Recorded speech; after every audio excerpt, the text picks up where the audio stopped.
Okay.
Take your seats. We'll get going here shortly.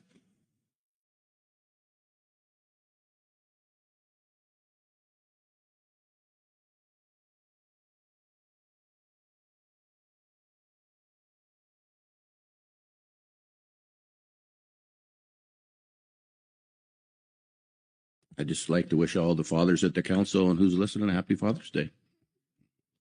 Thank you. Yep. All right. Good morning, everyone. And Butch, you're right. Happy Father's Day to all those fathers out there.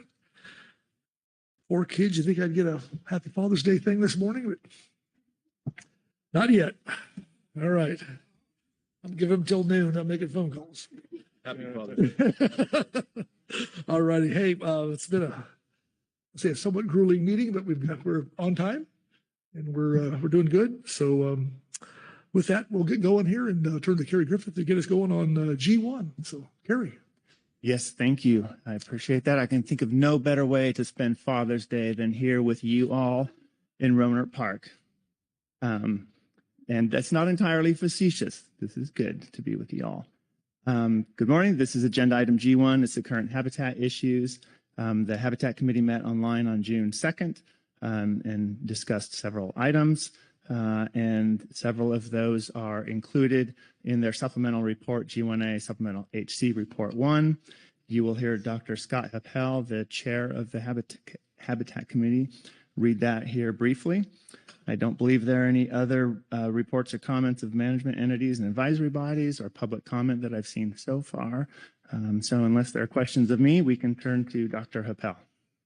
All right, very good, Kerry. Questions for Kerry on the overview? Not seeing any, so Dr. Scott Appel. Scott, here. I'm here. Good morning, Chair Cuddier, members of the council. Happy Father's Day indeed. I will be reading agenda item G1A, Supplemental Habitat Committee Report 1, Habitat Committee Report on Habitat Issues. The Habitat Committee met virtually June 2nd, 2025 to discuss current habitat-related issues. The following reports highlights relevant items for the Pacific Fishery Management Council consideration. First up, National Outer Continental Shelf, or OCS, Oil and Gas Leasing Program. At the direction of Interior Secretary Doug Burgum, in response to Executive Order 14154, Unleashing American Energy, the Bureau of Ocean Energy Management, BOEM, has initiated a new 5-year OCS oil and gas leasing program to replace the current 2024 to 2029 leasing program. Currently, oil and gas leasing off West Coast states is prohibited under former President Biden's Executive Order 14008. On April 30, 2025, BOEM published a request for information in the Federal Register on the new program. The new program identifies 27 planned areas in 3 OCS regions, the Pacific OCS, the Alaska OCS, and the Gulf of America OCS. BOEM is requesting information on the uses of the sea and seabed, marine productivity, and environmental sensitivity, including fisheries, navigation, existing or proposed sea lanes, military activities, subsea cables, potential offshore alternative energy sites, potential sites of deepwater ports, and other anticipated uses of the resource and space of the OCS. The 45-day public comment period closes June 16th, 2025. Given this timeline, the Habitat Committee does not advise the Council to comment on the RFI, but does want to bring this to Council attention.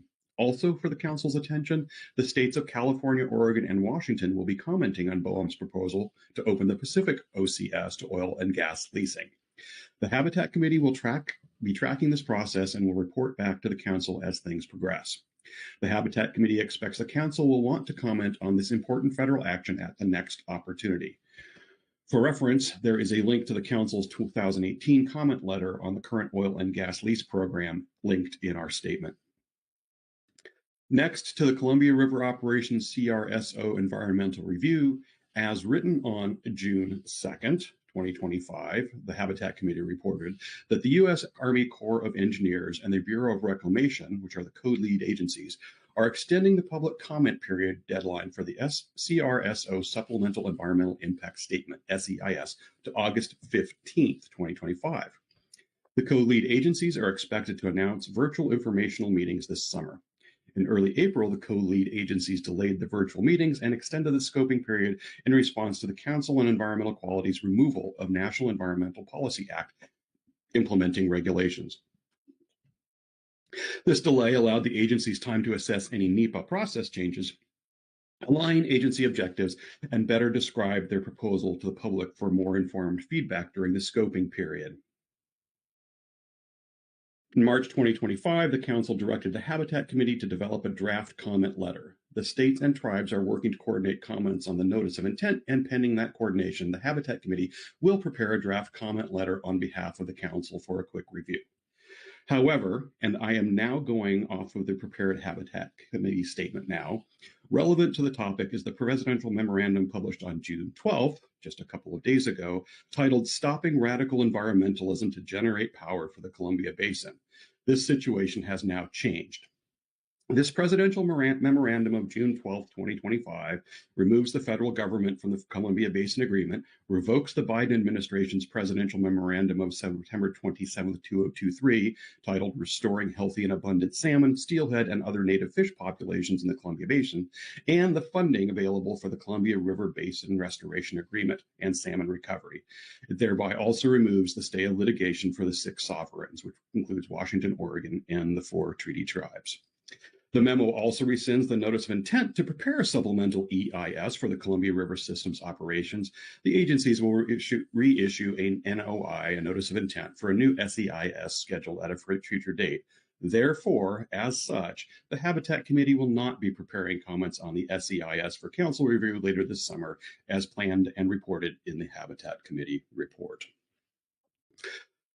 Moving on to Hells Canyon hydropower relicensing, after a series of delays, the Federal Energy Regulatory Commission, FERC, Division of Hydropower Licensing informed Idaho Power Company on April 23, 2025, that the updated schedule for issuance of a draft and final SEIS would be no later than September 25th and May 26th, respectively. This SEIS addresses the effects of relicensing the Hells Canyon project. In June 2023, the Council requested the Habitat Committee respond to the SEIS, and we will continue to track this evolving timeline. Regarding the Yuba River Resilience Initiative Agreement, the agreement is a joint project with the state of California and the local Yuba Water Agency. According to NOAA, the project will provide reliable irrigation water sources for the agricultural economy of California's Central Valley, while allowing fish to reach new habitat that will benefit local salmon populations as well as sport and commercial fisheries. The Yuba River Resilience Initiative includes infrastructure improvements to support agriculture while also benefiting fish, and includes preserving existing flow agreements. On April 25th, 2025, Yuba Water, California Department of Fish and Wildlife, and the National Marine Fisheries Service formalized the Comprehensive Restoration Agreement for the Yuba River, which includes a unique project to help salmon and other threatened fish get around Daguerre Point Dam in the lower Yuba River. The collaborative agreement includes major actions to help recover imperiled fish, including construction of a new fishway, a channel resembling a natural river that salmon, steelhead, sturgeon, and lamprey can follow to get around the Army Corps of Engineers Daguerre Point Dam to reach more than 10 miles of healthy spawning habitat in the lower Yuba River. Construction of a modernized water diversion at Daguerre Point Dam to supply irrigation water south of the lower Yuba River that will protect fish passing the intake. An initiation of a comprehensive reintroduction program to support recovery efforts of spring run Chinook salmon with the goal of returning them to their original habitat in the North Yuba River above New Bullards Bar. Last content is marine heat wave impacts on maturity and growth of a nearshore rockfish in the Northeast Pacific. Dr. Scott Happel, that would be me, Habitat Committee Chair, presented newly published work, which is in press, Rosemond et al. In Ecological Applications. The citation is provided at the end of our report on how marine heat waves affect reproductive output and growth of black rockfish. Water temperature is a well-recognized component of freshwater habitat, but less focus has been placed on understanding how elevated temperatures affect marine species. Rosemond et al. Collected samples across multiple years with a focus on the intense marine heat wave of 2014 to 2016, and during cooler and less intense marine heat waves during years 2017 to 2021 to identify impacts of warmer waters on reproductive output in rockfish. During marine heat wave years, age at maturity increased by 1 to 2 years, and size at maturity increased by approximately 3 centimeters. More females also gave up on spawning, which we call abortive maturation, during marine heat wave years. The overall proportion of individuals that successfully released larvae was 1/3 lower during intense marine heat waves. Individual fish did grow faster during marine heat wave years, likely because energy was allocated solely to growth and not split between growth and reproduction. If the marine heat wave is a proxy for a warmer ocean, then these results imply potential for some species to have lower productivity in the future. This work was incorporated into the 2023 Oregon Black Rockfish Assessment of Cope et al. 2023. Finally, the Habitat Committee is sad to learn that Dr. Corey Green has departed the National Marine Fisheries Service, and therefore his time with the Council's Habitat Committee has come to an end. The Habitat Committee wants to acknowledge and appreciate the substantial contributions that Dr. Green has made over the years to improving fish habitat throughout the region. In his 13 years on the Habitat Committee, Dr. Green has been instrumental in conducting salmon habitat research in the Pacific Northwest, developing salmon ecosystem indicators, or stoplight tables, and ably chairing and vice chairing the Habitat Committee itself. Corey's presence and leadership will be missed. And that ends the body of the Habitat Committee report. I am happy to take any questions. All right, thank you. Questions for Dr. Appel on the Habitat Committee report? Rebecca Litt. Thank you very much, and good morning. Thank you, Dr. Appel. It's a rather sobering start to our day. I'm just wondering, is it possible still under the executive order for the council to play a role of at least posting any information or informing private sector who will be involved of opportunities to comment on activities relative to the Columbia River where the federal government has been excluded? Thank you. Yes, through the chair, Dr. Lett, thank you for that question. While I would leave it to the council body itself to decide whether it's appropriate to continue to comment, I would think that certainly through our state representatives and other organizations, that a fair bit of this work through the 6 sovereigns, I would like to think would continue, although I can't say that for sure. And so it would seem that there are definitely ways in which we can continue to work towards the goals of healthy salmon populations in the upper Columbia River. All right, thank you, Rebecca. Further questions? Oh, Corey Ridings. Thanks, Chair. Good morning. Thanks, Dr. Appel. My question is regarding the National OCS Oil and Gas Leasing Program. Thanks for paying attention to this and bringing this to us. I noticed that it sounds like the deadline for the RFI has passed, but the report notes that the HC will be tracking this process and will report back to the council as things progress. Do you know the timeline here or when you expect the next step to be in this process? Through the chair, Ms. Ridings, thank you for that question. I do not know specific dates. The impression that such an executive order gives implies that they would like to move with haste, and our Habitat Committee will do the best we can to track that and keep the council informed. I would point out that I don't believe the NFI deadline has passed. It's actually, I think, tomorrow, but clearly too short a time for council to act. But this is the notice for information, and so subsequent comments on environmental impact assessments and statements will certainly be coming. Thank you, Corey. Anyone else? RC Rimco.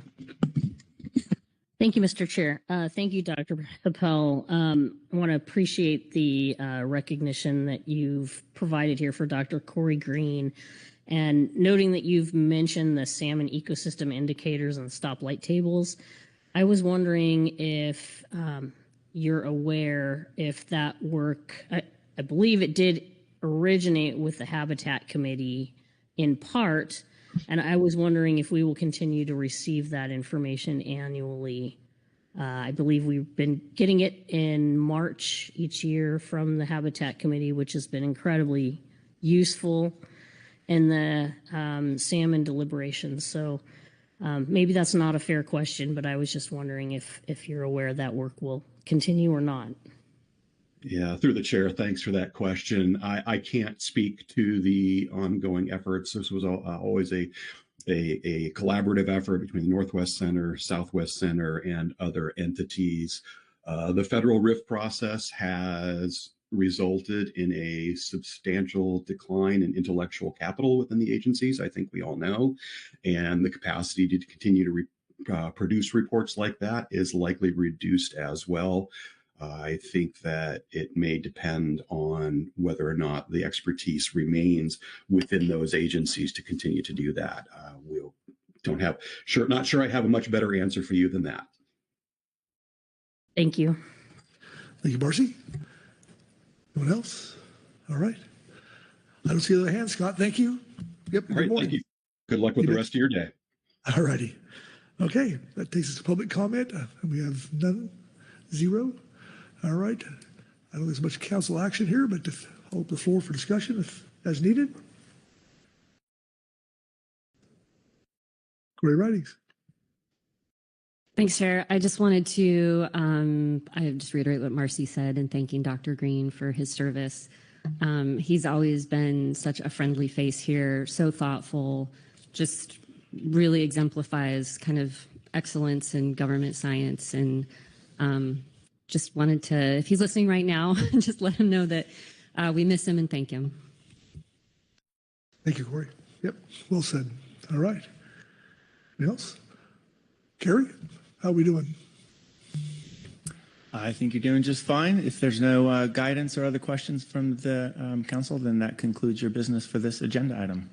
Okay, well, great work, everyone. We're 11 minutes ahead, so that's good. All right, with that, I'll turn to Executive Director Burton when he's ready. So for the administrative matters, C2.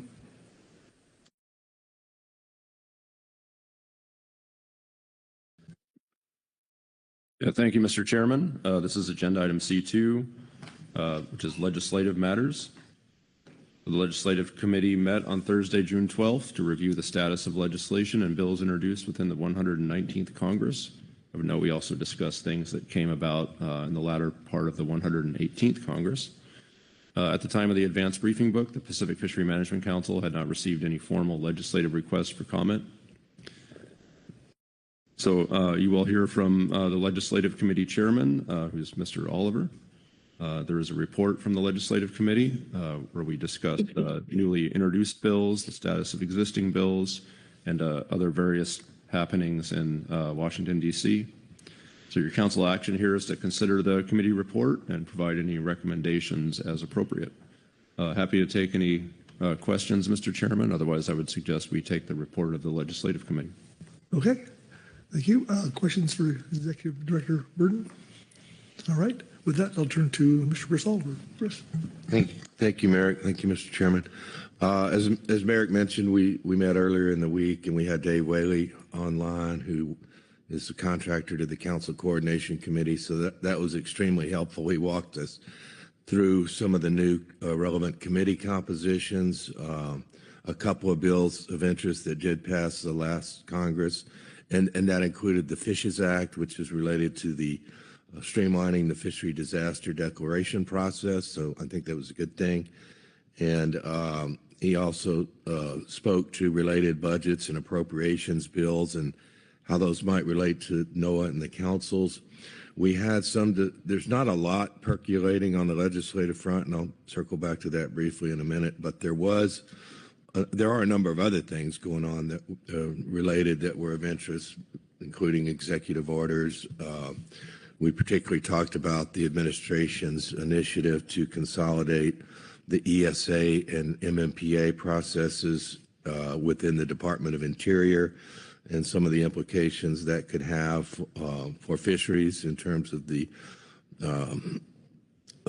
relevant expertise being in the right place to do a good job with that. We discussed even the bigger issue of moving NOAA, all of NOAA, or at least all of fisheries under Department of Interior. I think there would be at least one statutory change necessary to do that. So that one may not be likely, but I think there is some possibility of the MMPA and ESA coming under Interior. So that's something we want to watch.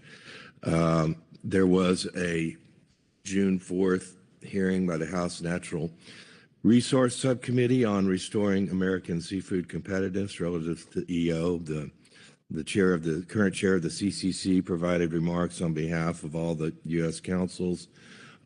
It was interesting that NOAA did not participate in that hearing. I don't know whether that was because they weren't invited or because they declined the invitation. I don't know if Ryan has any information on that.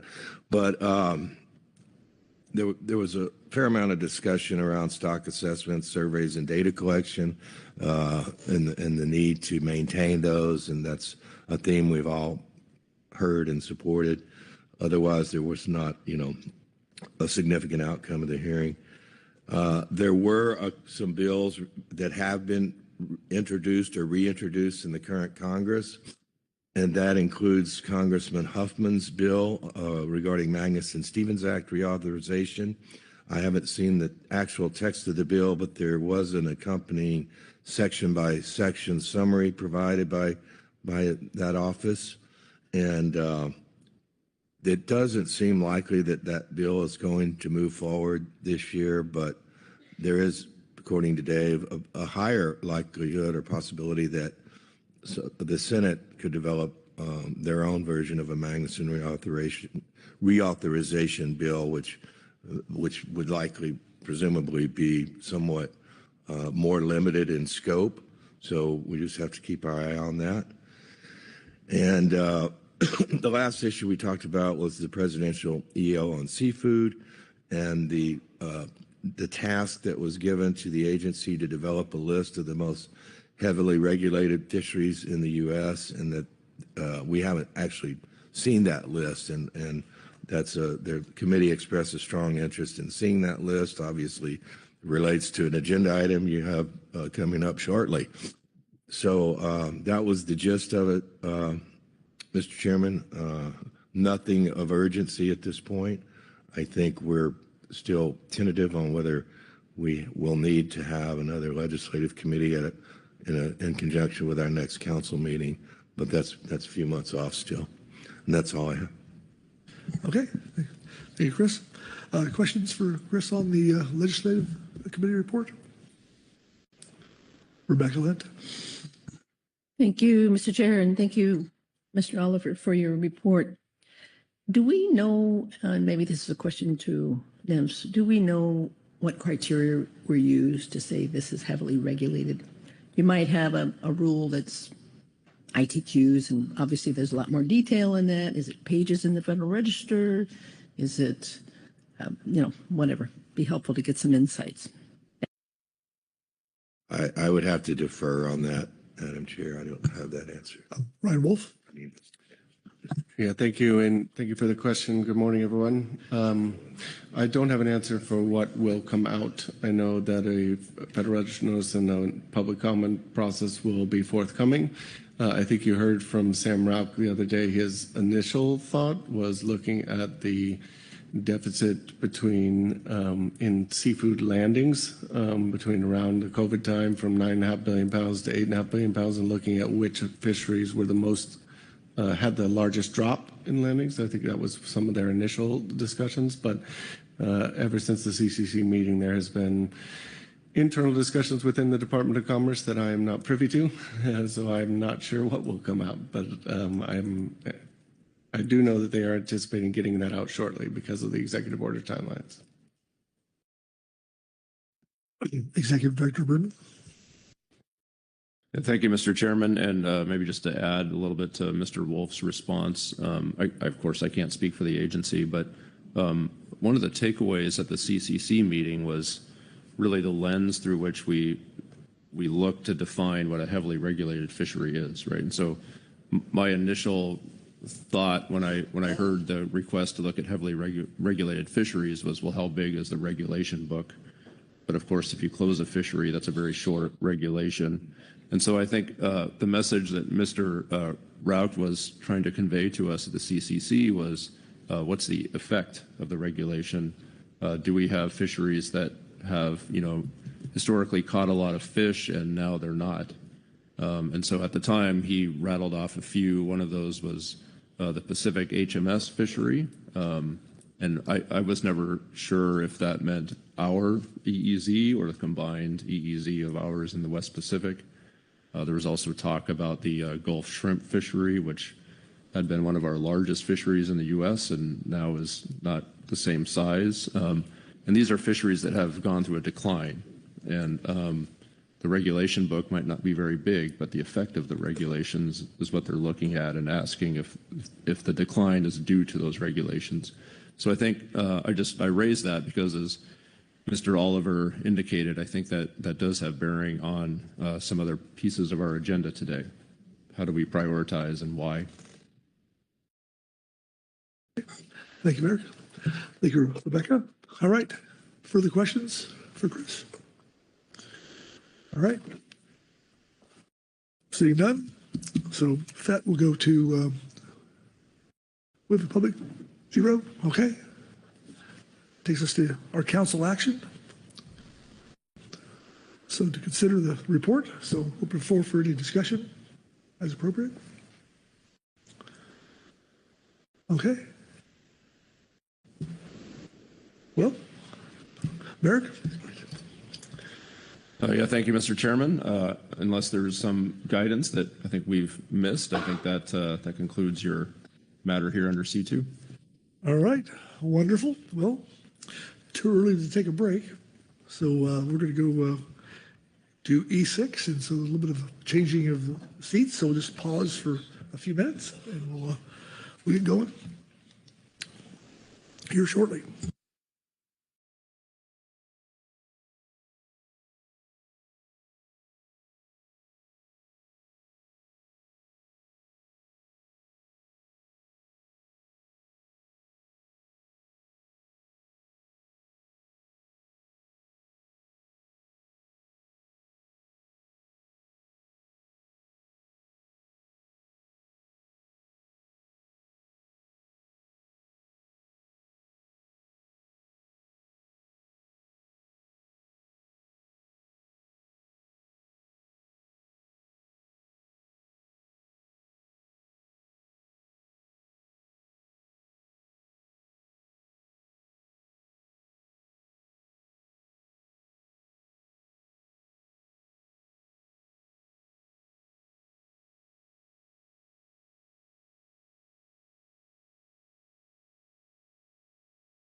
All right. Well, after a brief pause here, we're going to start off on E6. And I'll turn to Todd Phillips and Katrina Bernaus to get us going. I'm not sure who's going first, so please. Thank you, Mr. Chair. Good morning, Council. Yes, we are indeed at the second part for Phase 2 stock definitions. Just to orient the Council, yesterday you heard from both Katrina and myself regarding the overall analytical documents. You heard from the GMT, the GAP, the SSC, the Habitat Committee. You had some public comment and some very little discussion here around the table, and we are now set to take action for this action. Okay. Any questions for Todd? Where we going? So with that, I'll open the floor up. So Keely, I see your hand. Good morning. Good morning. Yeah, I was hoping to make just a few remarks as we get the discussion going. Trying to reflect on the reports that we heard last night and the public comment, and just wanted to take a moment to reorient. We'll take obviously an opportunity to thank the staff on all of the work on the documents for the briefing book. This is a lot of work that has been done to bring forward to the council, and then all of the GMT, the GAP, the SSC, the HC, all of those discussions, which I had the ability to sit in on a lot of those rooms, right? The thoughtful consideration of these very challenging policy questions, right? And this point that we're at where we're looking at a potential paradigm shift in what we do, right? That is hard. And there's a lot of history and sort of how we've been doing things. So I want to recognize that. I think there is a lot of good information that has been brought forward, and I hope folks around the table keep coming back to the analysis, right? And there's a lot of information in there that supports a change, in my opinion, right? As I read that, but I'm hopeful, right, that we can ground ourselves in what's in those documents and that analysis, that we've done a thorough look, and we have one more shot, right, to bring even more forward. So to the extent that there's interest in something more, right, that specificity will really help us get to September on the second part of this action.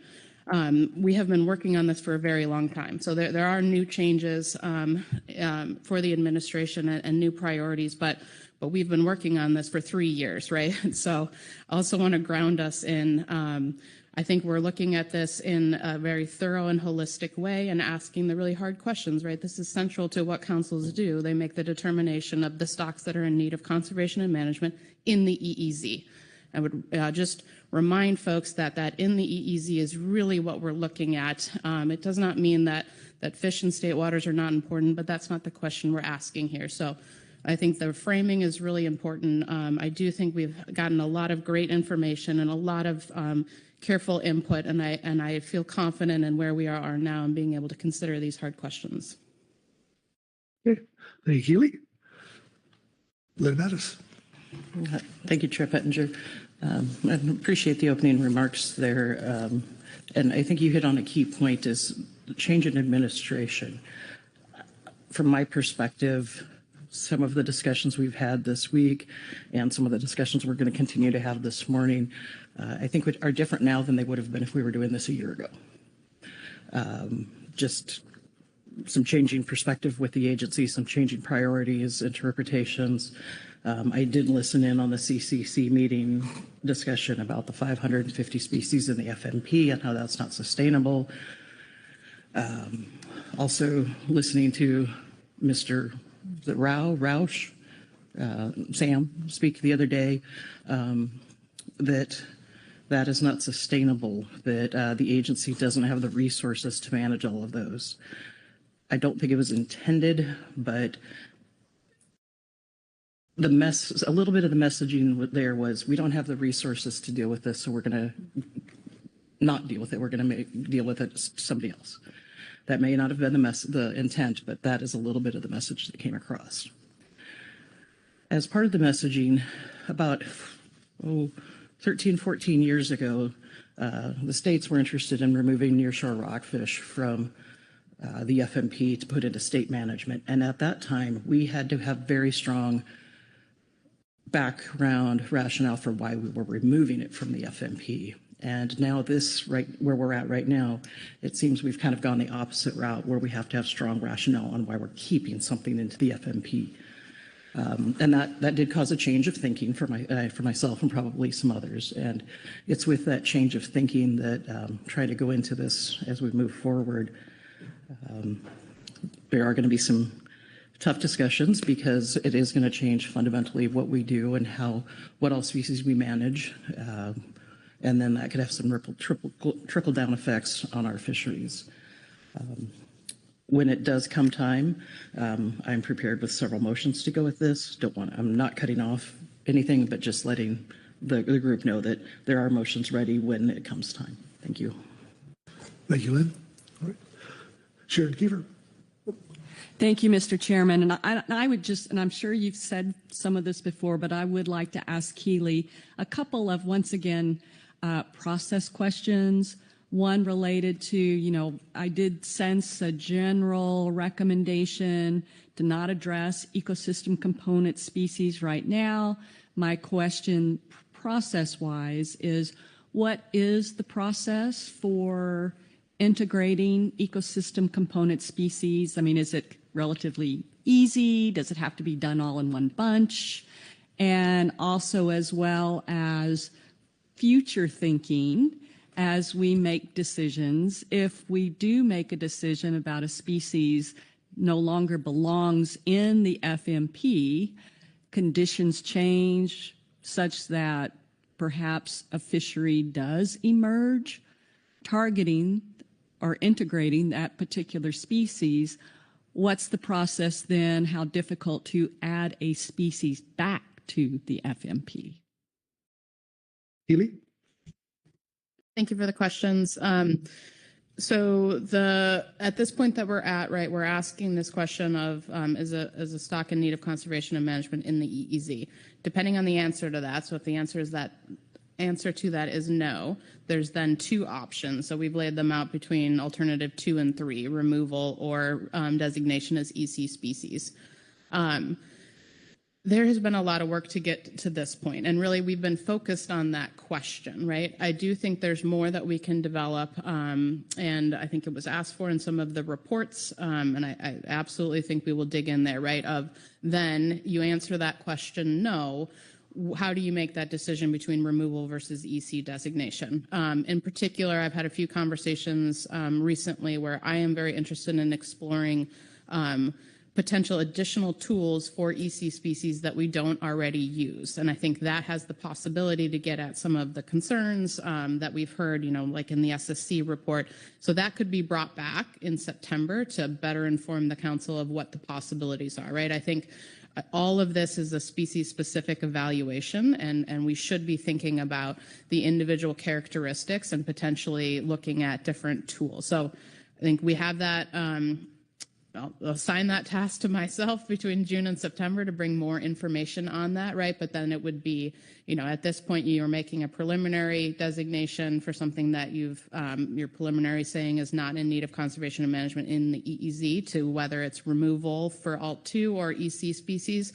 And then if you want to ask for more, specific information to help you feel like you have a better way to navigate between 2 and 3, I think that is absolutely appropriate at that stage. And then we'll have September to be able to nail that down. And you did have a second and third question. Could you remind me real quick? Sure.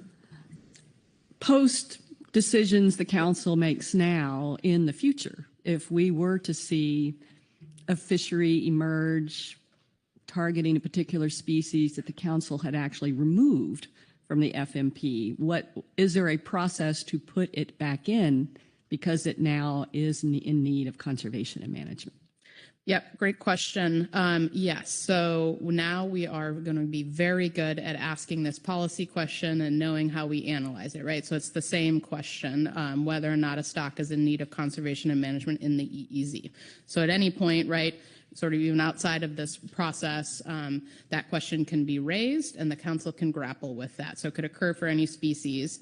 For a removal species, right, there you might have a different level of information coming in. There's when I think about sort of how that could look, could be, if the state is managing that species and there's a question about a shifting range or something like that, it could come to the council. Obviously, any member of the public could bring that forward as well. For EC species, we have done that actually in the past. Big skate is a good example of that. That was a species that we had as an EC species. There was an emerging fishery. The council looked at this question, is it in need of conservation management, and decided that yes, and moved it back into the fishery. So we have done that before, and there's a pathway, and we're going to keep coming back to that question, and we have a good framework of how to address that. Thank you for that. Healy, thank you, Sharon. Caroline Knight was first, so Heather, next. Caroline? Thank you, Mr. Chair. You got my question before me, but I'm going to ask it a little bit differently and I think a little bit more specific. In the context of what I'm going to refer to as wobblers, maybe some of these deeper nearshore or shallow shelf species that haven't had full access to all depths in various sectors, that right now the analysis is demonstrating that maybe it's entirely or predominantly in state waters, but that could shift with different depth opportunities. Are you suggesting that that would be something that we would need to bring forward in workload prioritization or some more formal prescribed way that we could evaluate some of these species that we know are attained in the fishery and new information can lend something different? That is different from, I think, some of the other species on the list that have historically, with full access, have had very little to no mortality and or trace amounts interacting with the fishery. Thank you. Keely? Thanks for the question, Caroline. Yeah, so it's a good question to think about. I don't think there is a mechanism where the council is forced to have, like a set review period where they're looking at that, right? That possibility exists now to have anybody ask that question for a particular species. The thing I would come back to too, though, right, is that we looked at principal mortality, which we know is not predominantly. We built in this buffer for what we think could happen if these regulatory closures were not in place. And so, the council can certainly choose whether or not they wanted to look at that. If the council wanted to talk about a regular review, you could talk about that. I don't think you have to, but I would sort of remind you, right, that we've already anticipated some level of change to where the spatial catch is occurring and tried to build in that buffer. How much over the line would that have to change? That's something the council could think about, but right, I think that possibility is open, but would just say we tried to think about that ahead of time so that we weren't sort of in a situation where there was an immediate problem once we get through this action. Keely, Director Burton. Yeah, thank you, Mr. Chairman. Just perhaps even more specific response to your question, Ms. McKnight. We do have our council operating procedures, and in particular, COP 9, and in there it contemplates this very thing. Like, is there a process where we undertake a review of our stocks and potentially modify them? And what it calls for is that in the second year of even-numbered years, in March, our COP says the SSC, GMT, and GAP will meet to consider new information related to defining groundfish stocks and provide recommendations to inform council action on stock definitions as appropriate. And then it goes on to say a little bit more about how we do that. So we actually specifically contemplate asking this question every 2 years as part of the specs process. Thank you, Mayor. Heather Hall.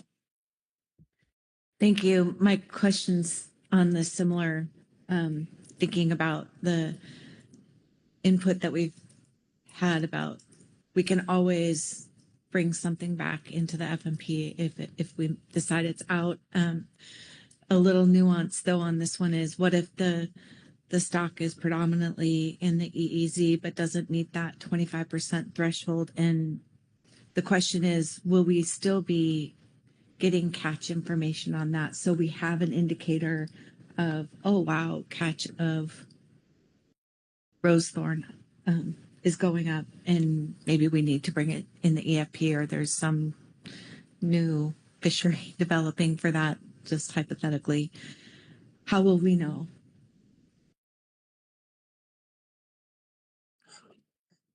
Okay. Question is, Healy? It felt like a question for me, so I'll take it. I think it's a good question, right? And I presume you're only thinking about the removal scenario, right? There's a clear under EC species where right now we have, at least annual information that comes forward for the council.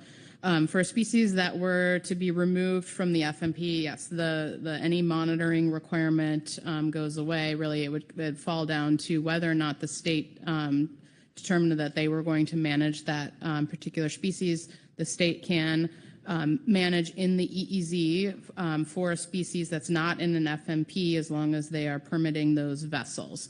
Right, that piece of it is uncertain and it's not driven by our council action, so I wouldn't want to speculate too much on what that would look like, but that is sort of the potential scenario that could arise, is whether or not the state chose to, in addition to the state portion of that fish, also grab the EEZ portion and then bring that information to the council. So I'm not saying that I'm expecting that. The state doesn't have to do that, but that could be a plausible pathway that could occur.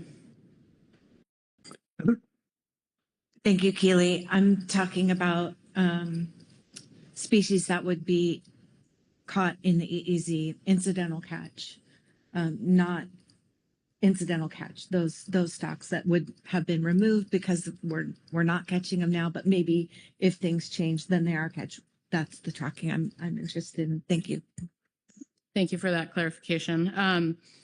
That My immediate answer is focused on what I have seen in the GEM report, which is our annual mortality report, which goes well beyond both species in the fishery and EC species, right? When observers are on board those boats, they are generally getting information on everything that comes on board. So I am expecting that process will continue, right? If you ever look at the GEM, you'll see lots of very interesting things listed there.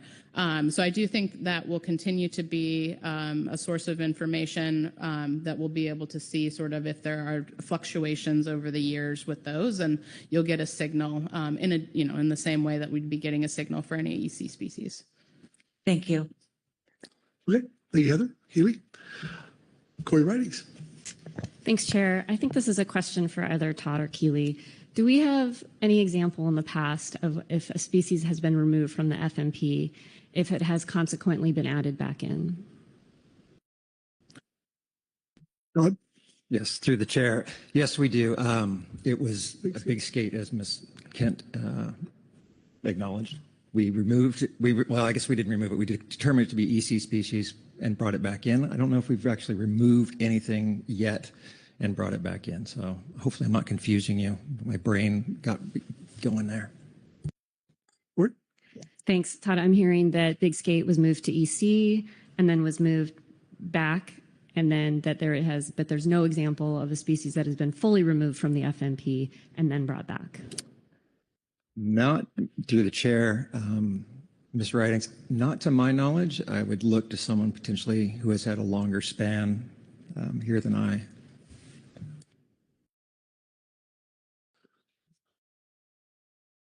Yeah. Okay. Court. Okay, very good. All right. Further discussion? Mark Gerelnick. Thank you, Chair. So I think this question is for staff. The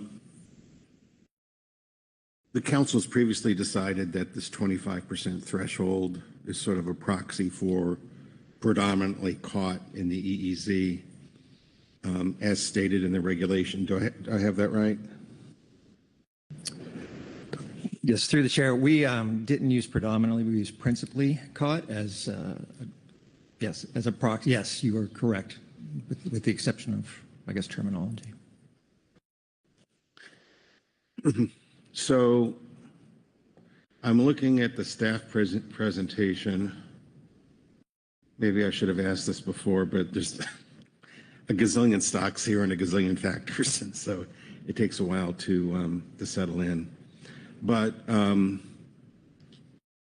the regulation that we're all dealing with here, where the multi-factors, talks about, and I'll use the language of the regulation, talks about predominantly caught in the EZ, and there's need in conservation, et cetera. We all know the language. But then it goes on to say, apart from those stocks, you can still include it in the FMP if it meets these 10-factor analysis. And so what I'm wondering is, in the staff presentation, why are we applying our proxy for this predominantly caught in these other factors when you don't even reach those factors if the stock is already predominantly caught? It seems a bit of a feedback loop. So, and if that's not clear, I think Keely has an answer. So, Keely? Thank you. I think I understand what you're getting at. And really it comes back to the national standards. Note we have to go through the full 10-factor analysis for anything we're considering for removal. So you're right? That is the initial focus, and there is weighting to the first 3 factors. We have to go through all 10 anyways if we were going to look at removing a species. So hopefully that sort of gets at what you're asking. Maybe I'll just pause. yes, thanks. Let me give that a little more thought. Thank you. Okay, thanks, Keely. Okay, Mark. All right, anybody else? There's always motions to be had if we'll get discussion going. Or Len Mattis. Thank you, Chair. I think we're ready to get this kicked off. In an effort to not be too messy, I have tried to take this very complicated action and break it out into sizable chunks. I overused the analogy last time we were talking about this, about taking a bite out of the elephant. Try not to go down that road, but do have a series of 5 motions to try to get through all of the pieces and parts of our council action listed there. And with that, if the tower could put up ODFW motion 1. Thank you. So I move the council adopt as final preferred alternative, FPA, maintaining the following species with already defined stocks in the Groundfish FMP: chili pepper, canary, Dover, English, lingcod, dogfish, petrale sole, red-banded, Rex sole, rough-eye black spotted rockfish, sablefish, short-spine thorny head, vermilion rockfish off Oregon, Washington, vermilion sunset off of California, widow, yellow eye, and yellowtail rockfishes. Apologies, I missed square spot with the scrolling, so that does include square spot rockfish. And I move to maintain the following species in the Groundfish FMP, adopting as FPA the stock definitions bolded in the below table. For the first list, arrowtooth, aurora, bank, big skate, blackgill rockfish, flathead sole, green striped rockfish, long nose skate, long spine thorny head, Pacific cod, Pacific hake or whiting, POP, Pacific sand dab, red striped rockfish, sharp chin rockfish, short raker rockfish, silver gray, split nose, yellowmouth, and yellowmouth rockfish. Adopt PPA, which is option 1, single stock, coast wide. In transferring, there appears to be a line that has gotten lost in this table, but for California rockfish and starry rockfish, option 1 was single stock for California only. Then for species where we considered options 1 and 2, Boccaccio rockfish, option 1 is the PPA, single stock, coast wide. Cowcod, single stock, California only. Green spotted rockfish, option 1, single stock, coast wide. And for a species where we considered options 1, 2, and 3, dark blotched rockfish, option 1, single stock, coast wide. And forward rose thorn and striped tail rockfish for a 10-factor analysis as described in attachment 2 as recommended by the GAP. Okay. Lynn, is the language on the screen accurate? Oh, sorry. Lynn? Red stripe. Red stripe. I think it was missing a letter. Yeah. Maybe scroll up real quick.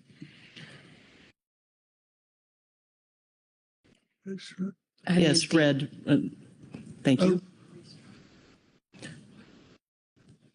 Good catch. Very good. Okay. Now, Lynn, is the language on the screen accurate? I believe so, sir. Thank you. Okay. Caroline, is that a second or? No. Sorry. Okay. What's that? Don't take a second yet. Yeah, I'm not. Yeah. So please.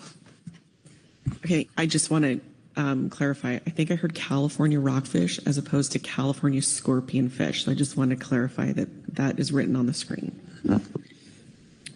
That is correct. California scorpion fish. Evidently, the caffeine hasn't fully hit my brain yet. All right. Thank you, Caroline. Any other edits? Okay. All right. So looks good. So we're looking for a second. Second by Sharon Kiefer. Thank you. Lynn, please speak to your motion. Okay. Thank you, Chair. So this motion adopts as FPA what was the preliminary preferred alternative for 46 of 47 species analyzed in attachment 1. Harlequin rockfish is the exception and will be covered in a later motion. The top table contains species which we have already defined and adopts the PPA as the FPA, maintaining those 18 species in the FMP based on our previous analysis. The second table has those remaining species, again, other than harlequin, which the PPA was to maintain in the FMP. All of these species have annual catches in federal waters greater than the 25% threshold that we had previously adopted, indicating that they are in the fishery and in need of conservation and management. Again, all of the species adopt PPA as FPA of a single coast stock-wide with the exception of 3 species. Cowcod, California scorpionfish, not rockfish, and starry rockfish are defined as California only. All of these species have either unknown or homogeneous population structure, as was shown in the literature review. While there is some genetic evidence of population structure for cowcod, it has been managed as one stock, and that stock has been rebuilding ahead of schedule, or what has rebuilt well ahead of schedule, which would indicate that the current management regime is beneficial to the stock productivity.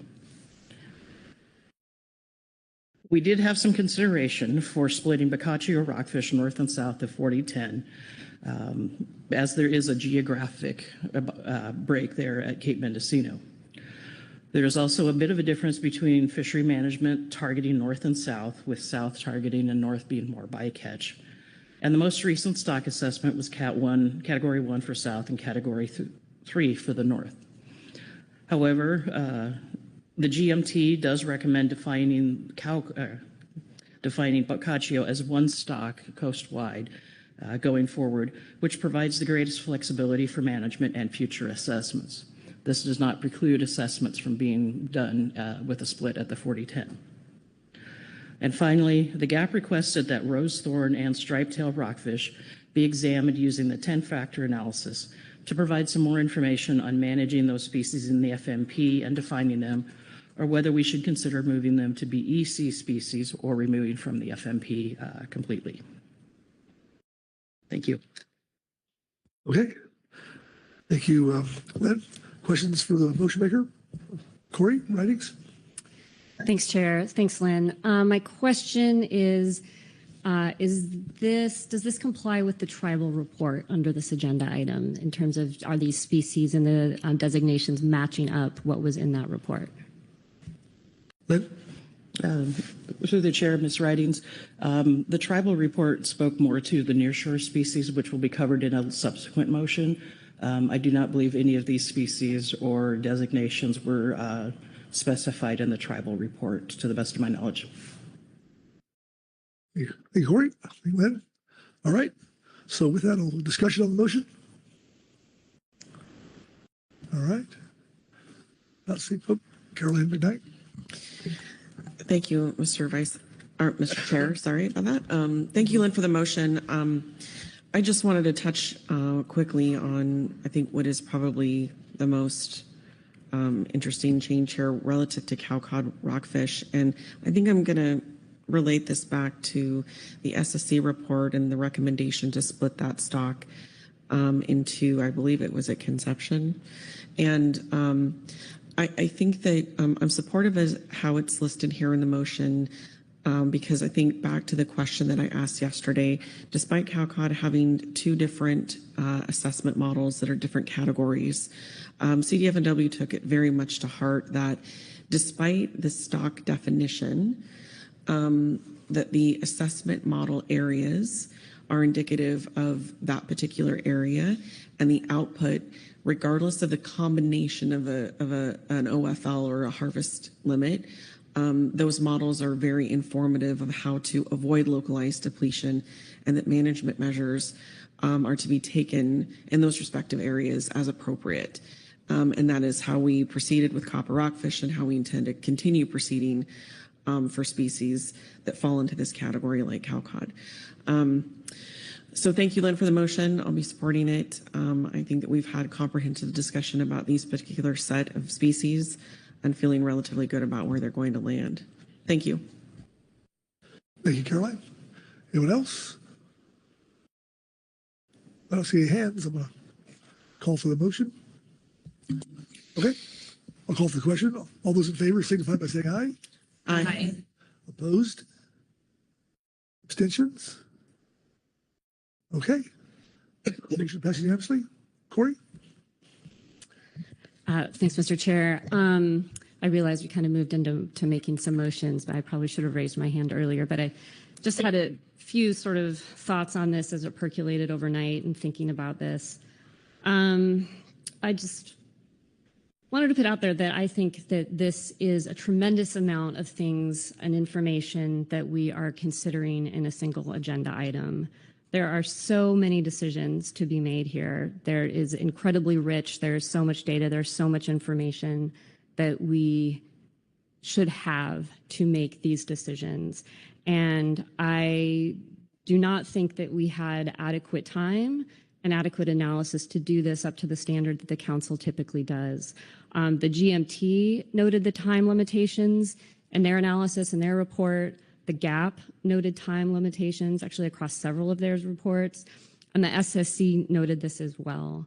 So I wanted to put that out there that I feel that given this is a major action, I think it needs more analysis and time, and it needs more consideration by our ABs and MTs. Transparency is so important in what we do, and I'm not seeing our typical level being applied here. The analysis done by staff, I want to be extremely clear that I really appreciate the work that you put into that, given the time that you have and what you did. So this is very deeply appreciative of that. Also noting that it, again, I think is insufficient to match the scope of the action being considered here. I'm going to plot a couple examples. So as was noted yesterday, they were only able to talk to 9 to 10 fishermen. And then the GAP to consider moving fish out of management, a large number of species out of management. And on the face of that, I think that is insufficient analysis. There was no formal methodology followed, as was noted. That simply was not possible given the time and the amount of resources that staff had there. The binning of species in the analysis was not supported by the SSC. The SSC noted that there needs to be species-specific analysis. I note that the GMT did a really Herculean effort to try to do that.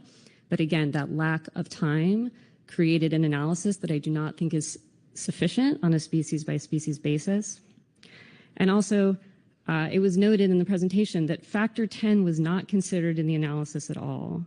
And I think that is a very important piece of the factor analysis because we have good evidence that the level of management and supporting science that will come from the states will not exist. I don't feel that we have full documentation to say that with full confidence, but what we have now in front of us and what we are hearing from advisors and folks is that that level of management will not occur. I also wanted to just recognize in general, and this is something that I think I and probably the council enterprise as a whole has taken for granted, which has been the coordination between the feds, the states, and the tribes that happens under this FMP. In my mind, the MSA provides clear latitude to do what you're doing now. And I'm really struggling with sort of, again, getting back to why we're doing this and why now. And we're hearing multiple pieces of evidence and statements from NIMS that might lead us, and I think Ms. Mattis spoke to this earlier. Just because NIMS doesn't want to manage some species anymore, is asking us to consider removing them from the FMP, doesn't mean that the council has to agree with that. I just want to be really clear that according to the law, it is absolutely possible to continue to manage these stocks in an FMP. I have sort of one more concern, and that is regarding sort of the entire suite of things that we're considering, especially relating to the possibility of removing stocks and species from the FMP, which is the purpose and need of this action, which we articulated, I think Keely said earlier, maybe it was 2 years ago. And that is thinking about for assessing overfish status and determining if overfishing is occurring is the core of the purpose and need. And yet If we know moving these to state management, there's a very good chance that that won't happen under state management, that we don't have evidence or analysis that that's going to occur in front of us. I don't think we can make that decision. And I think that does not fit the purpose and need. So I just wanted to share some of those thoughts as we're discussing these things here, have that out in the open. Thanks. Keely, yeah. Thank you. Thank you for those comments, Corey. Try to walk through a couple of the items that you noted. One, I'll say, in this process, I feel like I have to say this, that in general, what I often hear is that for actions that people do not want to happen, they feel like it's moving too fast, and for actions that they want to happen, it's moving too slow. I hear that across the board. We have been working on this for 3 years. We have spent a lot of time on this action, and we are not at final action for this entire action. We have another chance to look at it in September, and what we've asked for is, what more do you need to have that discussion and to get to that point, right? So that we're not at the end of this. So I will note that. I do think, right, going through the analysis, while there was an opportunity to bin things, it is a species by species evaluation. So when you look through those bins and what they have, where there is something unique to a particular species, that is called out in every single factor. Some of these species are very similar. There is not independent information across those species. What we did not want to have to do was to have an even longer document that doesn't tell you more, right? And I think that's really important in our process to say we're always looking at how can we have that information for the council that tells you something, and the public that tells you something specific to act upon, rather than even more pages of documents when it's not efficient. I think in general, too, as we go through this process, we've had a lot of good dialogue, and you're right, there's this history that looks like we have been outside of our jurisdiction, and that cannot continue. We cannot have a system where it looks like we are acting outside of what the law allows us to do, which is to act in the EEZ. There is a very limited ability for NIMS to ever reach into state waters. It's preemption. It is a very high bar, right? And so that process is not something that we're looking at. And so it's a very hard question for these species. And there's so many things at play, right? So the nearshore species are different from some of these other species, but I think the council really has to ask the hard question when there's only 3% of fishery activity for a species in the EEZ. Can this council do something meaningful there? I don't think it can. That's a hard question. I'm not misstating that this is a difficult decision to look at, but we have to come back to the facts and what we have in the analysis. There has been a lot of good discussion, but we've been working on this a long time. We've got one more chance in September. I don't see a reason to slow it down. That said, I am expecting that there will be more work between June and September, and if there is something explicit that you feel like you're missing, please ask for it. Finally, I do want to address your statement on Factor 10, which was also noted in public comments, right? Factor 10 we view as more appropriately and consistently across, if you look at the way that other councils have used these 10 factors, that's applied when NIMS is determining whether to add a species to the FMP. The way that it was written, and it's very clear in the national standard rule that added these 10 factors, is trying to avoid duplicative management where state management is adequate. We're looking at removal, right? We're looking at the reverse.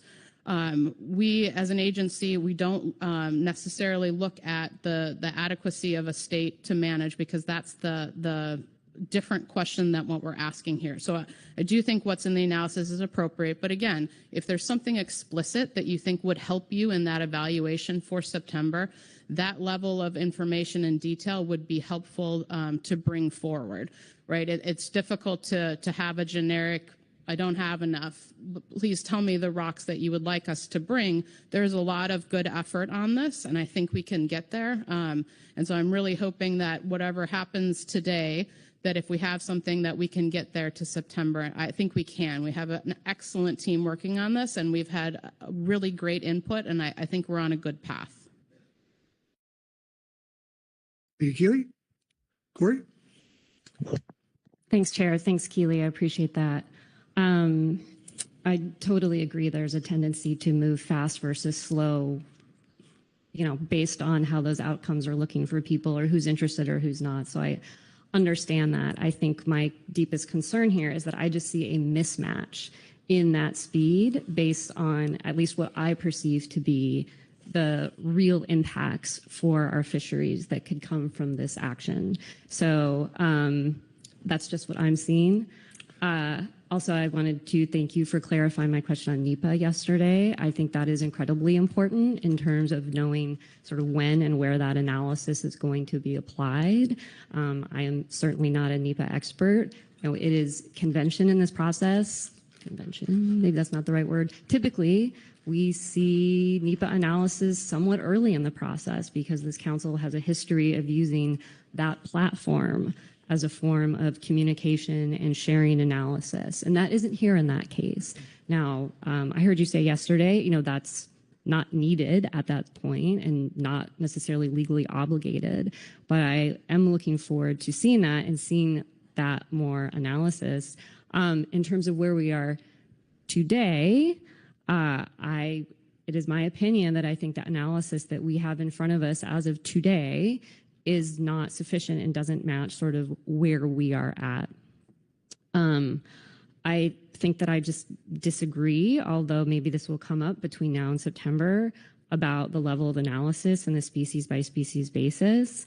I think that there's just not enough there. I think collectively and looking at our purpose and need, it was stated that we are going to use existing, either knowledge or data or what we have today. And I appreciate that. I would like a deeper dive, and maybe that will happen in the forthcoming months. But right now, and based on what we're hearing from our advisory bodies, I do not think we have enough in front of us at this point. I also, in terms of state water, federal management, low percentages, I hear you. If there's a very low percentage that's in the EEZ, then that raises questions. And I think that's a lot of what we're trying to do here today. And as part of this action, it is my read of Magnuson and looking at those 10 factors, and based on the history of where we're at today, that it is entirely possible to keep those species in the FMP. We have been doing so up to this point, and Magnuson is almost 50 years old, recognizing that all those species have not been in the FMP for 50 years. But noting that the history that we do have there, we have a strong precedent for having that federal management regardless of that low percentage. Thanks very much for offering to sort of go gather the rocks. That's great. That's something to think about. I think, again, going back to this problem of sort of timing, I'm not sure we had the adequate opportunity or our advisory bodies to sort of help us identify what those rocks are. What are the sticking points? What do they see as most important? What does this council see as most important? So I appreciate that offer. I'm not sure that we're in a position to actually identify those rocks as much as we would like to at this point. Thank you, Corey. Mark Grolick. Thank you, Chair. I just want to ask a clarifying question. Ms. Kent, with regard to factor 10, I think I heard you say that this is treated differently when considering adding versus removing a stock. Can you clarify that, please? Keely? Thanks for the question. Yes, so if you look through the rulemaking that revised National Standard 1, there is a discussion of the different factors, as well as there's a very helpful publicly available NIMS response to CCC questions. And it's very focused on this question of in need of conservation and management in the EEZ. Factor 10 is noted in the rule as being developed to look at and to be really integral when you're looking at adding a species in the FMP, because it comes back to National Standard 7, getting that number wrong, and not creating unnecessary duplication, right? So that's the intent, right? If a state is already managing a species out in the EEZ, which a state can do when it's not in an FMP, taking a hard look at, is this a scenario where federal management is really needed, or are you going to create this duplication of state management that is already getting us there, right? So that's the intent of that factor. So it really is a different test looking at adding a species than removing it. I mean, the reason I ask is because reading from the regulation, when considering removing a stock from an FMP, council should prepare a thorough analysis of factors 1 through 10. So I appreciate that maybe in practice, factor 10 may be looked a little bit differently, but I don't know if we're governed by these regulations, whether we have the latitude to diminish the significance of factor 10 or, anyway, I just, that's why I didn't understand that, because the language is pretty clear. Thank you, Mark. Art? And I'd like to return, I thank Keely for that answer earlier about that we need to look at these factors 1 through 10.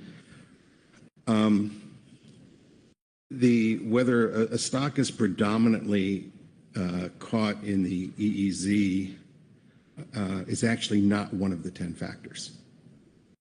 The 10 factors appear after that, and predominantly or principally also do not appear in the 10 factors.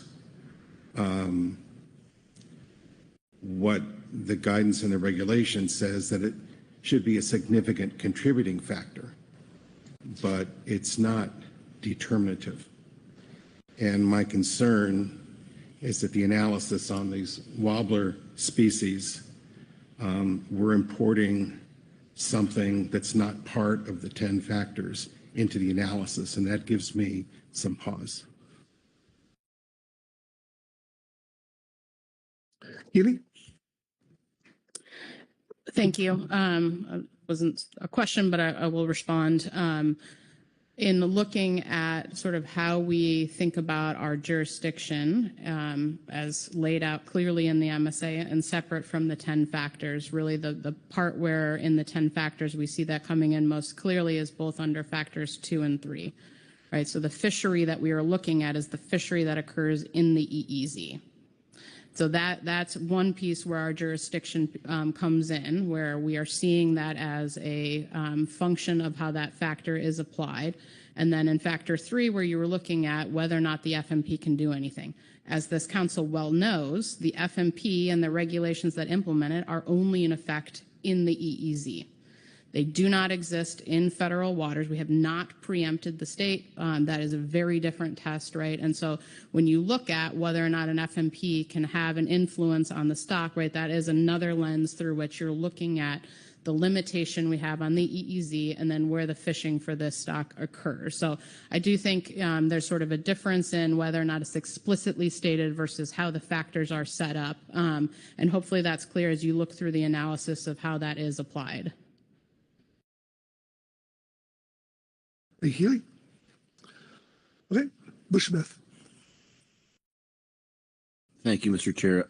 I wouldn't get in the middle of this with a bulletproof vest and a pocket full of hand grenades, but, an observation that just struck me that tells me, here's your sign. We just went through a 7-year gear switching exercise, and now we're going through year 3 on this issue.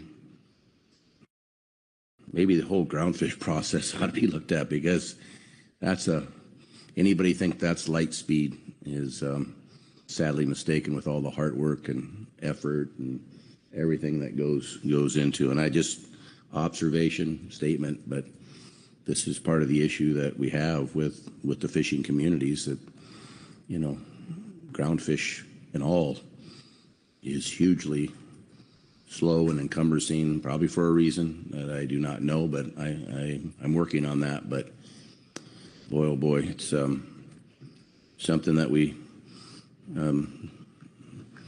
probably need to step back and look at every once in a while to see what we're doing on if we can improve that time and effort that goes into this. Just an observation. Didn't mean to slow the conversation down, but that certainly 3 years doesn't seem like that would be 5 lifetimes in the salmon world. Anyway, there'd be people retiring. So anyway, I just don't want to make light of the issue, but that's we've had some pretty long issues in this groundfish stuff that takes a lot of years. Anyway, thank you. Thank you, Butch. Heather Hall. Thank you, Chair. I just want to, I don't feel like I want to get into the next motion without saying this. I heard it come up yesterday and then again this morning about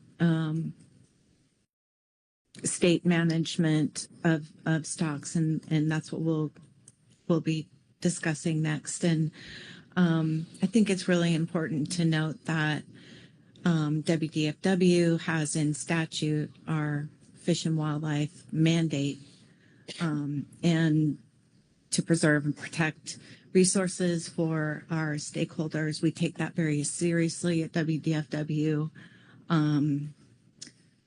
Conservation is of utmost importance to the way we manage our fishery. It's something we talk about with the 4 coastal treaty tribes in every species that we manage. So I just want to be sure that's clear, that people know that if a stock was managed by the state, it wouldn't have the MSA, obviously, but state management, we take that very seriously and at WDFW, and I just wanted to make that clear. Thanks. Thank you, Heather. That's a good thought for us to go to a break, maybe. Let's come back at, say, 9:35. Sound good? So we'll do that.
The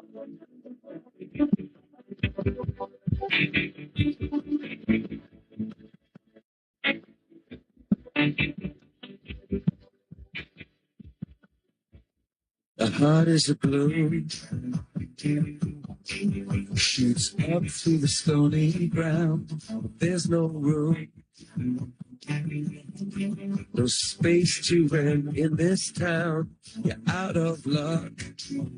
And the reason that you had to care, the traffic is stuck.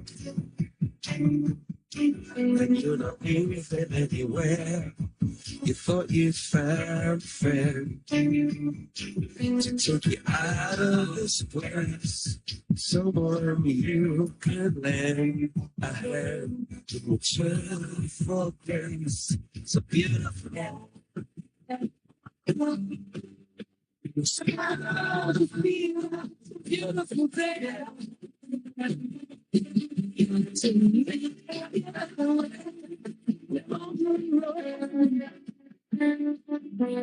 She got me from destination.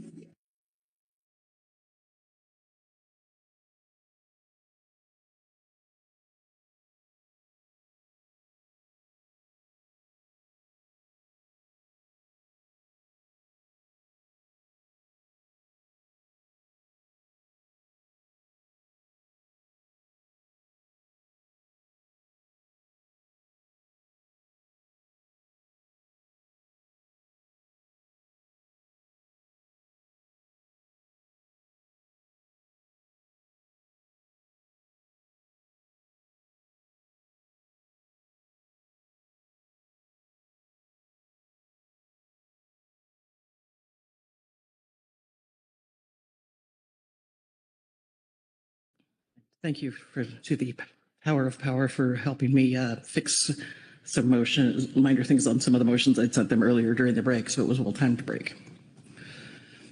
Excuse me. I move the council adopt as preliminary preferred alternative PPA that the below stocks are in need of conservation and management and should remain in the FMP based on the 10-factor analysis in attachment 2 with stock definition options in the table below. Black rockfish off of Oregon and Washington, 2 stocks, state specific. Blue and deacon rockfish off of Oregon and Washington, 2 stocks, state specific. Cabezon off of Washington only. Copper rockfish, Oregon and Washington, 1 stock, a combined Washington and Oregon stock. Kelp greenling off of Washington, 1 stock, Washington only. And quillback rockfish off of Oregon and Washington, state specific. Okay. Is the language on the screen accurate? Yes, sir, it is. Okay. Go for a second. Oh, question? Corey Writings? Just flagging a little copy edit here, option 1 or option 11? The option 1, and it should be onto the next line. There we go.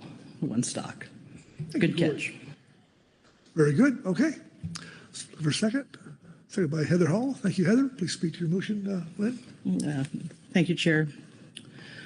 So this motion does adopt as a PPA, keeping 10 stocks of nearshore species in the FMP off of Washington and Oregon. While these stocks do not meet the 25% catch in the EEZ threshold, these stocks are the primary target species in the recreational fisheries that are not limited to state or federal waters and can occur in either. Most effort in the recreational fisheries since 2004 has been in state waters due to depth restrictions in rockfish conservation areas as yellow eye and canary rockfish have been rebuilding. Until the last couple of years, anglers were not allowed to fish at all depths for most or all of the year. Therefore, the lack of harvest from the EEZ may be more a product of regulations than actual catch location and may not accurately reflect where the biomass is. As yellow eye rockfish rebuilds, additional depths and times are likely to continue to open to the fishery participants. The economic importance of these species within directed groundfish fisheries indicates that conservation and management is needed and could improve the condition of the stock. Additionally, the PSA analysis in Cope et al., which I am one of the et al., as is, I believe, Mr. Niles, showed that some of the nearshore rock species were some of the most vulnerable, with quillback rockfish in particular topping that list. Black rockfish are the backbone of the Washington and Oregon recreational fisheries, as well as the Oregon commercial nearshore fishery. This stock is economically and culturally important to those fisheries and our coastal fishing communities. As black rockfish goes, so goes the bottom fish fishery, as it tends to be the primary driver of bag limits and some other regulations. Bottom fish fishing has become the stable and dependable fishery, as other key fisheries such as salmon and tuna tend to be more volatile and variable year to year and month to month. Blue and deacon rockfish are regularly caught with black rockfish, as they can form some mixed schools. Both of these are semi-pelagic schooling species. ODFW research has shown that blue and deacon rockfish can occur farther offshore than other nearshore rockfish. And regulations, as mentioned above or previously, could be the reason for the low harvest within the EEZ. Copper and quillback rockfish, while more demersal species, are also tend to be caught on the same trips as black, blue, and deacon rockfish. While they aren't necessarily a target, they are a welcome splash of color in the bag. It is anticipated that further discussions will happen between today, our PPA decision, and the FPA choice later in the year about keeping within the FMP, but possibly delegating management authority to the states. The intent is this could function similarly to what has effectively been happening. In regards to kelp greenling and cabezon off of Washington being kept in the FMP, this was based on the tribal report, as they were highlighted as a couple of species that were important to the tribes off of Northwest Washington and could benefit from some additional discussion. We do anticipate that, or I do anticipate that keeping them in the FMP for now, removing or making EC species and how that interplay occurs could happen between now and the FPA. And those are the key points I wanted to make. Thank you. Okay, thank you, Lynn. Questions for the motion maker? Corey Ridings? Thanks, Chair. Thanks, Lynn. I'm just going to quickly ask the same question. Is this responsive to the tribal report? Through the chair, Ms. Ridings, yes, it is. The tribal report specifically called out kelp greenling and cabezon, which is why we've recommended the motion has them remaining in the FMP for now so that some additional discussions based on the tribal report can happen. All right. Thank you, Corey. All right. Open the floor for discussion. Mark Grolnick. Thank you, Chair, and thank you, Lynn, for the motion. I thought that your justification for the motion is sound, but it does illustrate the difficulty with the question I asked the GMT yesterday about why certain of these stocks were recommended to remain in the FMP. For example, blue rockfish in Oregon, 2.7% in the EZ, 7.3 in Washington.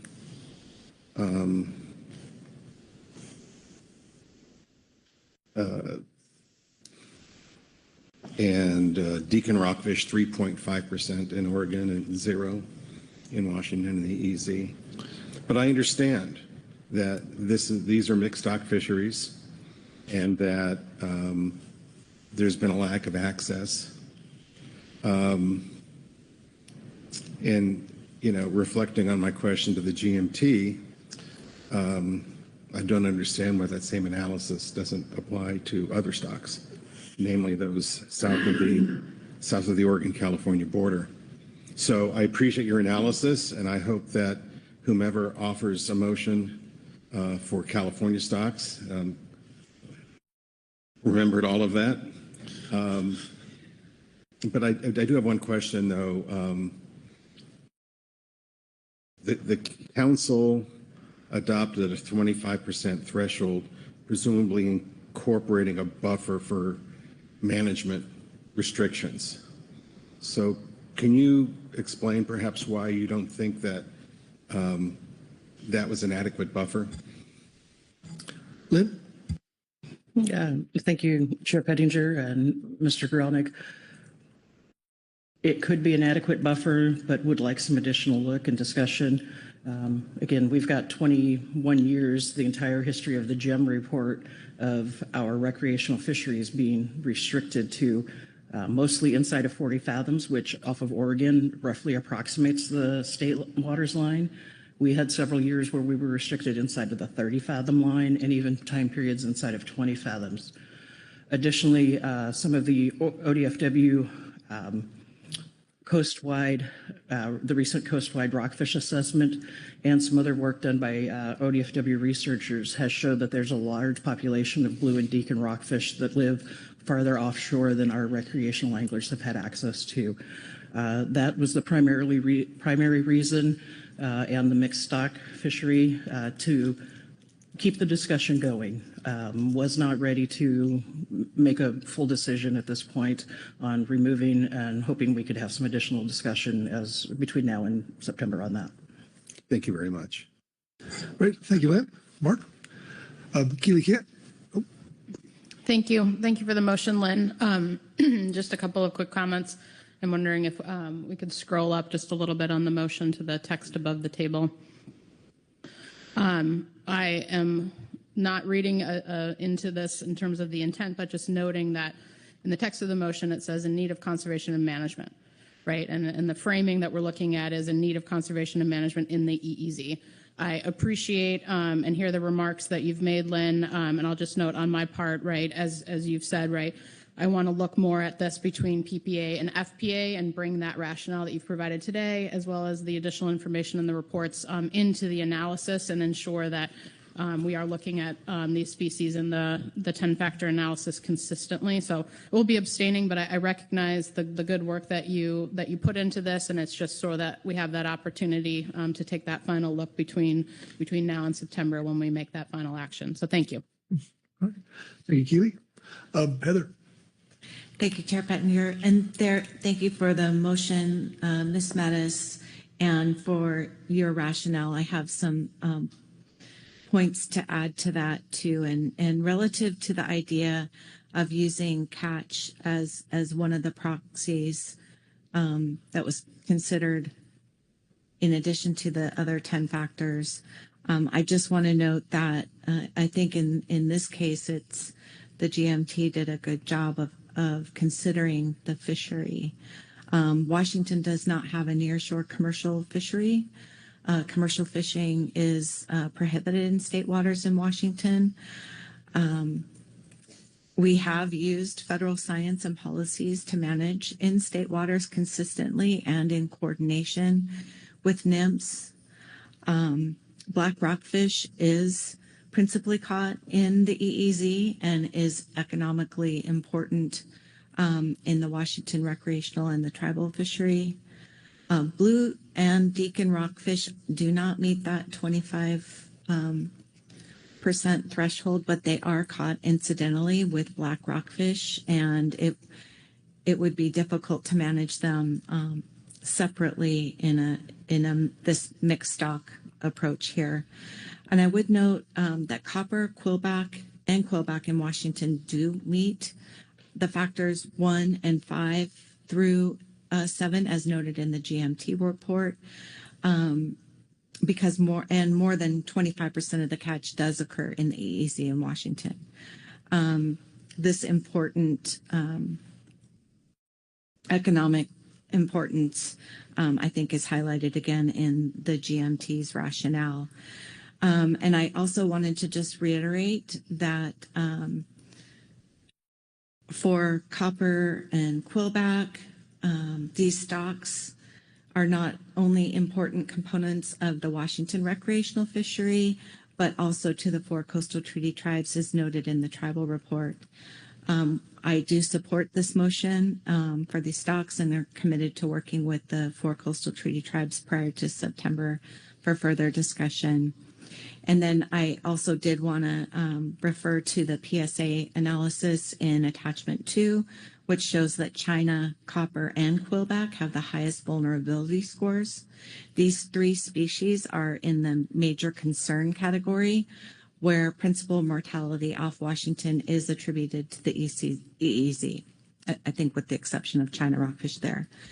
And while the PSA didn't account for the principal area of mortality, it could be considered in determining whether a species is vulnerable to the fishery in federal waters and in need of conservation and management in the EEZ. Thank you. Great. Thank you, Heather. All right. Anyone else? Oh, Caroline? Right. Thank you, Mr. Chair. Thank you, Lynn, for this part of the motion. I want to, I guess, start with saying I support the motion for the reasons provided, and I want to touch on one of Lynn's comment about seeking some more information about delegation in the context of this being a PPA. So a little bit of a spoiler alert, I think, Mark, to your question or concern coming up, this is an approach. This is an approach they're taking for a PPA to leave them in and seek delegation. And I think what we're going to see here reflective in the next discussion is just a different approach with the same idea, just coming at it from a different perspective. But as this laid out here, I'm comfortable with supporting it as a PPA. Thank you. Thank you, Caroline. All right. Not seeing more hands. And with that, I'll call for the question. All those in favor signify by saying aye. Aye. Aye. Opposed, no. Abstentions? Abstain. All right. Motion passes with 1 abstention. Thank you very much. Thank you, Lynn. Okay. Lynn Mattis. Thank you, Chair. You're going to get tired of hearing me this morning. I'm ready with motion number 3 out of 5 for this item that I have. Okay. All right. Actually, Ms. McKnight is trying to frantically wave down. Keeley? As has been happening a lot, I believe Caroline and myself have been confused. I have recently come to find out this is a thing that happens.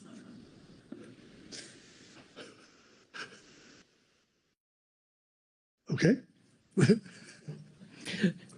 Thank you, Vice Chair. Sorry, it's going to take a minute to get my train of thought going again. It got slightly derailed. I'm glad we've figured out who's Caroline and who's Keeley. So I do have a third of 5 motions. And again, I know there's a lot of motions here, but I was trying to break things down into small, manageable pieces because there is a lot. So if Hayden or Chris is ready, thank you. I move the council adopt as PPA alternative 2, identifying the following species as not in need of conservation and management in the EEZ based on the 10-factor analysis in attachment 2, and therefore should be removed from the groundfish fishery management plan. From the shallow nearshore bin, black rockfish off of California, blue rockfish, California, black and yellow rockfish, China rockfish, gopher rockfish, grass rockfish, kelp rockfish, cabezon off of Oregon and California, and kelp greenling off of Oregon and California. From the deeper nearshore bin, brown rockfish, copper rockfish off of California, olive rockfish, quillback off of California, and tree fish. From the shallow shelf bin, calico rockfish, freckled, half-banded, pygmy, sword spine, and honeycomb rockfish. From the deep shelf bin, chameleon, harlequin, pink, and pink rose rockfish. The no mortality bin, light dusky rockfish, dwarf red rockfish. And from the leopard shark bin, surprise leopard shark. Okay, Lynn. Language on the screen accurate? I believe so, sir. Okay. Looking for a second. Seconded by Heather Hall. Oh, thank you, Heather. And again, Lynn, please speak to this motion. Thank you, Chair. Felt I was left hanging there for a moment. So this motion does remove a number of species from the FMP as the PPA, and this is based on the 10-factor analysis and also looked at the SSC and the GMT reports. And by removing them under alternative 2, removing them from the FMP means they are not in need of conservation and management. Table 2 in the GMT report 2 lays out very good rationale for each of these species. They covered it very well yesterday. I don't know that I need to repeat all of that. And I do note this is where Harlequin rockfish got picked up. Based on some information between March and June, council staff and the analytical team realized we needed to take a look at Harlequin via the 10-factor analysis. And based on that, Harlequin got moved from motion 1 to motion 3. Many of these species have de minimis harvests and are not generally targeted in fisheries. Light dusky rockfish and dwarf red rockfish have had no mortality in the last 21 years off the U.S. West Coast. We are likely not in the range of those species, and Mr. DeVore and I have been trying to get these removed from the FMP for over a decade. While there is some targeting and limited catch of leopard shark, it occurs almost exclusively in bays and estuaries, which are outside of the EEZ. Therefore, they are not within this fishery. Thank you. Okay, thank you, Lynn. All right, questions of the motion maker? Mark Relnick. Thank you. And thank you, Lynn, for the motion. In view of your justification of certain stocks in your previous motion, could you explain why you're including quillback, California, copper California, and brown rockfish in this motion? Lynn? Chair Pettinger, Mr. Grelnick, this goes a little bit to the answer Ms. McKnight had previously. It's slightly different approaches to how we move forward. I don't want to put Ms. McKnight on the spot, but it was somewhat strategic in how the individual states are looking at moving forward. And I will defer to Ms. McKnight if that's all right with the chair and with Ms. McKnight. Caroline? Thank you. Yes, to add to the question and some additional context, I suspected that the shallow and deeper nearshore were going to generate some more discussion here, but I think first, looking at the clear line that is set for whether or not these fisheries operate exclusively in the EEZ versus state waters are very clear for some of them, and the others I think are subject to some discussion. I think that the difference between Oregon and Washington versus California is, 1,100 miles of coastline dictates a lot of variability for some of these species, and 5 different recreational management areas that have a variety of differing RCA boundaries lend to a different lens.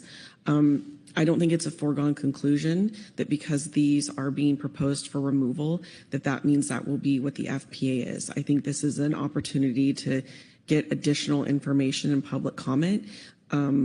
I certainly expect to be providing some guidance to council staff about delegation or other information that could come forward in between now and final action. I would certainly welcome other pieces of information, the rocks that we were talking about earlier that might be welcomed to inform this decision. I'd also like to just echo beyond that, similar to what Ms. Hall mentioned earlier, is that the state of California does have a nearshore fishery management plan. We do have a comprehensive set of regulations for the recreational fishery in place in state regulations, and we do have a limited access permit for both shallow and nearshore in the commercial sectors. So there should be no perception that these 2 bends are going to be left stranded or without a management framework to rely upon and depend upon. There certainly might be some trade-offs and some other things that need some more thought, and that's what we have right now is some time to do that.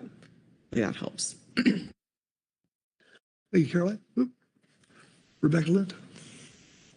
Thank you very much. Thank you again for this proposal. I'm just curious about sharks. There are sharks in the HMS FMP. Are there other sharks that are now in the Groundfish FMP? Should the leopard shark be incorporated eventually? I guess it's a question for later, but just curious, are there other sharks now in the list? I confess that I haven't read the whole list. Thank you. Lynn? Chair Pettinger, Dr. Lent, yes, Pacific spiny dogfish is in the Groundfish FMP. More of the more pelagic and migratory sharks tend to be in the HMS FMP. And I'm trying my best right now to not get confused with what's in Oregon state regulations as considered as part of the general marine bag limit versus the HMS limit. But there are other sharks, but that other shark has a very different life history characteristic. Okay. Thank you, Rebecca. Lynn? Okay. All right. Corey Reddings. Thanks, Chair. Thanks, Lynn, for this motion and the discussion. I will not be voting for this motion. I think the consideration of moving these species out of federal management is just not ready for PPA at this time. We don't have enough analysis or the time to look at this. I just don't think it matches the scope and depth of the action being considered, which is major. I want to reiterate that this is not a reflection of the quality of the work provided, but of the scope of the work provided and the time that we've had for consideration by the councils, by the ABs, by the management teams, and by the public. Thank you, Corey. All right. Further discussion? Mark Gromlich. I'd like to offer an amendment to the motion. Okay. And the amendment would delete Quillback, California from the deeper nearshore list.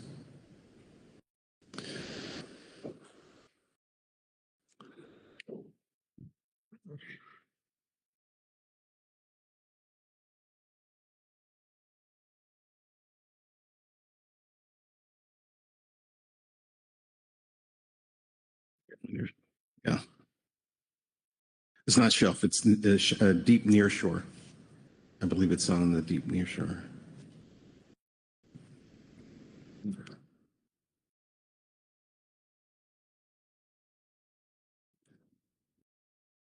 Okay. And it would be, yeah, it's Quillback, California, just because that's how it's stated above. All right. The language of the screen accurate, Mark? It is. All right. Looking for a second. Second by Corey Reddings. Thank you. Please speak to your. Yeah, thank you. As has been pointed out, this is PPA, not FPA, but I still think there's a burden, so to speak, to include a stock within the PPA. This stock, amongst others, seems to be treated differently in California than it is than other stocks are treated in other states. And there was no answer from the GMT as to why that was so. I thought that Lynn Mattis's prior motion, was quite clear and quite justified as to why certain stocks are included, even if they don't reach the 25% threshold. And that included stocks that had low single digits in the EEZ. Quillback, California, and I could have included copper, but I'm just going to include Quillback at this stage, is over 20%. It approaches that. And it just is illogical to me why that stock would be deleted from the FMP and other stocks would be retained when the justification for those other stocks applies with even greater force to Quillback. Most of the Quillback habitat in California is the Farallones North. We have taken steps to conserve Quillback through the rebuilding plan. We're prohibiting take between 20 fathoms and 50 fathoms. And if you look at where the 3-mile line is as you go north from San Francisco, a majority of that Quillback area is outside state waters. And as we go to all-depth fisheries, which is what we're hoping to do in the near future, all of that's going to be opened up. So I think that, at least for purposes of the PPA, there is an adequate justification to remove quillback in California. I also want to return to a discussion I had earlier on the floor here about whether we use the predominant or principal. That language appears in the regulations apart from the 10 factors. You don't reach those 10 factors in the first instance unless you've decided that a stock is not predominantly caught or principally caught.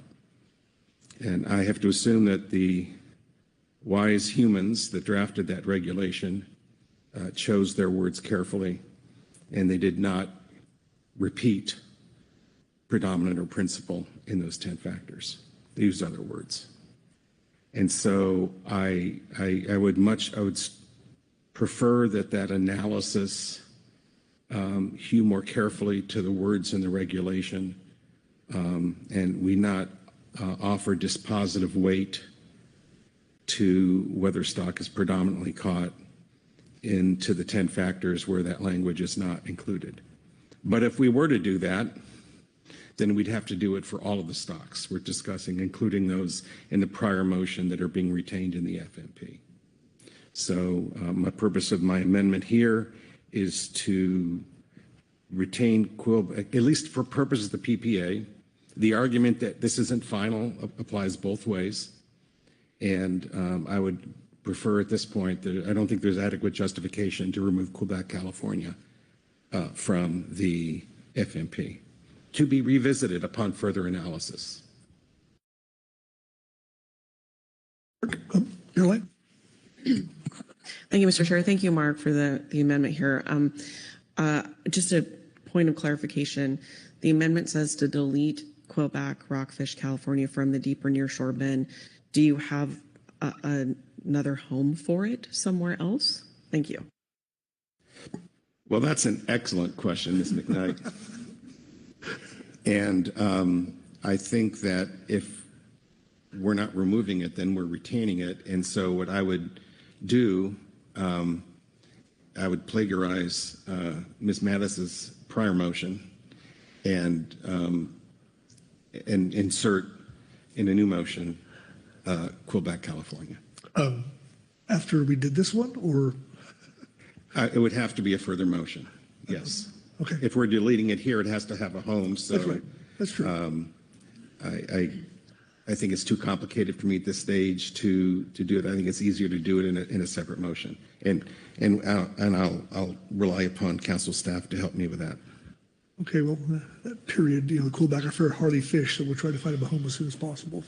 Successful here. So, Keely Kent. Thank you, Mr. Chair. Are we still on questions or are we on discussion? We're going to discussion now if you want. Okay, thank you. Thank you, Mark, for this amendment for the council to consider. Similar to my remarks on Ms. Mattis's motion, right, I think I'd want to understand more sort of how that rationale fit through the 10 factors. So at this point, I would abstain on this. I hear the points that you raised, but it's not enough for me to feel certain on how that outcome would look. But because I think, as you noted, your rationale is continuing to hark back to sort of how you are viewing the 10 factors and the relationship with predominantly. It is short, but I will read it from the NS1 rule. I think there's a very helpful guidance, and that the National Standard 1 revision rule states that if a stock is not predominantly, in parentheses, i.e. mainly or the most part, caught in federal waters, a council may lack the authority and thus ability to adopt measures that would prevent overfishing and rebuild overfished stocks. It would not make sense in that case to require a council to automatically include the stock in an FMP. So I think, right, there are these provisions. Perhaps it's not as clear as you would like it to be, but I do see the connection point there and want to come back to that. But as I noted, really for the main reason that I abstained prior, I would abstain from this amendment, wanting to understand how your rationale that you listed really played into a further analysis if that was the direction the council chose. Thank you, Keely. Mark? Thank you for that, Keely. And And I don't dispute the language of the statute. It says what it says. The regulations we're operating under here presumably are the regulations enacted to implement that statute. And that's where we are. So, I mean, I appreciate, I certainly agree it shouldn't automatically be included. But I mean, here it's a policy call. And that's our job here. Okay. Thank you, Mark. Corey Writings. Thanks, Chair. I actually have a question for the maker of the amendment, which is, Mark, you talked earlier about California quill, California copper, and brown. And then you mentioned very briefly, this is just one little amendment, but I'm curious if you wanted to elaborate a little bit on why this is just quill and not copper and brown as well. Thank you for the question through the chair. It was simply a numerical issue. The quillback is over 20%. The others are high, but are below 20%. I also felt it was better to take a smaller bite than a big bite. Okay. Further discussion? Caroline? Thank you, Mr. Chair. I think that in the grand scheme here, I think that I'm supportive of this amendment for the purposes of PPA and continuing the discussion. I do just want to follow up with a comment relative to your state waters line versus RC boundaries. I just want to make it clear that in the process of the state of California generating a 20-fathom boundary line for the purposes of restricting quillback, that line often went back and forth between state and federal. And so we chose to draw the line at that state-federal boundary to approximate it. So it isn't entirely clear when you look at that map, where that line is in terms of, because we modified it a bit to make it clean on the regulation side. And the other is to note that quillback has never been a high target fishery across our fishery. And so that lends itself, I think, to skewing the information a little bit differently as well. So I just wanted to point those two things out. But supportive of this amendment for the purposes of PPA, noting that there's more to come to place it elsewhere. Thank you. Okay. Further discussion? Okay, I'm going to call for the question. All those in favor signify by saying aye. Aye. Aye. Opposed? No. Abstentions? Abstain. Thank you. All right, motion passes with one abstention. So, all right.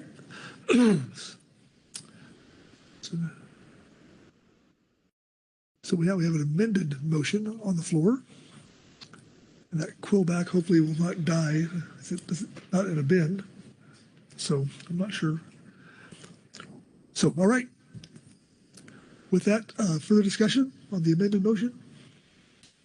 I'm not seeing any, so I'm going to call for the question. All those in favor signify by saying aye. Aye. Aye. Opposed, no. No. Abstentions? Abstain. Okay. So we have motion passes with one no and one abstention. So very good. All right. Moving along.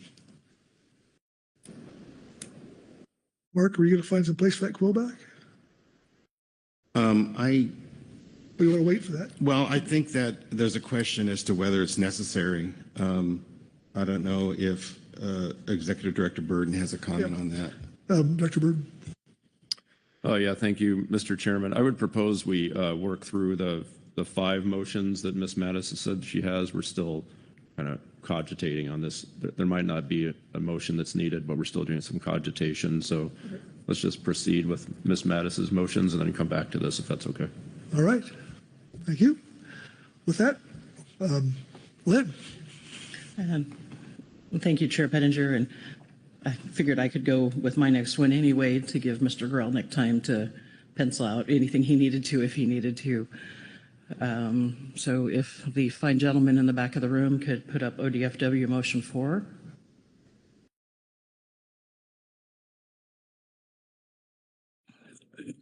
Okay. I move the council adopt as the preliminary preferred alternative, PPA, alternative 3 identifying the below species as not in need of conservation and management in the EEZ, but should remain in the FMP designated as EC species based on the 10-factor analysis in agenda item E6 supplemental attachment 2. And this for rockfish species: brown spotted, flag, green blotched, rosy, speckled, tiger, and Mexican rockfishes. And then flatfish species: butter, curlfin, rock, and sand sole, and starry flounder. All right, thank you, Lynn. Is the language on the screen accurate? Yes, sir, it is. Okay, looking for a second. Second by Heather Hall. Thank you, Heather. All right, please speak to this motion. Thank you, sir. So this motion does move 7 rockfish species and all 5 of the other flatfish species to ecosystem component, or EC species. While these species may not be in need of conservation and management, they do seem to be should remain in the FMP as EC species. These species are principally caught in the EEZ. Brown spotted rockfish currently does have management measures applied, which are intended to improve the health of the stock. Current low mortality is likely due to prohibition on retention, and the GMT recommend that this species could benefit from continued monitoring. For flag rockfish, again, they are principally caught in these EEZ, and while they are not necessarily a target, which is indicated by the low mortality, there is a high opportunistic value that leads to retention by recreational anglers. This is some color to fill out the bag. Similarly, the GMT did recommend continued monitoring on this one. For green blotched rockfish, the range may be primarily off of Mexico, but with the recent reopening of the cow-cod conservation areas off of Southern California, there is some potential for a new fishery to develop. We did see a spike in catches in 2023, suggesting it's important to some user groups. And the GMT recommended continuing monitoring of this species. Rosy rockfish, also low mortality, but is caught in the EEZ, and it can sometimes be confused with rose thorn rockfish. It is, again, not a primary target, but can be caught occasionally, and similarly, the GMT recommended keep continuing monitoring. Same thing for speckled rockfish, caught in the EEZ, low mortality but high opportunistic value, and GMT recommended continuing monitoring. Tiger rockfish, this species is sometimes caught in the rec fishery and has some value in the commercial live fish fishery. And again, the opportunistic value can lead to retention when encountered. And the GMT again suggested monitoring of this one. I forgot to put Mexican rockfish in my talking points that I have penciled out, but similar to the other species in this list, they do occur occasionally. When I was on a fishing trip out of San Diego last year, there was a talk about an influx of Mexican rockfish, so there is some potential for them to be part of the recreational fishery. Therefore, they could probably benefit from some monitoring. To the flatfish species, these species are principally caught within the EEZ, where there has been historic fishery, but there currently is not one. They are currently not targeted. Some are landed as bycatch or incidental catch. Recently had fun helping some of our orb samplers identify a flatfish they had not seen before that came up in a recreational bag. There is potential to be targeted in the future, depending on markets and other external factors. And depending on the life stage, these flatfish species occupy a variety of niches within the marine ecosystem and habitat. I will try not to go too nerdy on starry flounder, but as the discussion with Dr. Happel yesterday, they can be very far upriver. A couple of years ago, ODFW sturgeon program, while sampling the Willamette River in downtown Portland, caught a number of starry flounder juveniles in their nets as well. The Willamette River is 75 river miles from the ocean. They can also be caught offshore in upwards of 40 fathoms or more with other flatfish complexes. So overall, the EC designation will allow the council to monitor mortality for any new information or if a fishery should reemerge, but does not require us to actively manage. And additionally, based on the GMT report and some previous discussions, it is anticipated that a process for regular review of impacts to EC species will be developed in the coming months. Thank you. Okay, thank you, Lynn. Questions for the motion maker? Okay, discussion on the motion? All right, seeing none, I'll call for the question. All those in favor signify by saying aye. Aye. Opposed, no. Abstentions? All right, motion passes unanimously. Very good, thank you. Okay, Lynn? Thank you, Chair. Going 5 for 5, or is it 5 for fighting? The hockey's going on right now. So ODFW motion 5. I move the council adopt language in the FMP as shown in revised attachment 3, requesting staff make any recommendation or any modifications necessary to comport to the council's FPA. Okay, thank you. Language accurate? Yes, sir, it is. Second by Caroline McKnight. Thank you. All right, please speak to your motion. Thank you, sir. This motion just adopts the draft FMP language as shown in attachment 3, and the intention is to allow council staff to make any modifications to that language based on the actions we've taken in the previous and possibly subsequent motion under this agenda item in regards to how we are defining stocks. Thank you. Okay. Questions for the motion maker? Any discussion? All right. I'm not seeing any, so I'll call for the question. All those in favor signify by saying aye. Aye. Those no. Abstentions? All right. Motion passes unanimously. Very good. Oh, Lynn? Thank you, Mr. Chair. I don't have another motion. Don't worry. I mentioned it, I think, yesterday, but I really want to thank the GMT and the GAP for how they laid their reports out on this with their recommendations. It made it easy to follow and was easy to help devise the talking points and the rationale for these motions. I know they put a lot of hard work in, especially the GMT, and I just want that acknowledged how helpful their report and how it was laid out was in making motions. Thank you. All right. Thank you, Lynn. All right. Mark Grolick. I do have a motion. All right. It was sent a few minutes ago, but I could read it as well. Okay. Oh, there it is. I move the council to adopt as the preliminary preferred alternative that Quillback Rockfish, California, is in need of conservation and management, alternative 1, and should remain in the FMP. Okay, Mark, is the language accurate on the screen? It seems so. It looks like it. Just had to ask. All right, seconded by Butch Smith. All right, thank you, Butch. All right, please speak to your motion. I don't think there's much need. I think that the discussion has taken place, but I'm happy to answer any questions. All right, Todd. Yes, thank you, Mr. Chair. I guess I wasn't acknowledged, but the question that I would have is that would this be for alternative 1, option 1 for clarity? Which would mean it'd be a single stock off of California.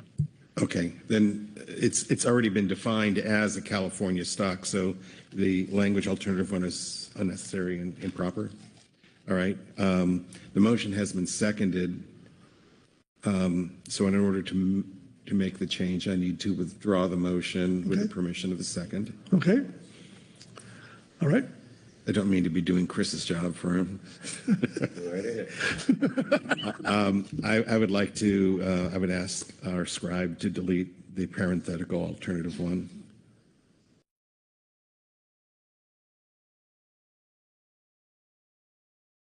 And I will try this again.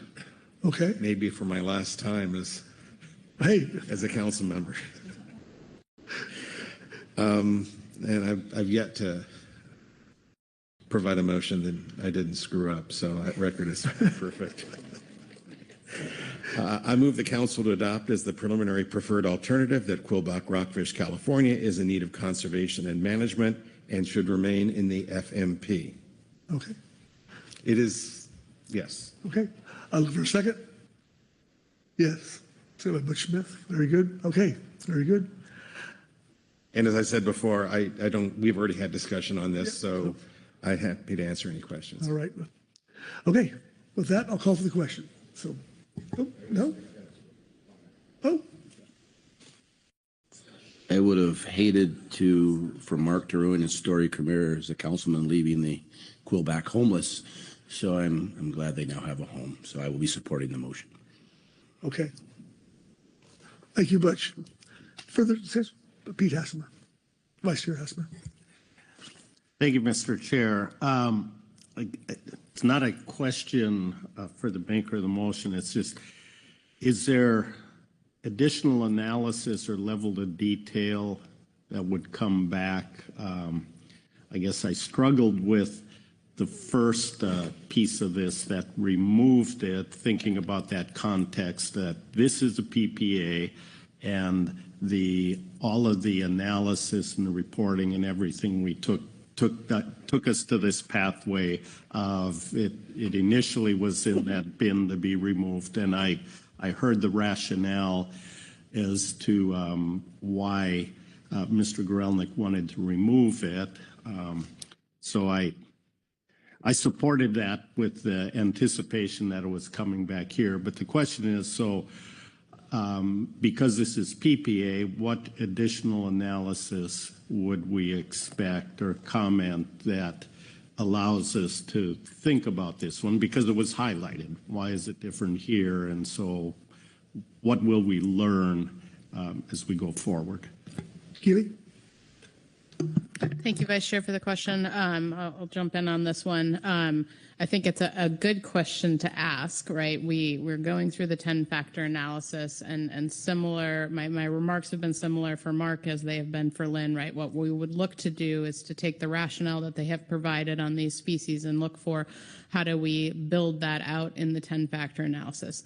On its face, right, I don't know that these motions tell us something different to bring, but they are highlighting that council members are seeing something different in the 10-factor analysis or something missing. So we're going to evaluate that. I don't know, I don't have a specific rock that I think we could bring back, but what we'll be looking for is how do we take all of that rationale and import it into the 10-factor analysis. Okay. Thank you, Keely. Mark? Yeah, thank you, Vice Chair, and thank you, Keely. And I think, as we've all said, this is PPA, so all of this is subject to further analysis. And I would only ask the further analysis attempt to be more internally consistent amongst the stocks in the different states, because I'm not seeing that internal consistency. I'll leave it there. Okay. Further discussion? I'm not seeing any, so I'm going to call for the question. All those in favor signify by saying aye. Aye. Aye. Those no. Abstentions. Abstain. Excuse me. And okay, motion passes with one abstention. So thank you, Mark. All right. So Todd, how are we doing here? Yes, thank you, Mr. Chair. So looking at your large and long list of tasks, you have adopted FPA for 46 species, 45 species, with 2 going to be considered on the 10-factor evaluation between now and FPA, and 1 was removed. You did adopt stock definitions for those adopted under Alternative 1. And as well as the revised language, giving staff latitude to comport that document to reflect the decisions made here today. You have considered and discussed the 10-factor analysis and adopted a PPA as we just went through. And provided additional guidance for how we should move forward with some of this analysis in between PPA and FPA. So I would say, based on my opinion, you have completed the tasks at hand. All right. Well, thank you. Thank you both. Thank you everyone for a lot of hard work and wow, and especially Lynn for all the motions. So we're going to take a short break. Let's try to get back here we'll do 10 minutes, and then Vice Chair Hassemer will have the gavel. We'll return. So.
Okay, if we can move back to our seats, we'll start very soon.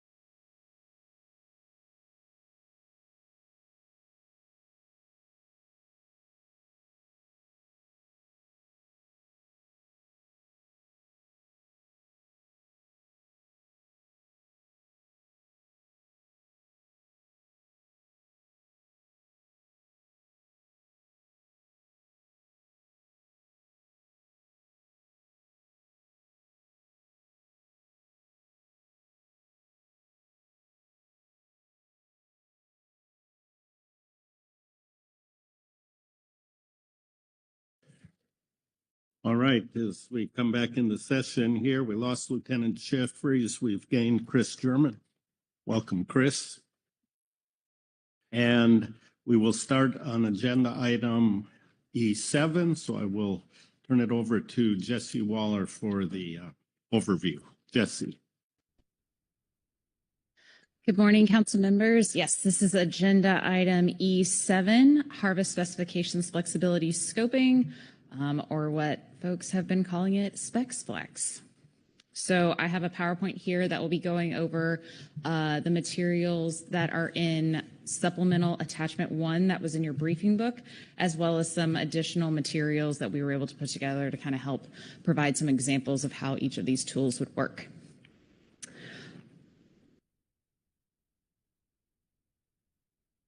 So the National Marine Fisheries Service and the council staff collaborated to explore the viability and trade-offs of pathways to increase adaptability and flexibility within the Pacific groundfish FMP. And so this report is generated in response to the council's groundfish workload and new management measure prioritization in March, which was agenda item D, or those were items D1 through D4 from the supplemental gap report, and then your guidance under the adaptive management special project, which was in April. So here we just kind of have an outline of the general structure of the paper that myself and Gretchen Hanshu of the National Marine Fisheries Service developed. And so part 1 is what we termed the overview of management and kind of the assessment of the problem. And then part 2 of the presentation and the paper is looking at actually scoping of some of the management measures.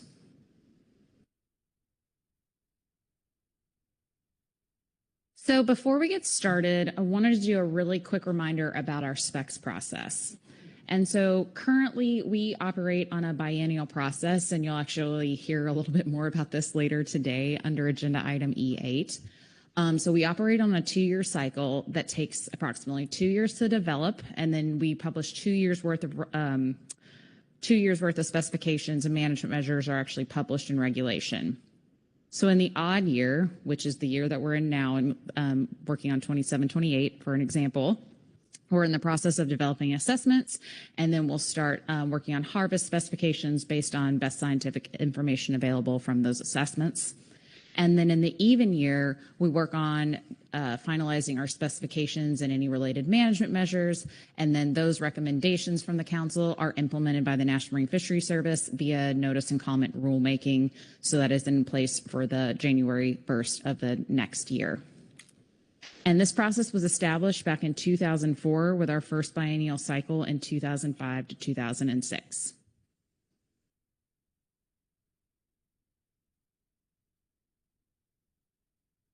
So I wanted to spend a little bit of time going over our specification setting, just in case, I think it's a good refresher. We actually had a really good conversation about this in the GAP and GMT.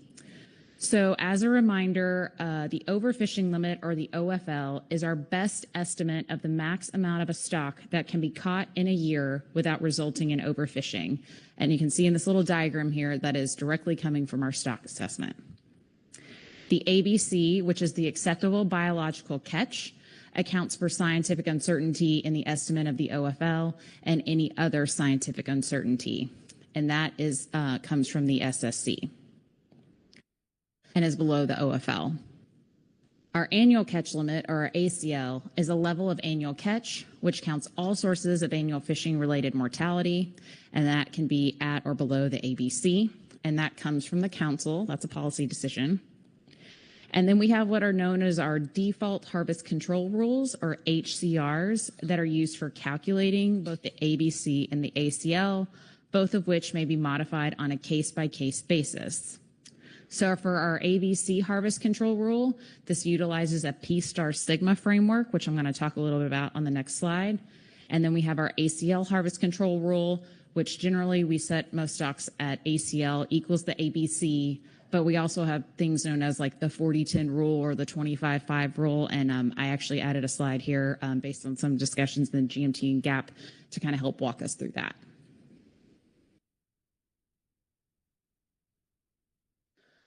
So first I wanted to talk about the ABC control rule parameter. So our default ABC control rule is based, again, on this P-star sigma framework. So sigma is the scientific uncertainty around the estimated OFL, again, which is coming from the assessment, that OFL value. So here you can see on the screen, I have this graphic, which I stole from Jason Cope, gave a great presentation for the GAP and GMT, and I thought it explained this super well. So thanks for Jason for that one. And you can see the spread around the OFL is the distribution of this. Sigma is kind of the spread of the OFL. So it's kind of this distribution in the blue bars here. And so we set sigma based on the category of the assessment. The SSC sets that value. And so this here is a category 1 assessment. So these are our data-rich assessments. And for that, we have a sigma value based on 0.5. And so for our estimated OFL in the final model year is considered to be the median of that distribution, which is set here. Unfortunately, oh, there's my mouse. Okay. So not showing up on the screen. Sorry about that. Where the estimated OFL, so the median in our example here is 500 metric tons. P-star is the probability of overfishing. And so this is the degree of risk tolerance that the ABC that is being set is actually higher of what the OFL should be, or that catching the ABC would result in biological overfishing of the stock. And I mean biological, and just differentiating that between the legal definition of overfishing, which is actually having catch exceed the OFL within a year. So here you can see P-star, the council, a P-star of 0.5 would mean that the OFL is equal to the ABC. And so you can see this kind of distribution down here at the bottom for various ABC values in our little example here based on various P-stars. The council has set a ceiling for P-star in the Groundfish FMP where it cannot be greater than 0.45. You can see here in the example that would mean that the resulting ABC under a P-star of 0.45 with a category 1 assessment in the first year would be 469.6 metric tons, so about a 30 metric ton buffer between the OFL and the ABC. Now, what's important to also consider here is that sigma ultimately includes both what we call a baseline sigma, which is the estimate of uncertainty of the OFL, which is shown by the shading and the blue bars here on the screen. So this 0.5 is what it is for category 1 assessments. But then we also have time varying sigma, which increases scientific, which is to deal with increasing scientific uncertainty with assessment age.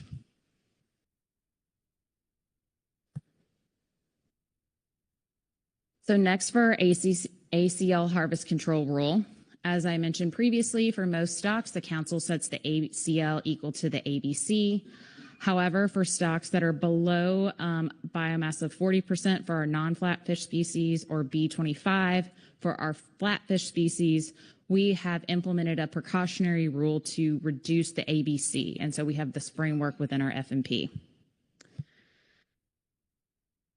So this graphic is from the Groundfish FMP, and it's a general representation for our control rules for all non-flatfish. So you can see in the graphic the depletion levels on the x-axis at 10, 25, and 40%. And then there's a value going up on the y-axis. And like I said, this is from the FMP, and it's pretty generic, but I think it gives you a few key points about how these rules work. So you can see the OFL is in that blue line that's going up from the top on the top line.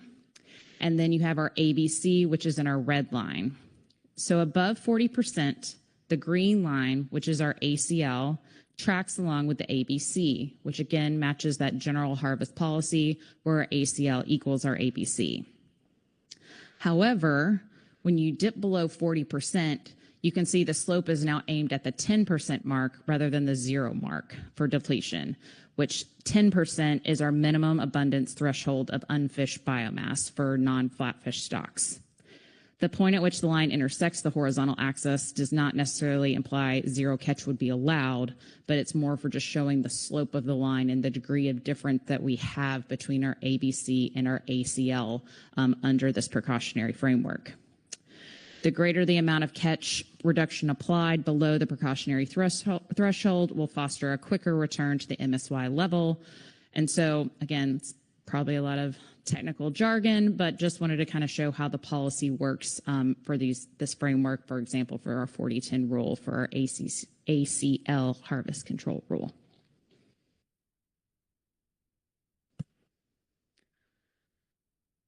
So that's just a little bit, of context for our management system. And as we started to develop this paper, we started to initially just start looking at the items that were moved forward from the groundfish workload list in March.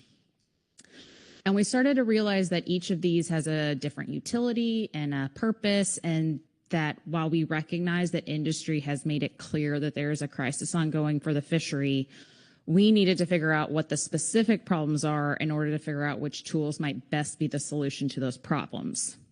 So we did a super high level look at some key indicators, including ACL attainments, referencing the allocation attainments from the intersector allocation review that we discussed yesterday, and also looked at the changes in stock assessment in recent bienniums. So in some of the conclusions or things that we saw, and some problems may include low attainment of annual catch limits. There could be instability caused by sudden changes in scientific understanding of the stock. And then also this issue of scarcity of some stocks causing constraints in fishing for more abundant stocks.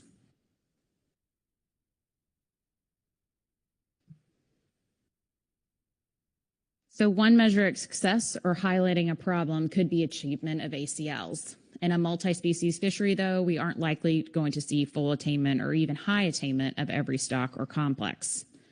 However, in looking back from 2011, which is when we're kind of thinking of our current management system being implemented, on average, 40% of stocks attain less than 25% of the ACLs.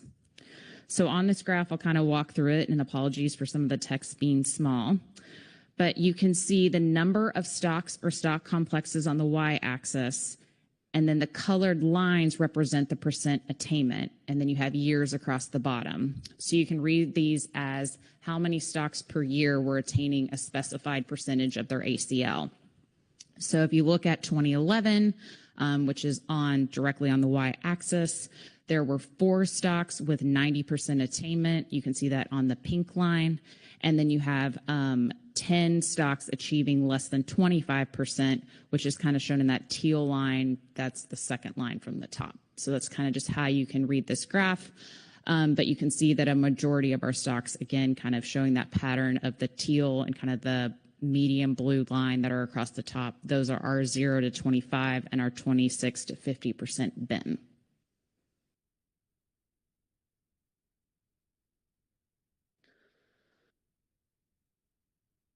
Additionally, we wanted to look at some key stocks and complexes and wanted to look at the impacts of recent assessments plus the implementation of time-varying sigma.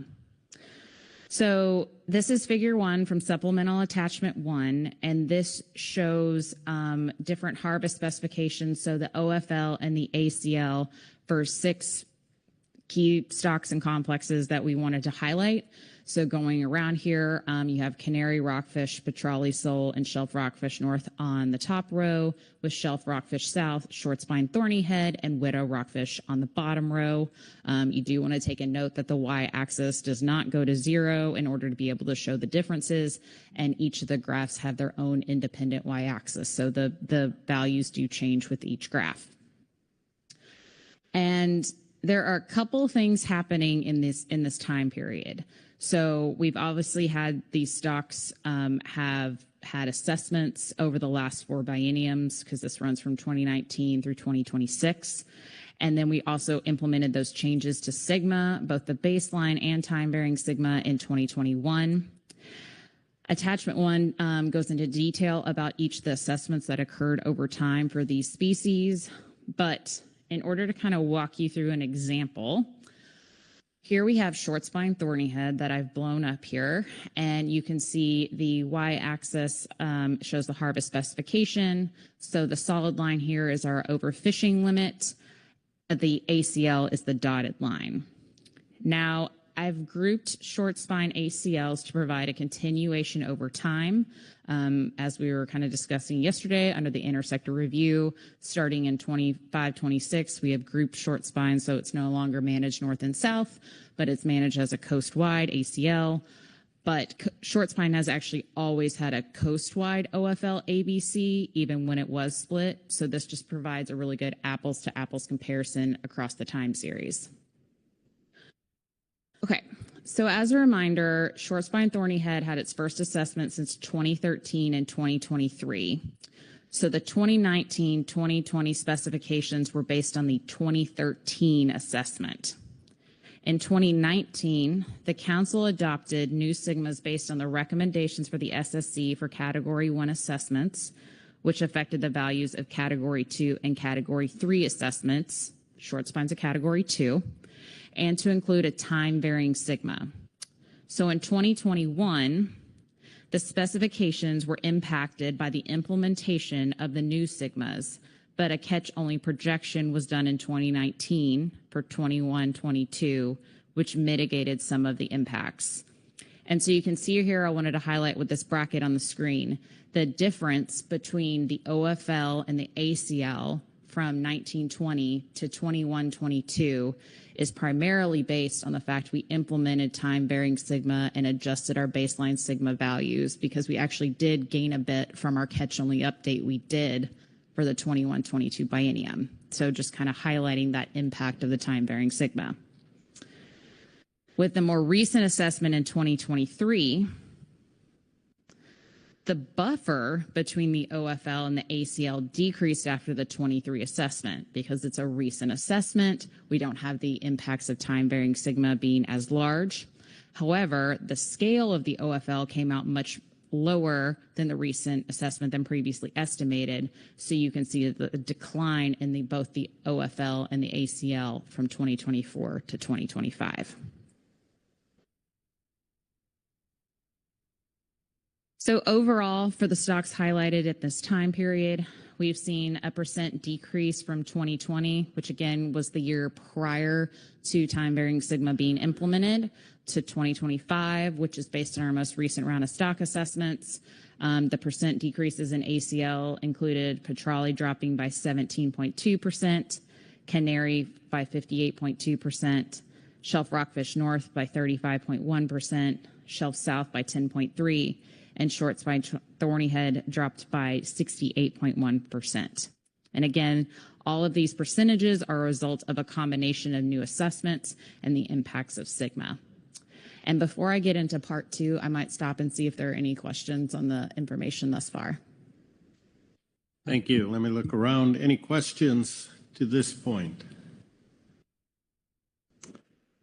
Sharon Kiefer. Thank you, Mr. Chairman. And maybe just to help me understand this a little more, what led to the Shelf Rockfish South in your assessment impact slide, which looks to me to have a much more precautionary approach because you've got that huge buffer between the OFL and the ACL compared to the other species you highlight? Was there something ticking there that led to that, or? Jesse. Mr. Vice Chair, Ms. Keeper, so a lot of our shelf complex is actually Category 3 stocks, so they have the largest buffer between the OFL and the ABC. Just checking that there was something intentional about that. Thank you. Other questions? Corey Ridings. Thanks, Vice. Thanks, Jesse, for this. I'm looking at, I think it was slide, oh shoot, there's no numbers. Near the beginning, where the slide title is specification setting, and it's got, thank you, that slide. So on that slide, it talks about how the acceptable biological catch comes from the SSC. And on the next slide, you have down here that the ABC control rule comes from P-star sigma, but P-star is a council decision.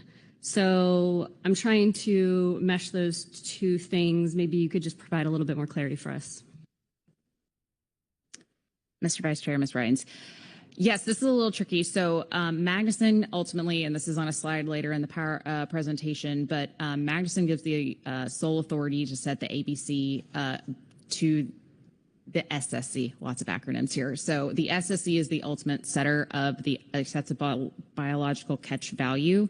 The council, when we created our P-star sigma framework, incorporated a policy decision point in there. So they added in P-star to that ability to set the ABC. The council can only be less precautionary than the SSC. They can't be we can be more precautionary than the SSC, not less precautionary. So that was that comes from the SSC is more that the Magnuson defines that they set the value. In other councils, the SSC is the direct setter of the ABC, and the council doesn't have actually any kind of lever in setting that value. Thank you. Corey Niles. Yeah, thanks. Jesse, could you go to that slide where you had the P-star? I had like the histogram of OFLs. Maybe this is kind of, am I getting this? Is this your understanding kind of question? Because someone I was talking on the break on this concept of on averages over a multi-year period, and someone reminded me that this is exactly what we do. So I remember back when P-star was being developed, some people were arguing that if P-star is a risk of overfishing, you want a really low risk, and I can't remember where they were bringing up something which on its face seemed reasonable, like a P-star, a point, whatever, it would be 0.5. So you only want a 1 in 20 chance of overfishing. But I think what the science is saying here is that if you got your OFL perfectly right, in an unbiased manner, that is, your variability will bounce up and down above that OFL from assessment to assessment. But as long as it's unbiased over the near term, long term, you're going to be on average right on the money. And so they're saying, the SSC is saying, that we don't have the ability to be that unbiased or precise. So the sigma is going to lower your OFL from that 50-50 mark.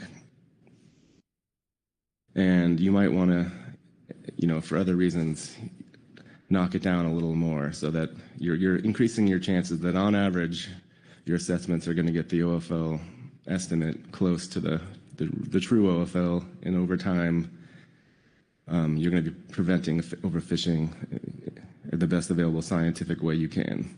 So, long way of saying is that is that accurate reflection of what you understand this setup is about?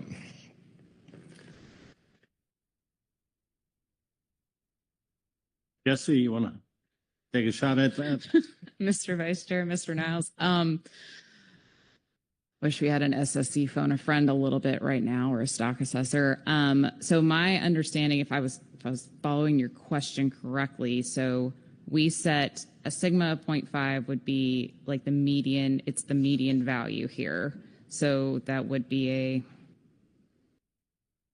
50-50 chance, which is why we also increase our sigma when we have greater scientific uncertainty, when we have a category 2 assessment. But not even sure if that was answering your question. I think I lost it a little bit along the way, and I don't also want to give incorrect information because this is not my in-depth area of expertise, I hate to say. Ori? Okay, thanks. Yeah, no, and I should have said, this might be unfair, but yeah, maybe just for council discussion, maybe a point of I'll bring up of understanding this concept more fully. But thank you for Jesse in the end. Sorry for the unfair question. Any other questions? Not seeing any. Please continue. Okay, great. So we're going to move into our management measures scoping part of the document. So from March, there were 5 items that were flagged by the GAP to consider. So these, again, were those D1 through D4 items. We chose to rearrange them and kind of bin them out differently for ease of discussion. So that was the mid-biennium harvest specifications change, also known as the green light. We were looking at changes to the ABC control rule, specifically increasing P-star. They're looking at a phase-in ABC control rule, the multi-year average catch policy, and then carryover of unutilized ACL. But given some guidance and the note that like these items were not supposed to be like all of the items, if there were other things out there to consider in the vein of harvest specification flexibility. Staff also looked at some potential other items for the council and its advisory body to consider.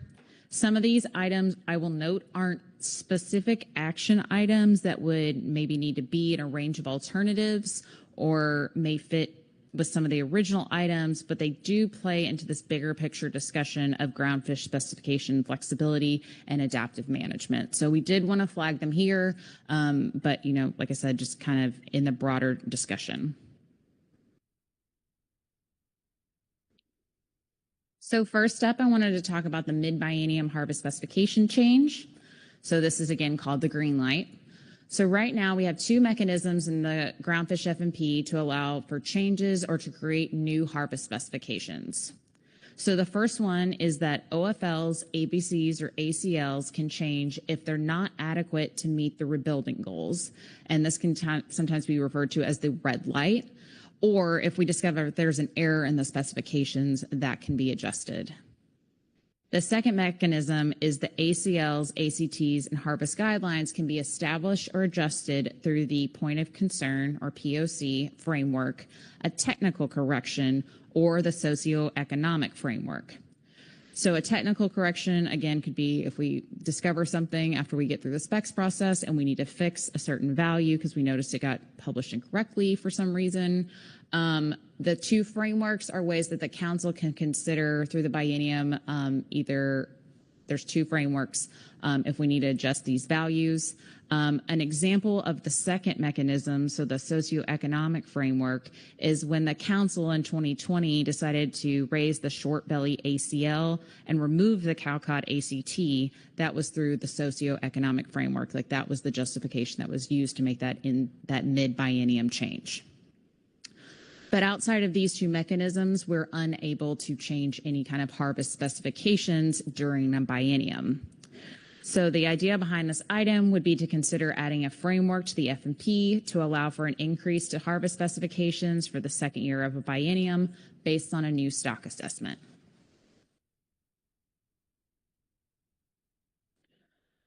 So in terms of past work, the council and its advisory bodies originally considered this item back in 2004. Again, this is when we were considering our developing the biennial specifications process. That's when it was implemented for 2005, 2006. However, the council decided not to pursue it as it was perceived to perhaps subvert the intended stability of the multi-year management process, i.e. the biennial specs. We began scoping this again back in 2016 and actually reached FPA in November 2017, but the council chose not to they did no action at that time due to competing priorities. At that time, NIMS did outline that there would be 2 pieces to this policy. There would need to be creation of a framework through an F&P amendment, which NIMS at the time provided some proposed F&P language. They also noted that the requirement that the harvest specifications and resulting management measures would need to be covered by previous analysis under NEPA. So in November 2017, although the council did not move forward with the green light, the council did start strategically engaging in the stock assessment planning and prioritization process. And our current process was developed afterward. So in other words, so at the time where we were working on Greenlight in 16-17, we were not in the cycle we are now, where we're actually looking 2 cycles ahead and planning our stock assessments. At the time, we were only looking 1 cycle ahead.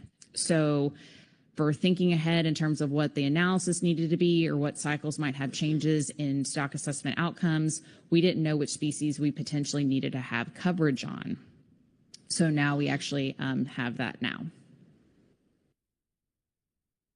So potential trade-offs. This is obviously a natural fit into our existing biennial harvest specification process. It could be very work and time intensive when pursuing on a case-by-case basis with full council discretionary tailoring. But expediency could be gained by formulaic approaches in a framework. And with regards to the framework, the GMT in November 2017 actually provided preliminary responses to each of the questions that NIMS had proposed at the time on developing these frameworks, but we would obviously need to reconsider these aspects.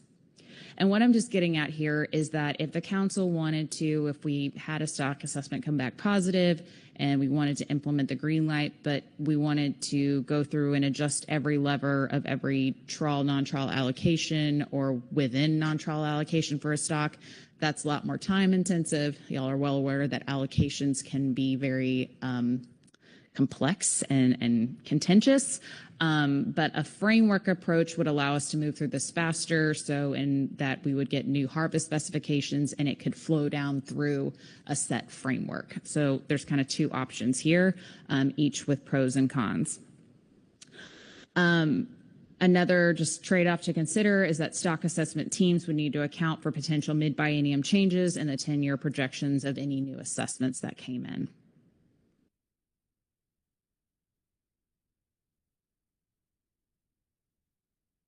So the next item is the changes to the ABC control rule parameter. And so we're back here to our graph and kind of gave an overview on our ABC control rule at the beginning. And under this item, the proposal is that we consider raising the maximum P-star value to 0.45 to 0.4999, which would decrease the reduction from the OFL when setting the ABC. Again, you can see some examples here under a P-star of 0.45 under our little dummy example at a category 1 assessment. A P-star of 0.5 is 500. We would be about 30 metric tons below that at our current P-star of 0.45.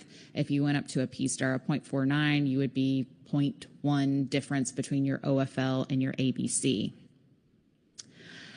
And as Ms. Writings had brought up in kind of the little confusing part of my initial slide, did just note that the MSA gives the SSC the sole authority to set the ABC. So what the council can set has to be at a value at or below what the SSC endorses.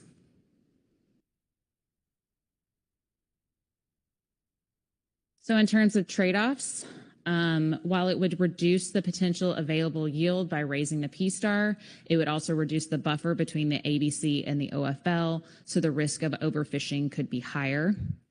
And while P-star is a council policy choice, we are unsure how this could impact the current P-star Sigma framework, and the SSC might need to be involved in depth to understand the trade-offs. Again, ultimately, the MSA authorizes the SSC to calculate the ABC, so the council has incorporated that additional risk tolerance, but it can only be less than or equal to that SSC recommendation.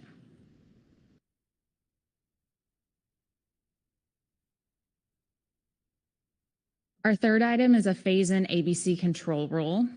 So National Standard 1 allows for phase-in changes to ABCs over a period of time not to exceed 3 years, as long as it does not exceed the OFL. We can do this on an ad hoc basis, which the council has previously done for Oregon black rockfish in the 21-22 and 2023-24 biennium, or we could issue it in a framework, which was recently adopted by the South Atlantic Fishery Management Council. And so their framework could apply criteria for when a phase-in is allowed and an approach for that framework. The council has previously focused on an ad hoc approach, And while we previously considered it in 2009, we elected not to move forward with that FMP amendment for a framework, instead, like I said, focusing on that ad hoc approach. And after the council had considered the phase-in framework, the National Standard 1 tech memo, which is referenced in supplemental attachment 1, came out in 2020, and this included members of our current SSE, like Dan Holland was an author on this tech memo, and it gave a lot of great examples about how phase-in and ACL carryover could be used.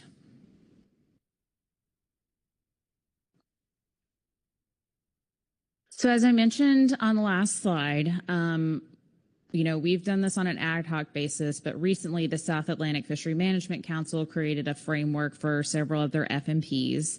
And so their framework allows a phase-in of increases to ABCs as specified by the council, and they allow a phase-in of decreases when a new ABC is less than 80% of the existing ABC. And so you can see here, this is their framework, and I think it provides a good example of what something the council could set up if they so choose. So you can see their 3-year schedule and what the ABC would be set at year 1, year 2, and year 3. And so in order to kind of provide an example about how this might work in a species, I applied their framework to Petrale sole as we had a recent assessment in 2023, and it might have been a good candidate. So the ABC in 2025 was 70% of the existing ABC, so it would have met their initial criteria for implementing a phase-in of decreases. So here you have Petrale sole, and we have our OFL and our ABC, and apologies that it got a little bit small. I want to be able to show the drop from 24 to 25 here on the graph. So the top line is our OFL, and then the kind of red burgundy line is our ABC. And so you can see that it drops from 24 to 25 based on the new assessment. If we would have had this phase-in framework done, you can see the kind of gold line shifts the difference between the OFL and the ABC across the 3-year period from 2025 through 2027. And what this functionally ends up meaning is that in 2025, we could have had up to 163 metric tons additionally available to the fishery, which would result in 161 metric tons to trawl and 2 metric tons to non-trawl under our current specifications. And under 2026, this would have resulted in 85 metric tons in total to the fishery, which would be 83 to trawl and 2 metric tons to non-trawl, again, under our current framework. So that's just showing kind of a framework approach and how this could be implemented and the results.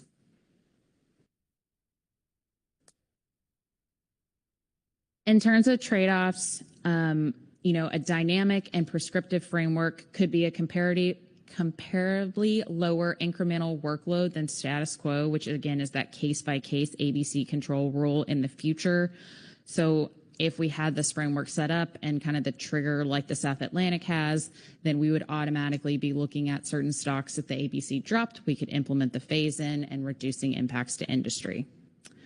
On a case-by-case ABC control rule could provide similar stability as the phase-in framework, but with higher incremental workload for each use.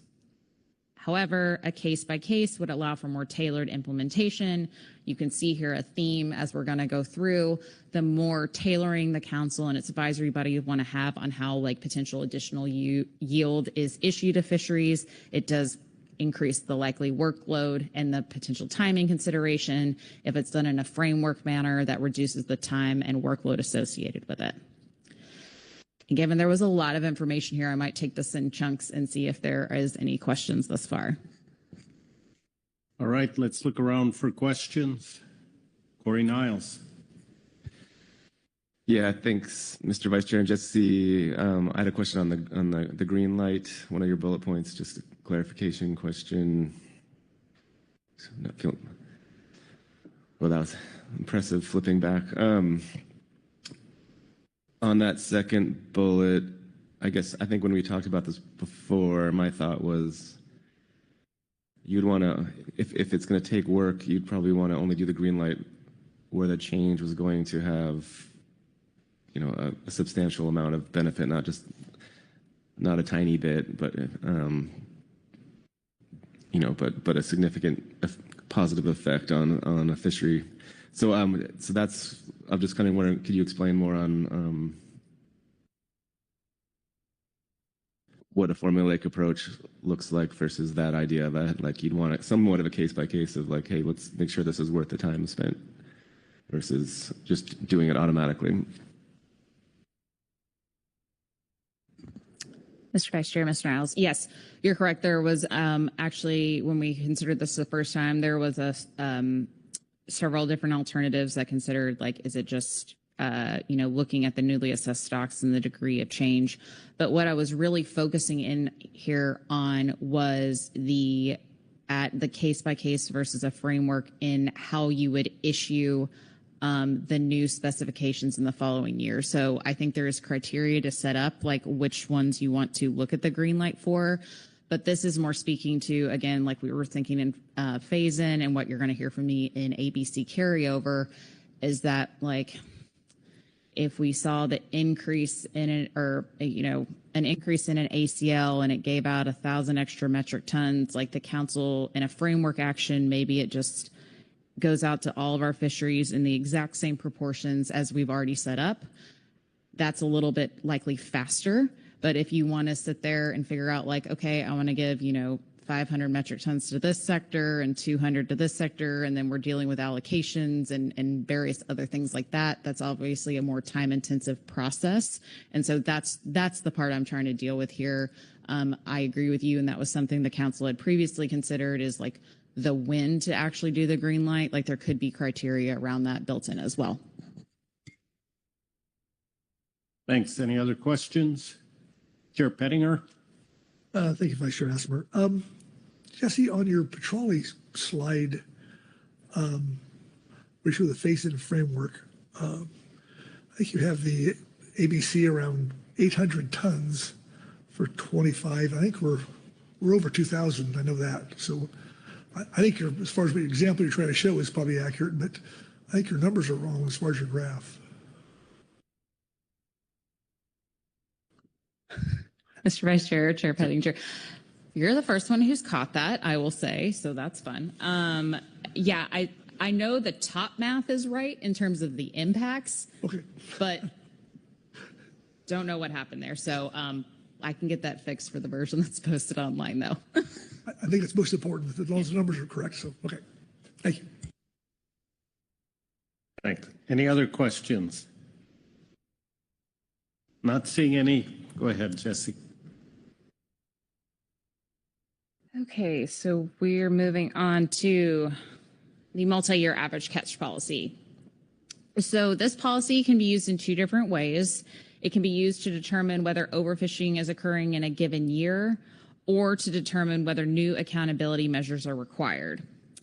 The council initially considered this back in 2017, but at the time we learned that it's intended for use in fisheries with highly variable annual catch and without reliable in-season or annual data. And so at the time, we didn't move forward with it due to high workload and perceived limited benefits. And our assessment of this, staff's assessment thus far, is that, again, this may have limited applicability to the groundfish fishery, given relative confidence of in-season tracking of catches compared to the ACLs.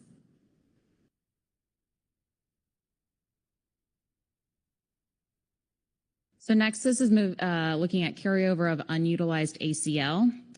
So the National Standard 1 guidelines permit carrying over some unused portion of an ACL from 1 year to increase the ABC in the next year. Now, a couple key points here is that the resulting ABC must prevent overfishing, so it cannot exceed the OFL for the stock. And that's the OFL that would be coming out of the new assessment, or is that set for this year. So it does not change the OFL.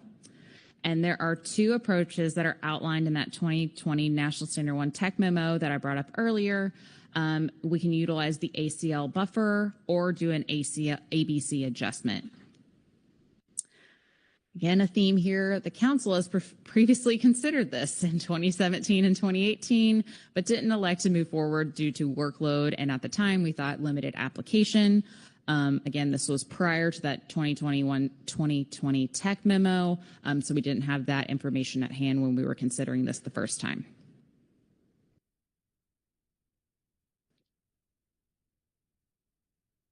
Okay, so I wanted to walk through a few examples, and Canary Rockfish actually provides us with a really good look at how carryover could have been used in 2025. So again, we have two approaches here. We can utilize the ACL buffer or do an ABC adjustment. And so first I'm going to look at the ACL buffer. So on the screen here, you have a series of bars. So we have 2023, 2024, and 2025. You can see the OFL, the ABC, and the ACL. And the screen bar here shows the mortality for Canary in 2023. This was based on the GEM. And so, in thinking about carryover, the amount that would be eligible to carry over is about 614 metric tons. So that's the difference between the mortality and the ACL that was in 2023. So that's eligible to be carried over. However, if you move down to our 2025 set of bars, and I'm going to also look at moving, I should have said this up top. The National Standard 1 Tech Memo considers moving from year 1 to year 2 carryover. We looked at the example moving from year 1 to year 3, and that's just because we have total mortality estimates available late in that following year. So this would allow actually the most amount of carryover. But as we noted in the supplemental attachment, there would be ways to go from year 1 to year 2. It would just have to be based on a preliminary estimate. Okay, so if we look here, the difference between, again, we're utilizing the ACL buffer. So the difference between the ACL and the ABC for Canary Rockfish in 2025 is 34 metric tons, and that's based on it being the precautionary zone, and we have the 40-10 rule adjusted, which is what I showed way back on like slide 4. So that's the maximum amount of carryover permitted. And so you can see here, under the ACL buffer, we could increase our 2025 ACL by 34 metric tons under the carryover provision. And under status quo allocations, this would result in the trawl allocation increasing by 24.6 metric tons, which would result in an increase of 9,741 pounds to an IFQ annual vessel limit. And then non-trawl allocation would be increasing by 9.4 metric tons.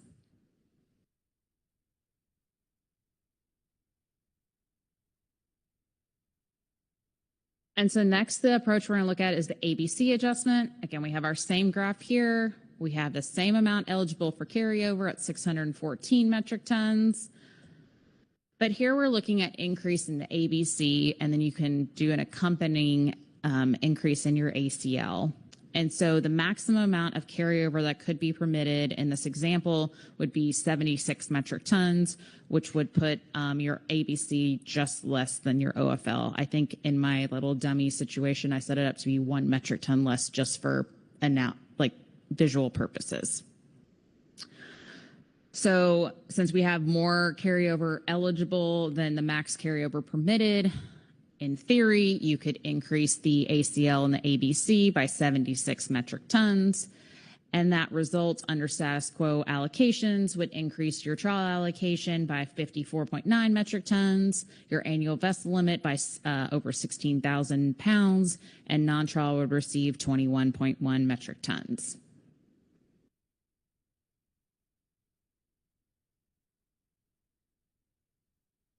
So in terms of trade-offs, it likely would not increase quotas for high attainment stocks. We were showing Canary, it's moderately attained, normally less than 50%. So for high attainment stocks, there would not be a lot to carry over. So the utility for extremely high attainment stocks may not be there, noting that, we did have some discussions in the gap that even a little bit can help. So just wanted to caveat that. It could provide stabilizing effects between bienniums if we do have those kind of decrease in assessments like we've been talking about and I showed at the beginning of the presentation.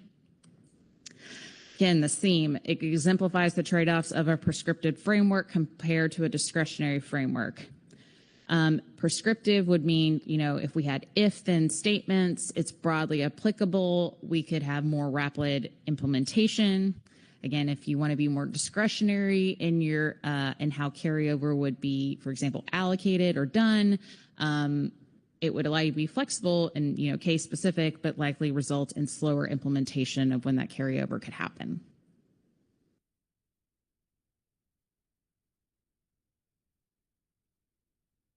So now I'm going to get into some of our other options for consideration. These definitely had less scoping, I will just note, than the 5 items that we brought forward for the gap and just for things for the council to consider. So in terms of our allocation framework, we typically have our allocation is done on a trawl, non-trawl basis. We had a big in-depth discussion about this under our intersector allocation review agenda item. The council could consider changing to another type of framework in the FMP or allowing a different type of framework, such as having a commercial or recreational split. So instead of having trawl, non-trawl, it could be that all of our commercial fisheries are under one allocation and our recreational fisheries are under another allocation. Just thinking about different ways to allocate fish and how we respond to that. Additionally, the council could consider an in-season authority to change allocations, so shifting. However, I'll note this would only be a one-way shift because trawl quota pounds are issued out. They cannot be taken away from a vessel account, so this would likely be more of a one-way shift, except for the only thing that can move from trawl to non-trawl would be something like the at-sea set-asides. You could set this up. But again, this was just like tossing out the idea of the several boxes that we have in our allocation framework and thinking about different ways to do that to increase potential attainment of our stocks.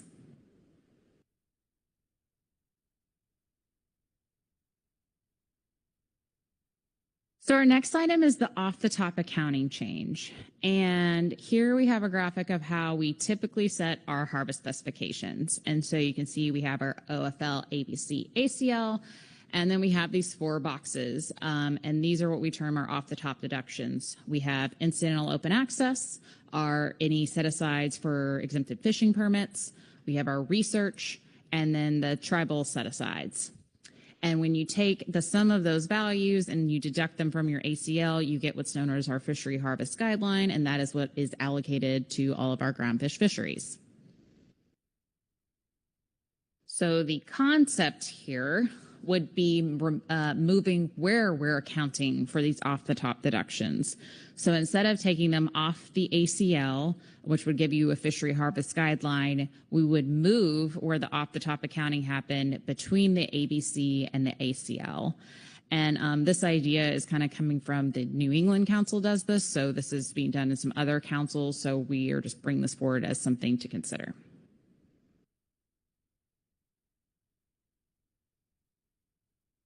So how does this impact ACL's allocation and management? Gretchen was super nice and put together some examples for us to walk through. And so first we're going to start with a situation where the ABC is greater than the ACL.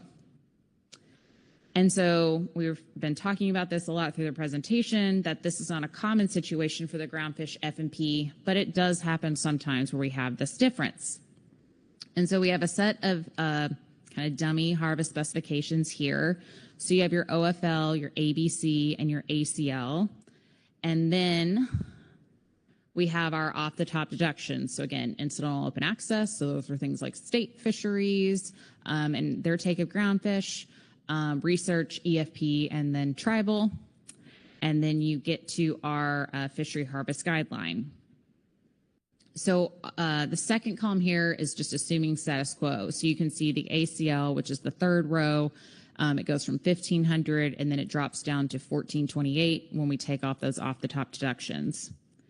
But if we move where we're accounting for it and we move it into that buffer, we end up increasing the harvestable surplus available for groundfish fishery sectors by 72 metric tons to the fishery harvest guideline, increasing the trawl take. Again, this is just an example, which is split 95.5%.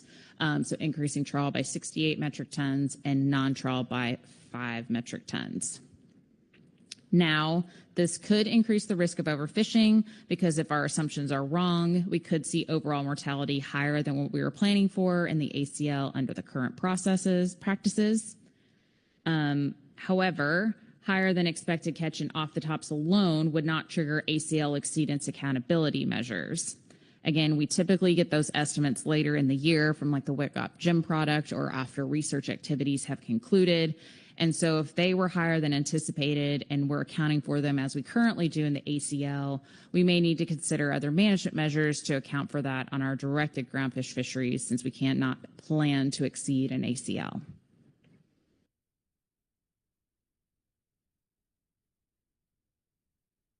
So now let's look at an example when the ACL is equal to the ABC. This is our pretty common example of most groundfish. So here, again, we have the same OFL ABC as the previous example, but you can see the changes in the ACL here, where that 72 metric ton difference we saw on the harvest guideline is now the difference is showing up in our ACL because of where the off-the-top deductions are taken. So there are no practical differences in terms of what's allocated to the fishery. Sorry, one click behind.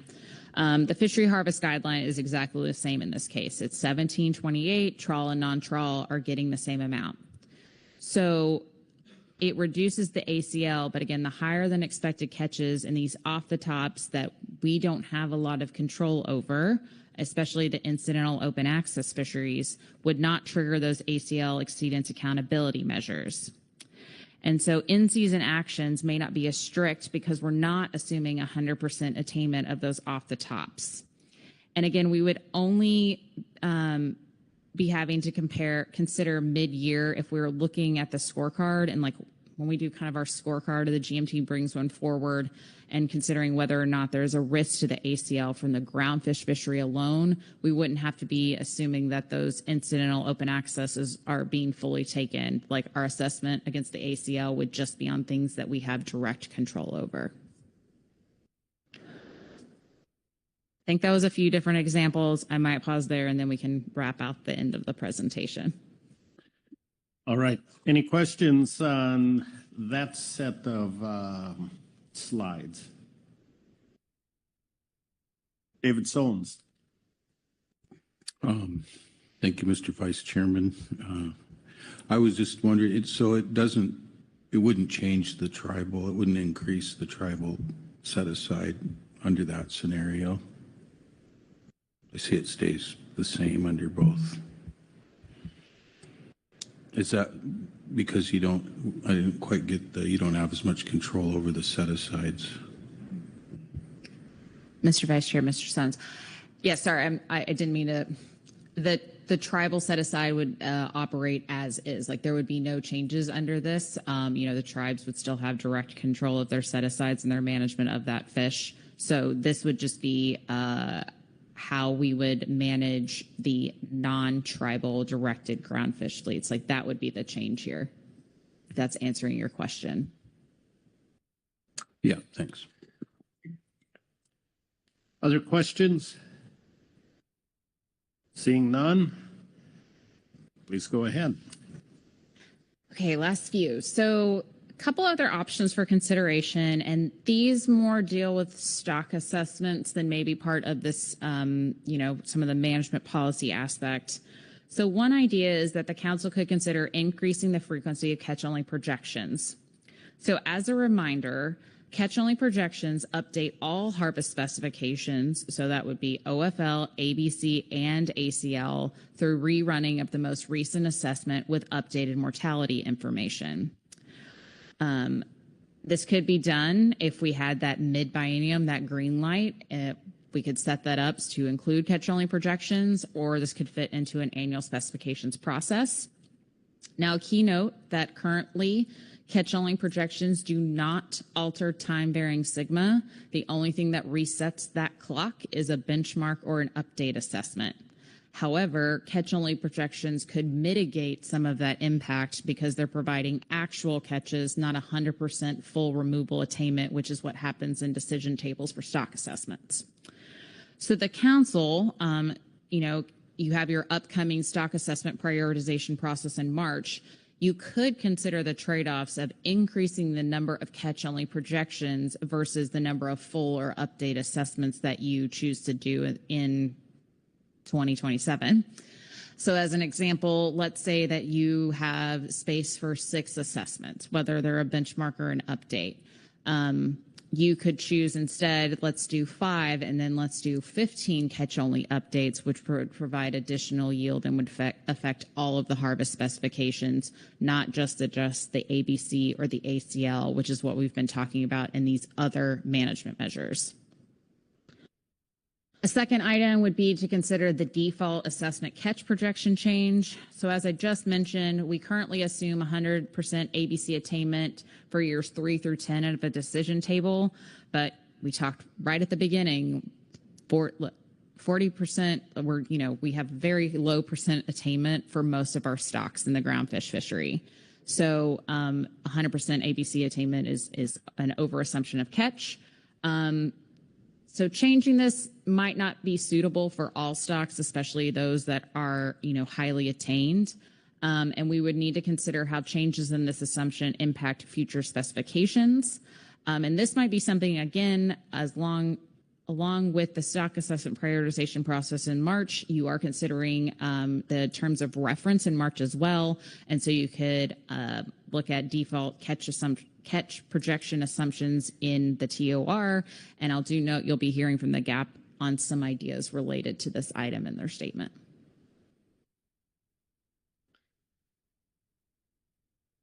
These two items here on the screen would definitely need some more scoping. These were just some ideas that staff wanted to throw out for conversation.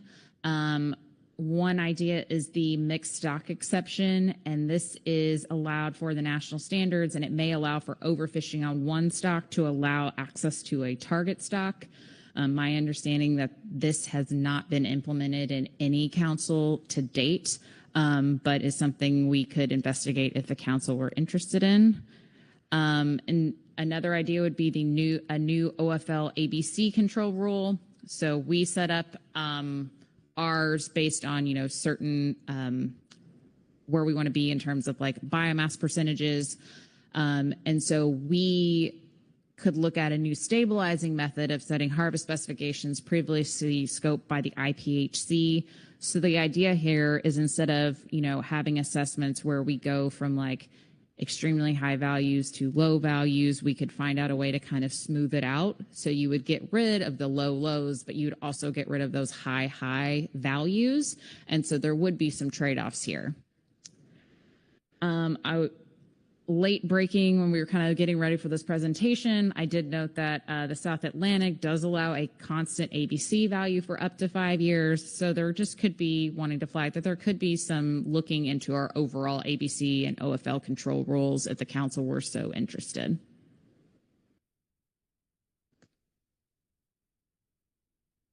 And lastly, biennial versus annual specifications.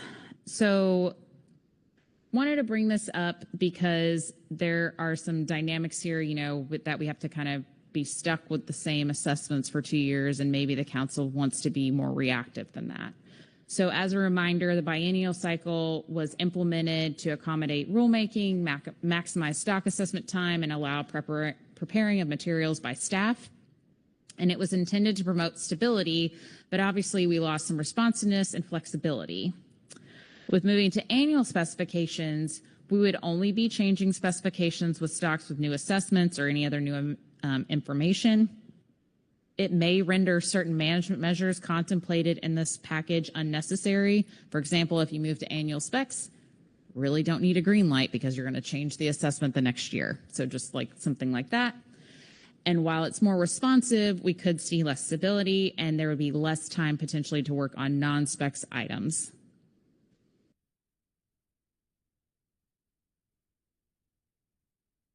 So these were just some of our take-homes and a summary of, some themes that Gretchen and I put together. So you can see here that multiple items affect the ABC control rule. Changes in catch accounting and policies could provide relief to the fisheries. Precautionary redundancies could be reduced through this action or other accompanying actions. And, I talked a lot about this. The more control reduces timeliness and flexibility. And so here, this kind of little graphic here just shows, we talked a little bit about what's the problem and what might solve a problem. So if you're looking to increase attainment, things like phase-in, carryover, allocation changes, or allocation framework could do that. If you wanted to promote stability, phase-in, carryover, or increasing the number of catch-only updates might do that. And then increasing efficiencies. Talked a lot about prescriptive framework, and then kind of just throwing this knot into a programmatic EIS could help us increase workload efficiencies. Now, I did want to flag that with all of this and thinking about these take-homes in the summary, that the Groundfish Specs Flex project was identified at the Big Council to be used as a focal project or a focal FMP as a part of that adaptive management special project. And so any of the lessons learned could be applied to other FMPs. So a lot of these take-homes could apply to other fisheries the council manages. So as we're going through this, we're keeping in mind and, talking about council staff on which one of these things or ideas could be helpful in other FMPs. And so with that, your council tasks for today are to further define the problems facing the groundfish fishery that the action intends to solve, to outline the desired outcomes of the action, to provide guidance on the developing of the range of alternatives, and to provide guidance on next steps, including sequencing of actions if necessary. And with that, I'd be happy to take any other questions. All right, thank you, Jesse. A lot of information there. Before we break for lunch, we'll take some time to make sure all of your questions were answered. As we went through this, there was a science question we had to sort of pass on earlier. And Corey, you'll be the first one I call, huh? And so we, as additional resources to answer questions, we do have Ms. Kristen Marshall from the Northwest Fish Science Center here. She has bravely, without any pre-warning or chance for preparation, offered to answer some of those science questions, try to answer them. So she has made herself available to us. We appreciate that. And as we go through these questions too, and especially some of the science ones, I just urge you to try and frame those questions up in the context of the tasks there before us to help better inform that and clarify anything remaining out of that. So with that, as I search for hands, I think Corey Niles might have his hand up. Corey. Sorry, Mr. Rabbi, I didn't mean to distract you. I was trying to put it down. But I did have a question, and wonderful that Kristen's available, but it was like two slide, or the one before this one. On that, the bullet that says promote stability, but lose some responsiveness and flexibility. How are we losing? Can you collaborate? Like, how would we? What are the losses in responsiveness and flexibility? I'm sure you said. It didn't stick. Mr. Vice Chair, Mr. Niles, yes, it's the fact that, under our current framework, right, then we've talked a lot about this, is that we're not able to be as responsive or flexible because we only have very limited tools in which we can take in new information and adjust that information on like the second year of a biennium. So I think the green light's a perfect example of that, in which we can't respond to that new information at the time at hand unless it is through some, I guess, like emergency action as an example. But within our current biennial framework, we lost some of that responsiveness and being able to react. Okay, Corey. Thanks. I was just reading it wrong. That you would, if you switched away from the biennial cycle, we'd be. So, okay, thank you for clarifying. Okay, Chair Pettinger. Yeah, thank you, Vice Chair Asper. Jesse, great presentation. Your staff paper was very clear as far as the box we're in, and I think that you lay out where we're at very well. And I just like to thank you for all the good work and the clarity that you have here. Thank you. Marcy Remco, then Corey Ridings. Thank you, Mr. Vice Chair. I just have a technical question on the written document. I'm looking at the appendix at the end, and This is your table showing the percent attainment by stock and stock complex. I'm looking at 2024. Well, I'm seeing some 23, 24. I'm seeing some numbers over 50% not shaded. And I'm just wondering if I'm misunderstanding the shading.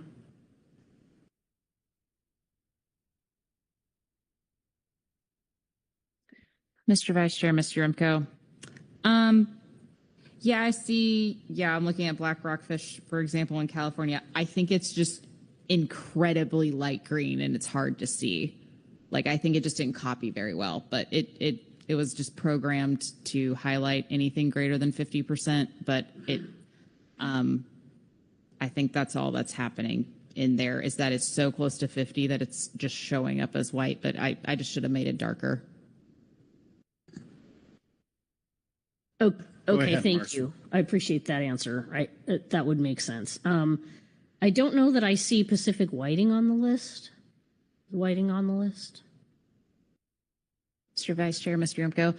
That's because Pacific Whiting is taken care of in an international process, and they have their own way of doing carryover and other items. So this is only things that, we set as a part of the council specification process. So whiting is set in that international treaty.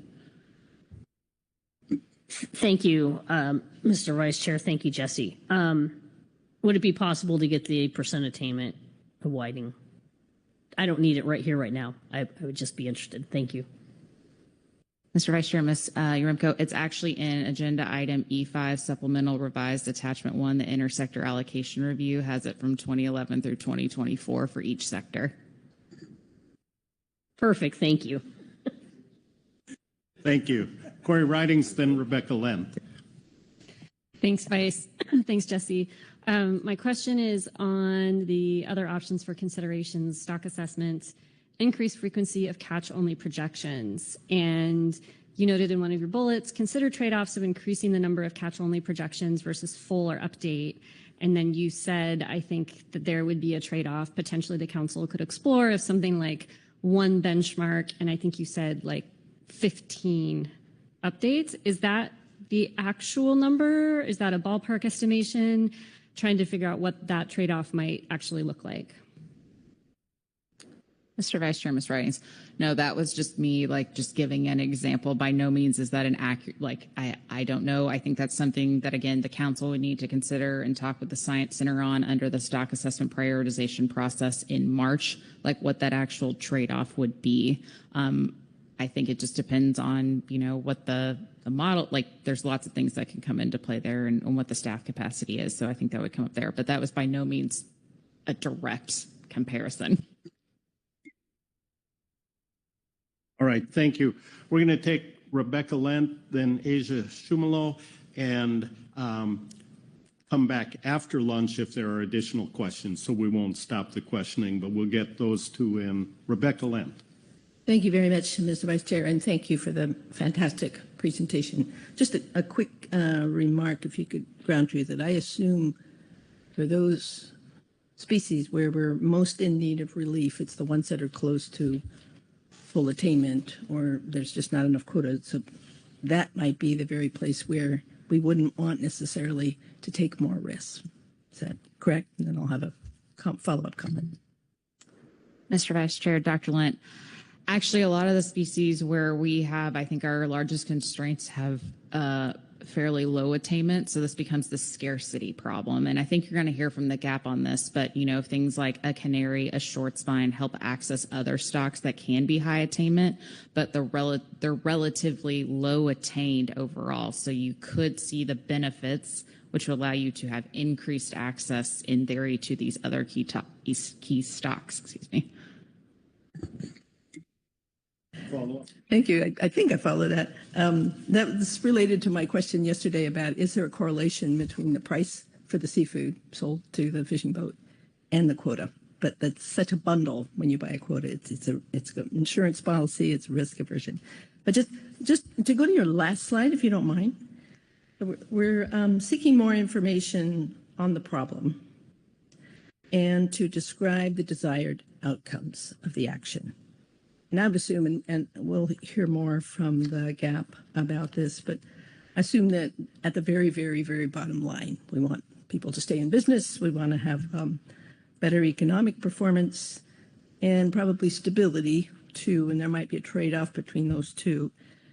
And in order to get there, then we want to deal with the problem of choke species, but also markets and prices. I think this is going to show up on our D2 list, and better prices for the product and costs, of course. So when we look at the problems, it's really a lot of other stuff too, and it's mentioned in a paragraph on page 2 of the GAP report. But certainly need to explore that. So again, looking for eking out a little more quota addresses some of the problems, but not all of them. That's pretty obvious. And I guess I will wonder, and I'll ask folks on the GAP later this afternoon, if we didn't have any constraints in terms of these choke species, would that solve all the problems, half the problems, some of the problems? But anyway, I just wanted to sort of tee that up because those are the council tasks on your slide. Thank you very much. Great presentation. Asia Shumalo. Thank you, Vice Chair. And this is mostly just praise for Jesse and Gretchen on this document. There are a few things that I want to highlight that were like really important points that came out in the paper for me that this is like helpful to offer you guys as a council body before we go on break too. But one of the things on page 4 of the document was that there were only 6 instances of ACLs being exceeded from 2011 to 2024, which, considering, like, if you guys remember one agenda item ago when we talked about 1 million species, the fact that we have only had 6 instances of ACL overages is incredible. And I think really just shows how we are really good at not attaining the ACL, but have not been good at getting towards it. So, yeah, one of the other notes there is that 2 of the ACL overages were for short belly, which had an artificially low ACL set up to prevent a fishery from developing. So really it was only 4 times in history that in recent history that we've gotten to excesses of the ACL.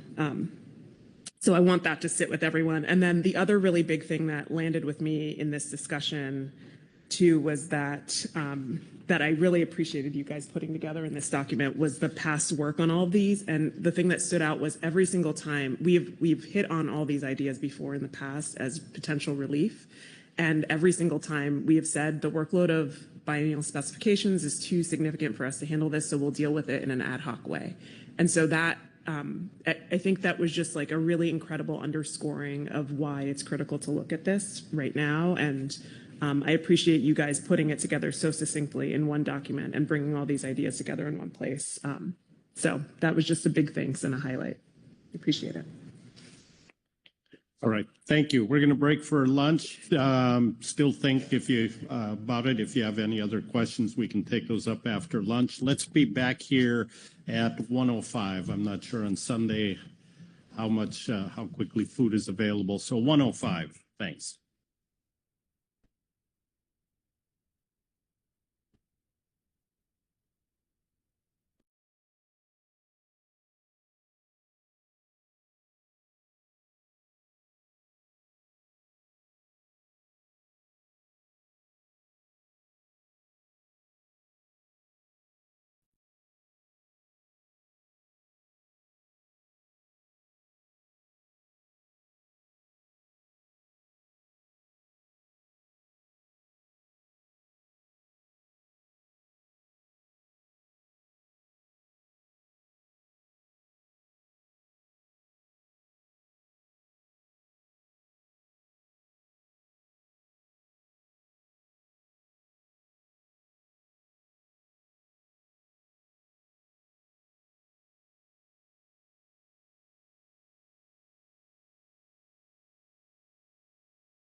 Okay, let's start to reassemble here.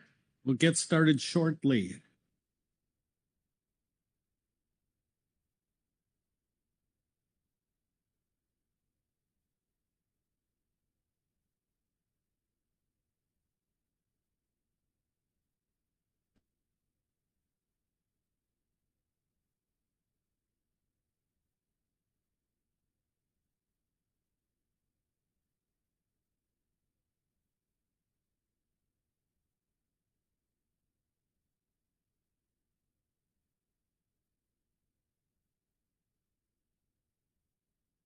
All right, we're looking good here around the table.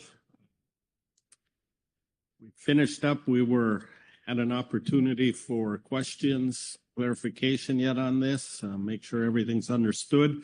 Let me look around first and see if any other questions came to mind. Lynn Mattis. Well, thank you, Vice Chair. And I was hoping to take advantage of the offer of Dr. Marshall to maybe answer some capacity questions for us.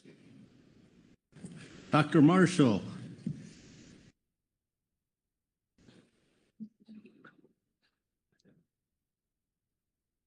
Again, thank you for offering your time here to answer questions, and welcome. Lynn, want to go ahead? Thank you, Vice Chair, and thank you, Dr. Marshall, for being here. Is it possible to give us some concept of the workload in a catch-only update as opposed to a benchmark? And is there any sort of metric like 3 catch-only equals 1 benchmark or anything like that? Is there a conversion factor benchmark to catch-only update? Thank you, Ms. Mattis, for the question to the Chair, Vice Chair. I don't know that I feel comfortable giving you an exact accounting, but the catch-only projections are substantially less work than an update, which is substantially less work than a benchmark. So, it's probably not 15 to 1, but it's also not 3 to 1. So something in between those two numbers. So just that follow up. It's significantly less workload than a full benchmark assessment or even an update for the assessors to do, is the main point I was trying to ask. That's correct. Thank you, and thanks for coming up. Thank you. Corey Niles. Yeah, thanks, Mr. Vice Chair. And since Dr. Marshall came up anyway, maybe if we could, if it wouldn't take too long to put up that slide I was asking about earlier, I might just have hopefully either one with the P-star histogram on would do it. I think there were 2 slides. And I think I'll get more into it with in council discussion, but I think that the part of what we're dealing with here is variation and variability. And Kristen, you might have heard am I getting this at least close to being right? Is our setup with the ABC control rule, which is the OFL and P-star, is basically sigma is the standard deviation of a log normal distribution, which those blue bars. So when you pick a sigma, it makes the shapes made by that blue bar, by all that blue bars there, and it's kind of like when you do an assessment that the OFL that comes out of the assessment, the true OFL that we never know is one of those blue bars, and it's more likely the taller the bar is, the more likely it is to be closer to the true OFL. So I remember listening to the development of this and people thinking, well, if it's the probability of overfishing, then you want a really low probability of that happening. And I was like, oh yeah, that kind of sounds reasonable on its face, but it took a while to understand what the SSE and others were saying was that no, it's really being at your OFL on average, or at least 50% of the time. You can just uncertainty means that sometimes you'll be below it, sometimes you'll be above it. But as long as it's unbiased and you're fluctuating around it, then you're preventing overfishing into the best we can tell you from the science side. So a long way of saying, do you have thoughts on that? And Do I have that the gist right? And anything else you can add about how it is not a static thing, but it involves that variability. Thanks for the question, Mr. Niles, through the vice chair. Yeah, so if I may just back up a step and reflect on where the OFL, or where the sigma came from that the SSC uses for Category 1 assessment. So speaking now to my previous experience as an SSC member and my understanding of that work, the basis of those values is a comparison of the OFLs coming out of an assessment that change from one assessment to another. So a subsequent assessments, when you look back and see what the OFL was from the previous one in the same year, and you compare those two, and you make a distribution of those across a bunch of different species. That work was done as a meta-analysis and gives us the sort of a distribution that looks something like this blue one here. So what you're really saying with the sigma that the SSC uses is what is the uncertainty in a Category 1 assessment with the sigma is 0.5. What's the uncertainty around our understanding of those OFLs? And then what the council is saying with P-STAR is what is the risk tolerance of being willing to exceed that OFL? And so those pieces together give us our buffer. But well, I think, does that help clarify your question? Yeah, thanks. But I guess the concept I'm trying to pull out here is the fact that the assessment world doesn't think, it thinks that the OFL is going to bounce around those midpoints according to that something like that distribution. So it's going to go up and then down up from assessment to assessment. But as long as you're close to fluctuating around the real median or 50-50 mark, then you're preventing overfishing. Even so, if you're not expecting to have the true OFL every time, but over some time period, you're going to be at it, or below it with the P-STAR more than 50% of the time. Thanks for the question, Mr. Niles, through the vice chair. That I believe what you're describing is correct. It's on average over a long period of time. What is that probability that you would be exceeding the OFL? Okay, thank you. And while Dr. Marshall is at the table, any other questions, science related? David Soames. Thank you, Mr. Vice Chair. Thank you, Dr. Marshall.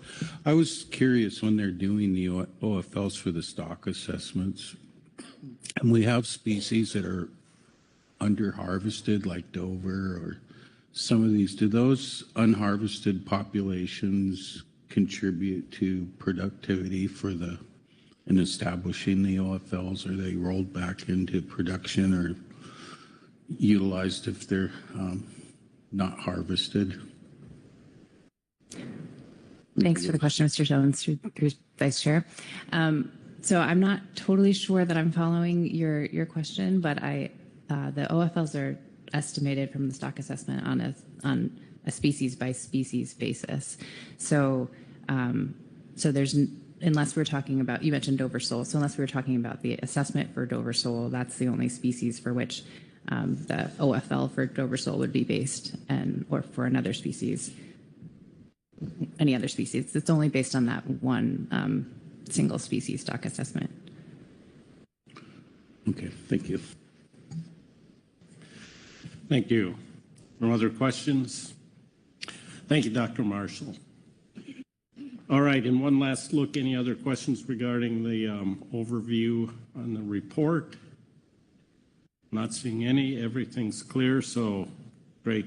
Thank you, Jesse. That will take us to our other reports. Scroll back. Figure out where it went. I believe we have the GAP report up next. And Sarah Nayani is here to give that. Good afternoon, Sarah. Good afternoon, Mr. Vice Chair. Thank you, and council members for having us. I will be reading the GAP report on SpexFlex. So we are going to jump right in. Problem. Recent stock assessments for groundfish species critical to maximizing overall attainment of groundfish ACLs resulted in drastic reductions to harvest specifications that are not aligned with actual conditions on the water, which is causing lack of access and instability for groundfish participants and fishing communities. Impacts of the reductions in opportunity. Spatial. Traveling further to fishing grounds, shifting target fishing areas with potentially negative impacts on other species, concentrated effort on less productive fishing grounds, increases in gear conflicts between ocean users due to concentration of effort. Temporal. Longer trips and more fishing time due to distance traveled or more time spent searching. Changes in fishing schedule over the year, potentially affecting other fisheries or income opportunities negatively. Timing shifts later in the year and loss of days for recreational participants. Concentration of fishing effort into certain times of year resulting in overcrowding of fishing grounds. Increase in discards and time spent sorting catch when shifting away from otherwise clean fishing areas into areas with higher bycatch of non-choke species. Economic. Reduction of target species catch resulting in reduction of revenue. Increases in operational costs to harvesters and ocean users with things like fuel, observers, provisions, maintenance. Loss of charter vessel customers due to low bag limits, area closures, and lack of success on trips, which results in unhappy customers and affects customer return rates at the same time that operator margin goes down. Taking trips to provide stability to crew and markets and retain the crew, even if you're operating at a loss. Negative effects on other fisheries as a result of groundfish vessels switching into other fisheries. Reduced availability of quota, increased quota costs and quota hoarding or lack of trading in the IFQ fishery, where some vessel operators have indicated they would make more money tying up their boat and leasing quota than trying to fish. Delaying or halting fishing and or processing altogether, changes in market supply of target and or choke species that can cause processors to lose customers or markets, loss of processor revenue, reduced spending by fishermen and processors at fishing support businesses and related industries. Communities, loss of coastal community integrity due to fewer sport and charter boat anglers. Instability and lack of participation and investment, which devalues fishing assets and results in infrastructure loss. The GAP's main question is, how can we, in a multi-species fishery with complex management and diverse interests, mitigate the impacts of this problem and provide access and stability for groundfish fisheries, groundfish participants, and fishing communities? There are many factors that affect a fishing business that are outside of our control. Things like the weather changing, markets changing, boat repairs, crew issues, vendor consolidation. We could go on for a long time on those. We hope to rely on stock assessments and harvest specifications as being somewhat predictable and aligned with the experience of fishermen on the water. Or at a minimum, we want to have a chance to understand and trust the outcomes and be able to mitigate some of the impacts of those outcomes in a more efficient framework. The GAP believes that the Council must examine and address two parts of our groundfish management process in order to provide access and stability: science-related elements and policy and management-related elements. While the science-related and policy management-related elements are inextricably linked and both critically important, the GAP understands that the Council and NIMS can't tackle all of these issues at once. The GAP recommends that the Council analyze and address the policy and management-related or SpexFlex items first, which include in priority order, number 1, the ABC carryover. Number 2, phase-in ABC control rule. Number 3, mid-biennium harvest specifications change, also known as the green light. Off the top accounting change is number 4, and then number 5 is annual specifications. These policy items have potential to mitigate some of the assessment impacts for groundfish participants in the near term, hopefully for the 27-28 spec cycle, if not sooner, and build a framework that will provide workload efficiencies for the future. Several of the science-related items could be addressed in the near term, while others necessitate SSC or NIMS Science Center involvement, which would likely be difficult to tackle in an assessment year. In addition, the Council is undertaking a stock assessment process review, which is expected to be completed this year, and the results of which would be a helpful baseline for future actions. The GAP has provided more detail on each of the science-related elements and policy management-related elements below. The GAP notes we were only able to spend about half of the time on this agenda item as we did on phase 2. The GAP has mentioned before that we need more steak and less salad on our agendas. In other words, we need items that are addressing the needs of our fisheries and communities. Science-related elements. There is a need to improve our understanding of why some stock assessment outcomes are changing drastically and not matching with what fishermen experience on the water. One area that the GAP has continuously focused on is that limited funding for surveys leaves data gaps in fisheries independent data, particularly for rocky bottom substrates and shallow waters in groundfish. In addition, the current stock assessment process does not include meaningful pathways to validate the outcomes of stock assessment results with local and traditional knowledge from fishermen or incorporate fishermen collected data or citizen science to fill data gaps in stock assessments. Limited funding for stock assessments in a multi-species fishery, combined with time-varying sigma, leads to competition for assessments in order to avoid staleness penalties. Multiple buffers result in a management system that is overly precautious. The following list of potential solutions the GAP believes are of a high priority but should be considered in other processes outside of SpecFlex scoping. These are not in any priority order. First is independent evaluation of our stock assessment process, and you are already doing this. It's underway.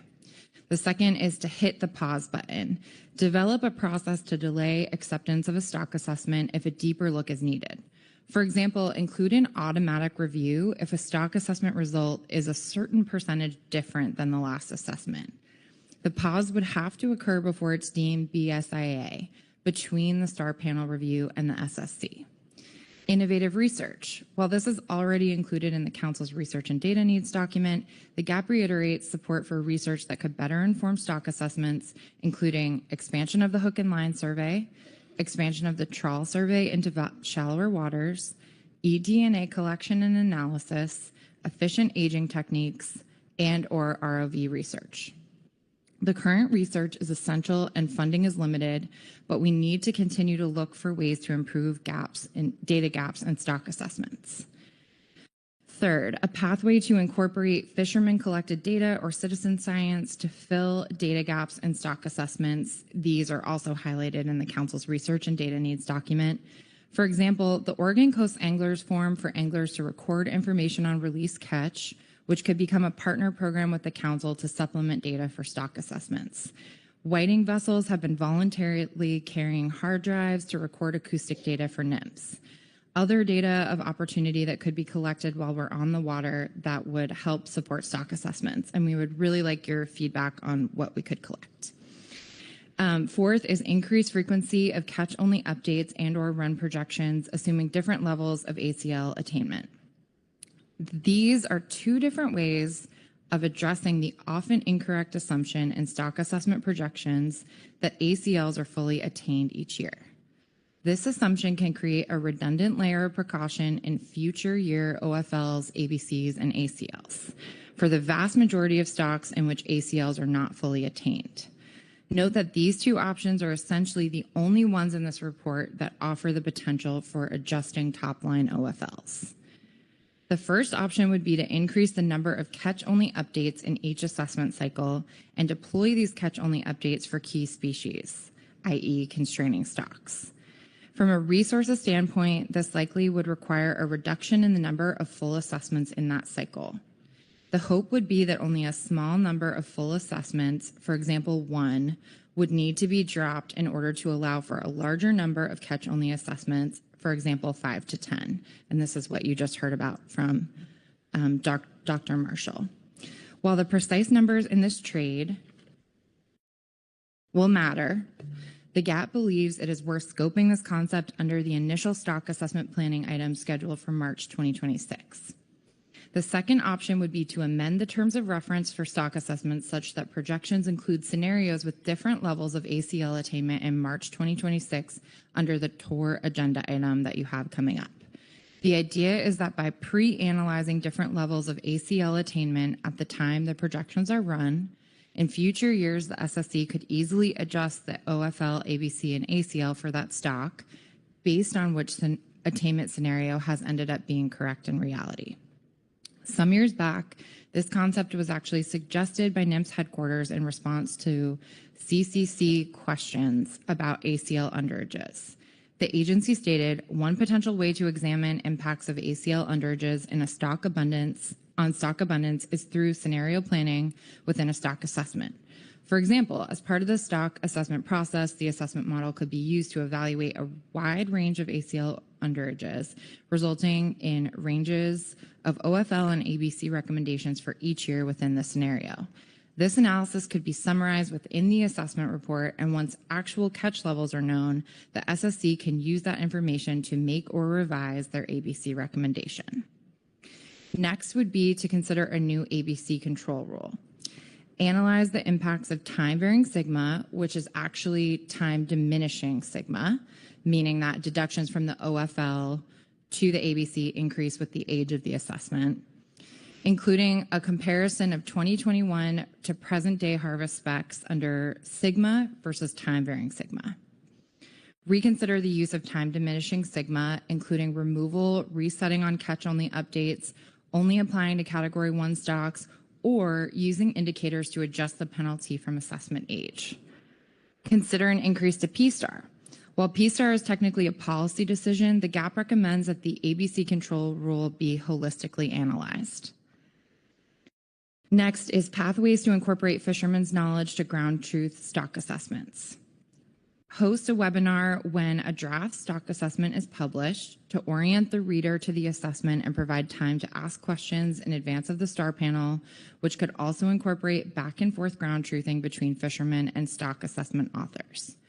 During STAR panels, provide more time for public comment and allow STAR panel members to ask questions of commenters after their comment is given. Provide more opportunity for GAP and GMT representatives to actively engage throughout the STAR panel week. Fishermen survey or data collection. Provide opportunities for consistent communication between authors and industry with opportunity for two-way learning where industry provides in-season updates. Create a tool or questionnaire similar to the Gulf Council Fishermen's Feedback Tool to capture local and traditional knowledge from fishermen in advance of each assessment. This could be something industry could implement with input from assessors about what questions would be most helpful to answer and construct the questions in a way that would legitimize the data results. And there was actually an example of whiting fishermen doing something similar to that this year. Consider a longer time frame between the draft stock assessment publishing and the STAR panel convening with more time to give meaningful input. Analyze a new harvest control rule strategy that could be used to smooth the OFL on a case-by-case basis. This can include methods suggested in Attachment 1 or other methods used in other fisheries. And then on to the policy and management related elements, which are the ones that the GAP is recommending to be included in the Specs Flex agenda item moving forward. The Council's current groundfish harvest specs framework does not incorporate available tools to provide flexibility, stability, and responsiveness to lessen the impacts of changes of ACLs on fishermen, processors, and fishing communities. The GAP recommends that the Council move forward with analysis of several tools to add to the groundfish FMP in order to mitigate the impacts of lack of access and instability. To the degree that these tools can be set up as automatic and prescriptive with if-then statements or flowcharts, that would expedite both the Council and regulatory process. However, it would still be useful to have ad hoc or discretionary tools available in the framework in case something needs deeper examination. But the idea is to put these tools in the toolbox ahead of time. The following is a list of potential solutions in priority order that the GAP would like to see analyzed through the Specs Flex agenda item. The first one is ABC carryover. The The GAP recommends the council consider incorporating the carryover framework into the Groundfish FMP under the two approaches as outlined in the NS1 guidelines, and those two approaches are through ACL and ABC adjustments. The analysis should consider a framework approach where groundfish level carryover would be pushed out through the current allocation proportions to the groundfish sectors, a case-by-case tool for ad hoc issuance of carryover where for certain species or situations, advisory bodies and the council could consider how carryover would be issued to each sector, the different ways of issuing carryover, such as doing a year 1 to year 2 carryover that would use preliminary data, or a year 1 to year 3 using the complete mortality estimates, the relationship of ABC carryover to IFQ vessel level carryover. The GAP considered how many species carryover should apply to, and while we had originally wanted it to be issued automatically for all species, we were reminded that the SSC would still need to approve the new ABCs even from carryover, which would add workload. It would be helpful for the council and SSC to consider an automatic carryover framework that would minimize this workload. Until that could be completed, the GAP discussed that carryover would be most impactful for choke species, as well as target species that do not have full attainment. While there would be utility to creating a formula that would trigger carryover consideration for certain species, it would be difficult to set that. The GAP recommends that staff bring forward ideas about how to address which species would be identified for carryover, which may become more apparent as they work on the analysis. The benefits of groundfish level carryover would be substantial to groundfish participants and help mitigate access and stability issues by providing access to uncaught fish from prior years that were already assumed to have 100% mortality. The staff presentation under this agenda item provided an example of canary carryover from 2023 to 2025, which under the ACL adjustment approach could have added 34 metric tons, and under the ABC adjustment approach could have added up to 76 metric tons to the 2025 canary ACL. Canary in these amounts would provide great benefit to all groundfish participants. The next one is phase-in ABC control rule. An ad hoc phase-in approach is already available to the council. It has already been used by the council in the past, and it could have been used to mitigate the impacts of the recent stock assessments and the resulting 25-26 harvest specs on groundfish participants. By adding this tool to the framework, it could trigger phase-in considerations if an ABC is changing by more than a certain level between cycles. The GAP recommends that staff analyze options for the percent change in ABC that would trigger consideration of phase-in provisions, including when an ABC drops by 15%. The benefits of having a phase-in tool where the ABC framework would be substantial to groundfish fishery participants, particularly in years with drops in the results of stock assessments. The staff presentation under this agenda item provided an example of a petrale sole phase-in, where the ACL would decline in a stepwise fashion across 3 years instead of all in 1 year. This could have added up to 163 metric tons to the 2025 petrale ACL and 85 metric tons to the 2026 ACL. And I'll note that the numbers that are in our GAP report were from the draft or original staff presentation. And when I just saw Jesse update that, I updated the numbers when I just read it to you. A phase-in tool could also provide time for a catch-only update or other assessment update. The next one is mid-biennium harvest specification change or green light. The Groundfish FMP currently has a method to implement a red light, reducing catch when a new assessment result is adopted, but there's no mechanism for the other direction, which can result in a mismatch or exacerbate what participants are seeing on the water. This policy could speed up the benefits of a revised stock assessment from the next biennium to sometime in the second year of the current biennium. Making it part of the framework would facilitate a more efficient and more timely implementation. This tool would have been helpful to have in the framework for quillback rockfish off California, noting that the council elected to implement an in-season action predicated on the stock assessment adoption at this meeting under agenda item E3. The GAP notes that there has been extensive work done on the green light in the past, and under our stock assessment prioritization process, we can be better prepared for potential stock changes. Off the top accounting change. Instead of accounting for incidental open access, research, EFPs, and tribal catch under the fishery HG, if the council made an off-the-top accounting change, the mortality for these species could be, or these fisheries could be applied under the ABC, but would no longer be applied under the ACL. For species where there's a difference between the ABC and ACL, this would increase the available ACL.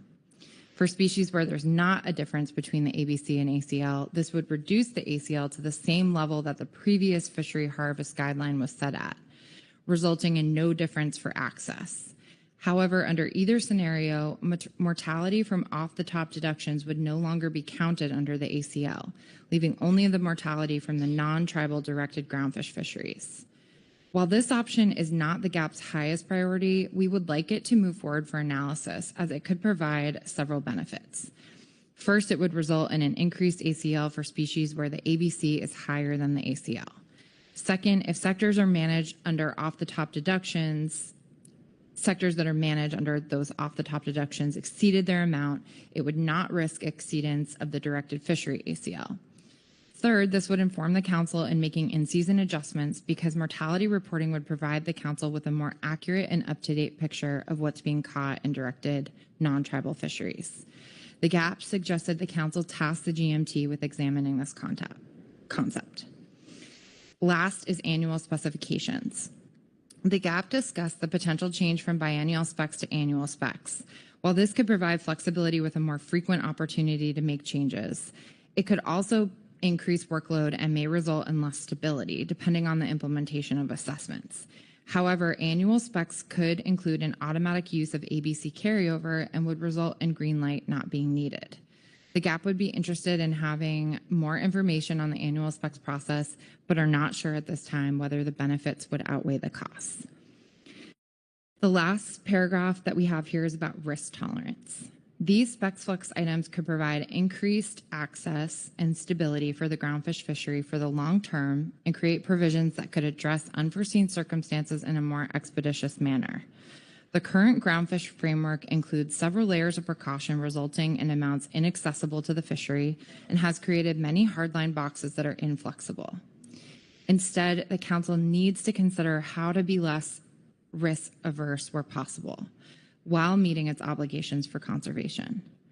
For example, while the GAP did not formally recommend including the allocation framework item suggested by staff in Attachment 1, we do believe the council in the current process could conceptualize groundfish with more of a dotted line or scorecard approach and allow fisheries to increase overall harvest without resulting in risk to the ACL, especially when a species is not likely to be fully attained. The GAP discussed that because we have lived under these boxes for so long, it can be difficult to conceptualize how this would work in practice, and some might be hesitant to shift or let another sector use their allocation, even if not needed, to another sector, for fear that catch would be reallocated in the future. While there's no specific ask by the GAP on this item for inclusion in the specs flex scoping, we did think it was important to address this concept in the broader sense. And last, the GAP would like to thank the council and NIM staff who worked on Attachment 1 and the presentation for this agenda item. Thank you. Thank you. Any questions for Ms. Nayani on the Groundfish Advisory Subpanel report? Rebecca Lent. Thank you, Vice Chair, and thank you very much, Ms. Nayani, for the report.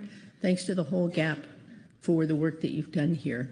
I'm going to ask a series of questions, and if you need to call up some of your troops there, that'd be great. It kind of stems from what I said right before lunch. So in the beginning, you're stating, yeah, the problem is drastic reduction in the availability of fish. I think overall, we've learned from the statistics, it's 40% of all the stocks are below 25% of the ACLs. And if I did my math right, I think it's 74% or below half. But there are those key constraints on a few species. So a lot of this work is geared at those choke species.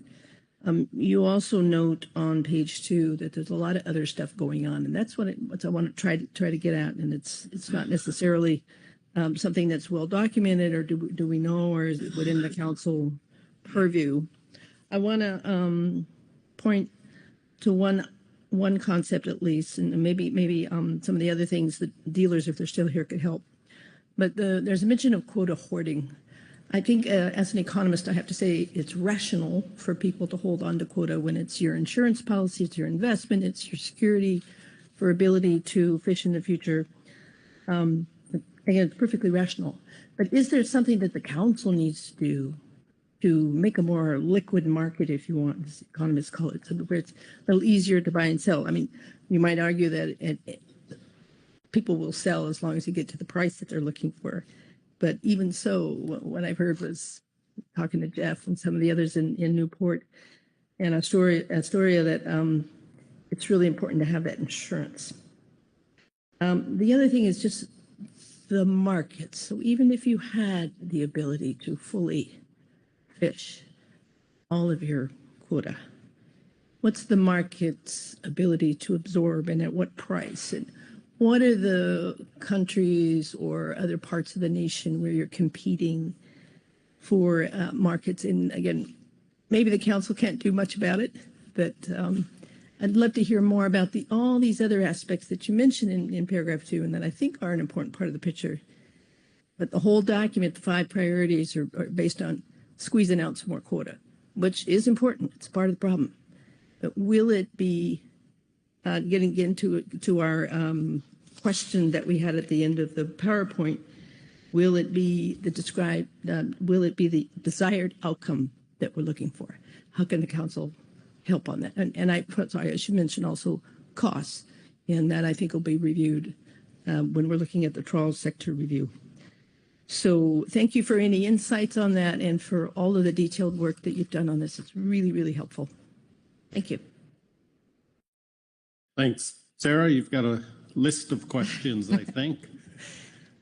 Through the Vice Chair, thank you, Dr. Lent, for the questions. I'm glad I brought a pen. I wrote a few things down. So first, I just want to speak to the fact that in this specific GAP report, we kept it specific to the council process and this action, mostly because we received feedback that when we brought all the other issues and problems that we're facing into this agenda item, it was confusing for council members, advisory bodies, et cetera, to understand what the specific problem is here that the council can help us solve and NIMS can help us solve, versus what are other outside factors that are contributing to our overall revenue and profit or lack of profit.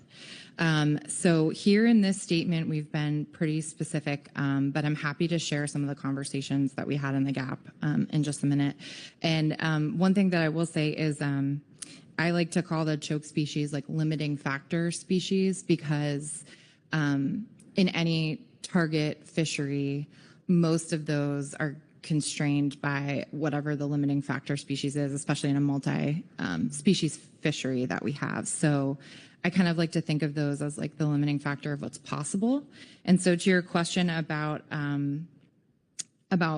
markets and could markets absorb that, I think it's difficult to say. We do have a couple shoreside processor reps who buy more than just one. I represent a processing company, but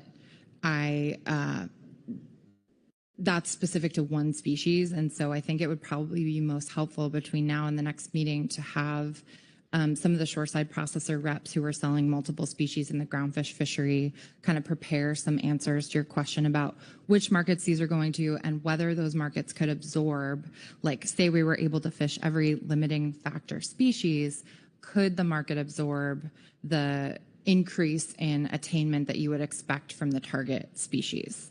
And so I think that's a really good question and a really good way to think about this.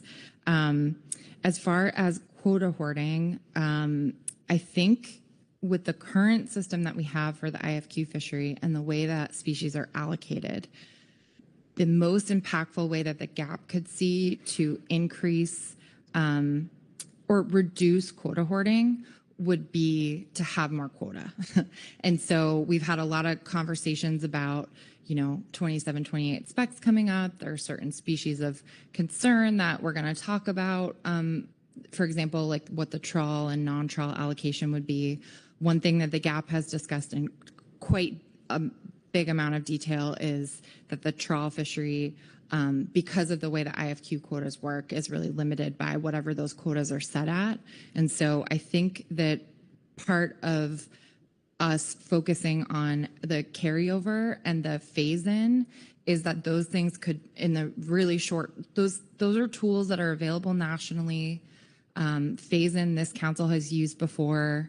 And we're looking at what that canary number could have been that we could have had to start this year, and just wondering if we could get that for the future. And so I think that's why those are falling as kind of the two highest that we could tackle in the short term that would actually make a meaningful difference in both the trawl and non-trawl fishery, and just kind of be pushed out through the normal allocation scheme to sort of reduce workload. So I hope I got, oh, and cost. Cost is such a complex topic right now.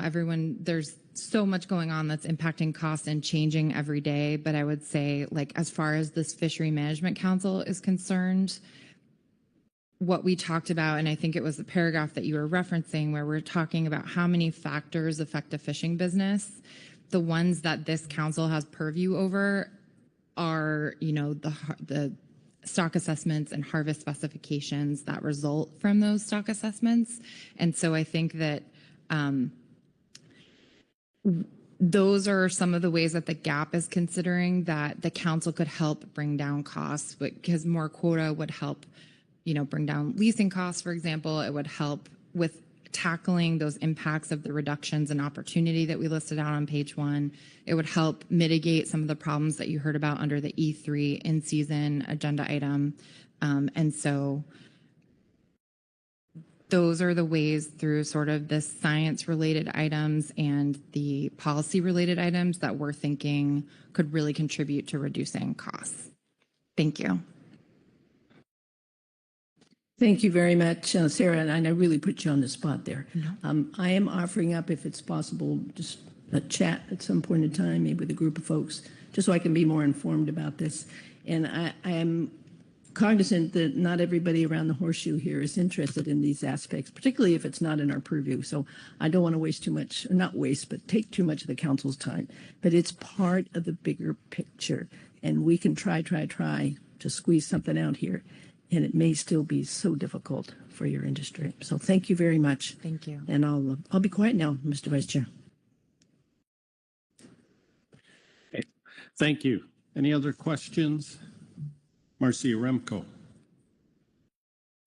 Thank you, Mr. Vice Chair. Thank you, Sarah. I'm hoping that maybe you can talk to us a little bit more about timing.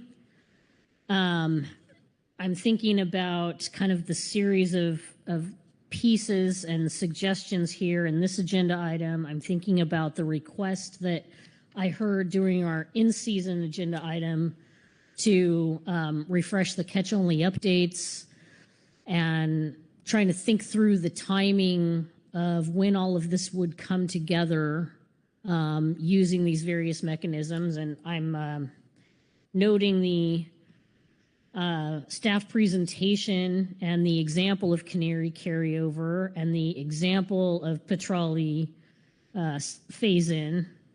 And are those the specific plans that you think are gelling and coming together? And are you considering that then for the effectiveness of specifications in the next spec cycle? Is that, in terms of timing, is that your goal? Thank you, Ms. Yaremko, through the Vice Chair. Yes, that's a very good question. I think it was one of the hardest things that the GAP had to sort through at this meeting, is like, there are so many things that I think we think could help here. And so what we really tried to focus on is, like, what are the ones that we could tackle under Specs Flex or sort of the policy management items first, mostly because for the science items, it's a stock assessment year, and, they're so busy. There's so much happening right now with NIMP staffing. And so we just really wanted to be cognizant of that and kind of work on the things that could help with, once a stock assessment is finalized, what can the council do with the outcome of that. And so that's why we focused on the first 5 that are listed on page 2, which are the ABC carryover, phase-in ABC control rule, green light, off the top, and annual specs. And what we understand is that depending on what the council does under this action, so say that you were to pick up all 5 of these, that would obviously change the scope of what needs to be analyzed. But say you were to pick up 2, maybe that would be less. The GAP would like you to pick up all 5, but we understand that there may be some workload issues with that. And so that's why we put them in priority order to sort of help with that. The GAP has prioritized SpexFlex above any other sector-specific issue. We've really tried to coalesce just to make it a little bit easier, given everything that's happening right now, for the council to be able to say, this is the highest priority for Groundfish. And so we've really tried to coalesce around that. I know there's many other regulatory things that are required. I know there's many other things the council has to tackle for Groundfish, but SpexFlex is the one that could actually help the Groundfish participants right now that we're prioritizing as the number 1 item. And so we thought by prioritizing this action and then by giving you the 5 priorities in order, that could help inform what goes into the analysis. And basically, as soon as analysis is ready, I think the GAP would like to see that show up on your future workload.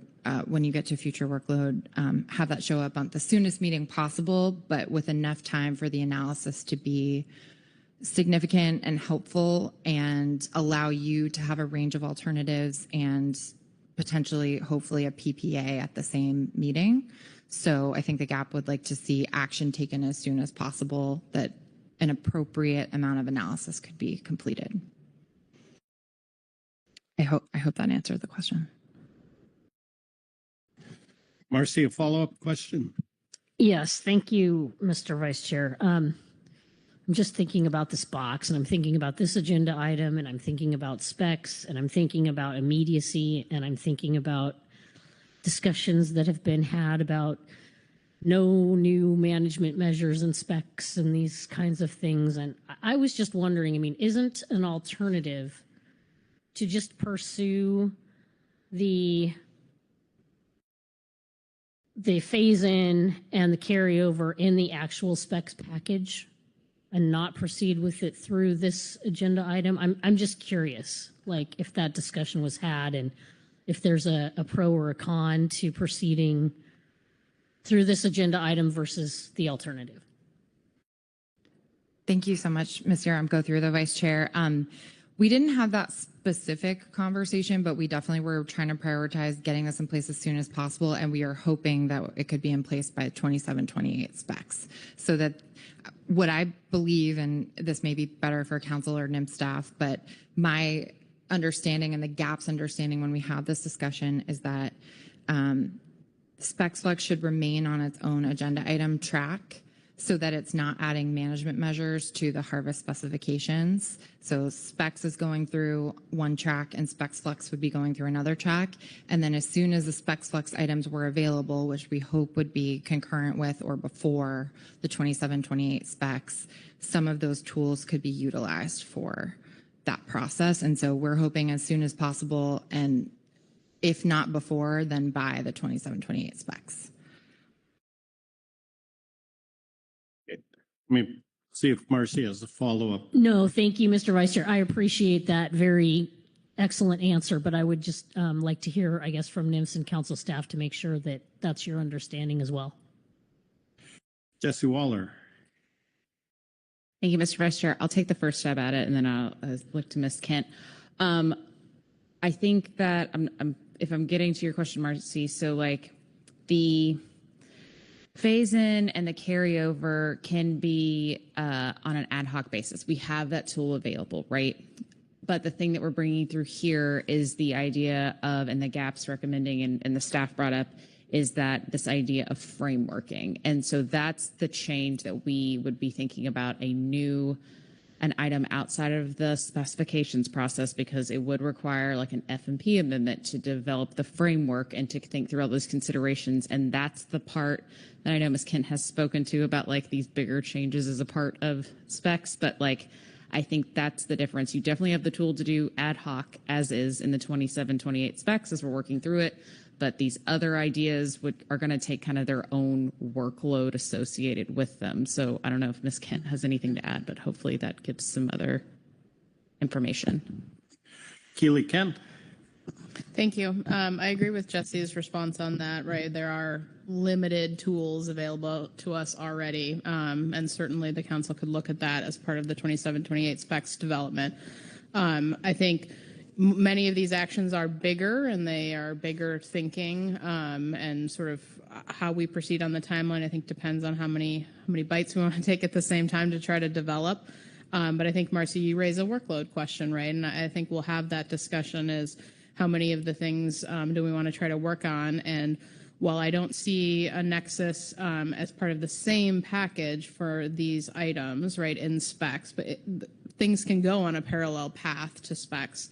But I'll just note too, right, thinking about implementation, for specs, we're on such a fast timeline that anything then that's happening on the side likely slows down a bit, right? Our specs timeline is unique, and we don't promise that for other actions. So I think if the council were to say this is a high priority, we'll look across our workload, we'll talk with council staff, we can come back to you all and note, here's our capacity to take these things on. But I wouldn't necessarily bank on things being ready January 1, 2027, even on a fast timeline, but it could be available for use in the biennium, right? And there's a differentiation there that I think matters. And so there's more to play out here, but Jesse, I think, well covered sort of what is already available and we can be thinking about.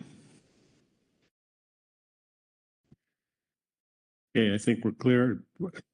Same question, Marcy. Thank you, Mr. Vice Chair. No, now I'm less clear. So I thought I heard from Jesse's response that there would be, I'm going to say certainty. That's probably not the correct term, but high likelihood we can just do these things for Petrali and Canary in the specs using the carryover and the other one, sorry, drawing a blank right now, because those tools are available to us right now. So that would mean that for certain they could be used to solve the immediate needs that have been conveyed to us in the in-season agenda item, risks of lightning strikes, etc. But the framework option and further developing and making a bigger Cadillac comes with some risk of effectiveness and obviously a workload trade-off. And I just picked up from Ms. Kent the potential that rulemaking could actually not be done and in effect by January 1 when we would need it for specs, although we could then use it in season or what have you. But am I getting that right? Thanks. Jesse. Thank you, Mr. Vice Chair. Thank you, Mr. Rimko. I realize, apologies, I misspoke on carryover. I was thinking more holistically on an ad hoc approach of a phase-in or using an alternative harvest control rule. So, which in theory could get you the same benefit as a carryover and that you could increase your ABC, assuming that the SSC adopts it. So that was, apologies, we can do an ad hoc phase-in, but carryover, like in a mid-biennium sense, we would not, like that is not available to us as a part of the Groundfish FMP. So my apologies on bringing up carryover earlier, but in terms of doing like a alternative harvest control rule, when we get to September and the council's thinking about your range of alternatives for ABCs and ACLs, and if there were stocks that you were interested in looking at, that would be the time to identify those. Like that is within our wheelhouse. So I guess maybe that helps clear a little bit up. And then I just wanted to make sure I was correct at that point that carryover would not be available in the middle of the biennium by any means. Keely.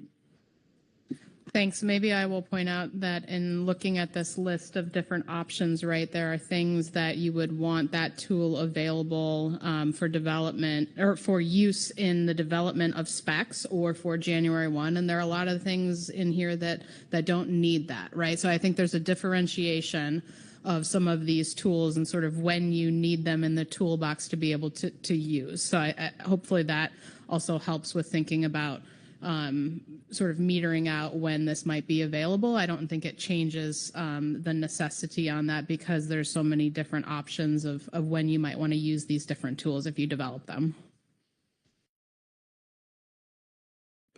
Okay, thanks. Sharon Kiefer. Thank you, Mr. Chairman. Ms. Naomi, relative to your priority order, Jesse touched on this a little bit, I think, but can you give me more clarity specifically of the basis of the priority? Is it prioritized in terms of biggest bang for the buck? Is it prioritized in terms of easiest to get done to hardest? Give me some sense of that, please. Thank you, Ms. Kiefer, through the vice chair. I think we prioritized it based on biggest bang for the buck. So I think carryover and phase-in are the two that we see as the biggest, but then also I think given recent changes on Quillback, that a green light would have been a really good tool to have in the toolbox. And then if anything changes in the future, say something changes between 27 and 28, we'd love to be able to address that for 28. So I think those three are really the highest priority for the gap. The off the top deduction accounting change, I don't think would have as much of a like bang for the buck, if you will.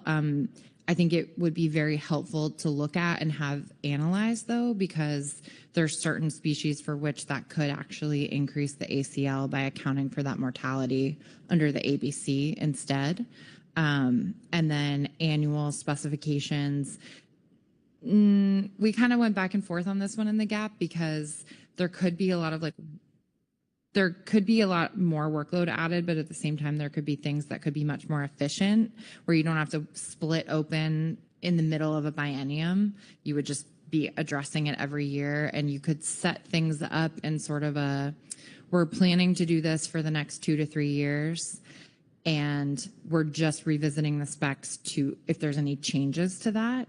And so there's like Alaska has a model that we talked about in the gap for a while about annual specifications, which Ms. Kent is much more familiar with probably than me. But I think there's ways that you could probably set up annual specs to not consume the council in the way that the biennial specs does. But if you really think about our biennial specifications process, the gap talked about how we're starting specs right now at this June meeting, and it'll be really intense all the way through next year. And so we really do already address specs annually. And so if there's a way to kind of think about it, we would love to know more. And so that's why we kept that on there. But I think we said in the statement that if there's time to kind of like address and look at that. So I think really the first two, probably the first three are the highest priority. Thank you. Okay. Any other questions for the Groundfish Advisory Subpanel? Seeing none, thank you, Sarah. Next, we have a Groundfish Management Team report. Whitney Roberts. Good afternoon, Whitney. Good afternoon, council members. Thank you, Mr. Vice Chair. My name is Whitney Roberts, and I will be reading the Groundfish Management Team report on harvest specifications, flexibility, scoping. The Groundfish Management Team reviewed the list of pathways to increase adaptability and flexibility outlined in Supplemental Attachment 1. The GMT discussed which options are likely to produce the greatest flexibility for industry and address the problem or problems identified as part of the scoping process while meeting our other obligations.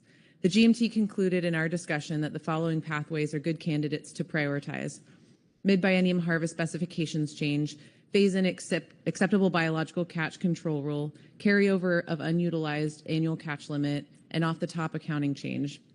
Including multiple pathways at this time, but narrowing the scope, gives the Pacific Fishery Management Council flexibility to select a pathway that best meets the needs of the fishery and addresses the problem statement when that becomes specified. The team did not have sufficient time to explore each pathway in great detail, but initial discussions suggested that the ideas presented below hold the greatest potential for further development at this time.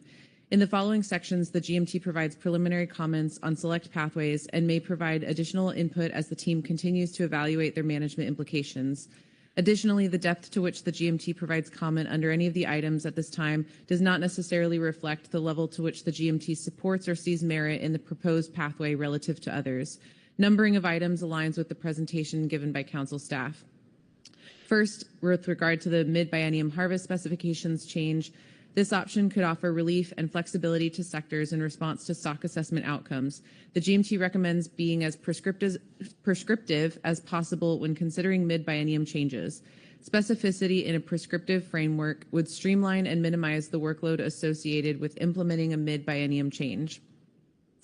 With regard to phase-in ABC control rule, as noted in Attachment 1, the current FMP framework allows for case-by-case consideration of different ABC control rules, and the Council has used a phased-in approach for ABCs in the past for Oregon black rockfish. This pathway could provide additional stability to participants in the groundfish fishery, as impacts resulting from new stock assessments would be phased in rather than enacted immediately. With regard to carryover of unutilized ACL, as noted in Attachment 1, an ABC control rule may include provisions for the carryover of some of the unused portion of an ACL, in other words, an ACL underage, from 1 year to increase the ABC for the next year, based on the increased stock abundance resulting from the fishery harvesting less than the full ACL. The GMT supports further consideration of a carryover provision that allows a portion of unutilized ACL to be applied in a subsequent year, ideally as a prescriptive framework. A prescriptive framework offers the benefit of being implemented in a timely and efficient manner. This tool could provide additional flexibility without compromising conservation goals. The GMT sees the most benefit to the fishery in Approach 2, ABC adjustment, as outlined in the National Standard 1 technical memo, which allows for increasing the ABC to account for unharvested ACL in the prior year, provided it remains below the overfishing limit. This approach offers the greatest benefit in cases where the harvest control rule is ABC equals ACL, as it allows for a true increase in available yield. Carryover may be particularly useful where co-occurring non-target species with low attainment constrain access to target species. Allowing unutilized ACL from these species to carry forward could reduce choke points in the fishery or within each sector and support more consistent attainment of healthy stocks, particularly when ACL is decreased between biennia. And lastly, with regard to the off-the-top accounting change, in 2016, national standard guidelines were changed to no longer require that all sources of mortality be counted against the ACL. As a result, the Council currently has the option to apply some sources of mortality, such as off-the-top deductions, at the ABC level. Several harvest control rules to account for uncertainty are already in place in our harvest specifications and management measures framework.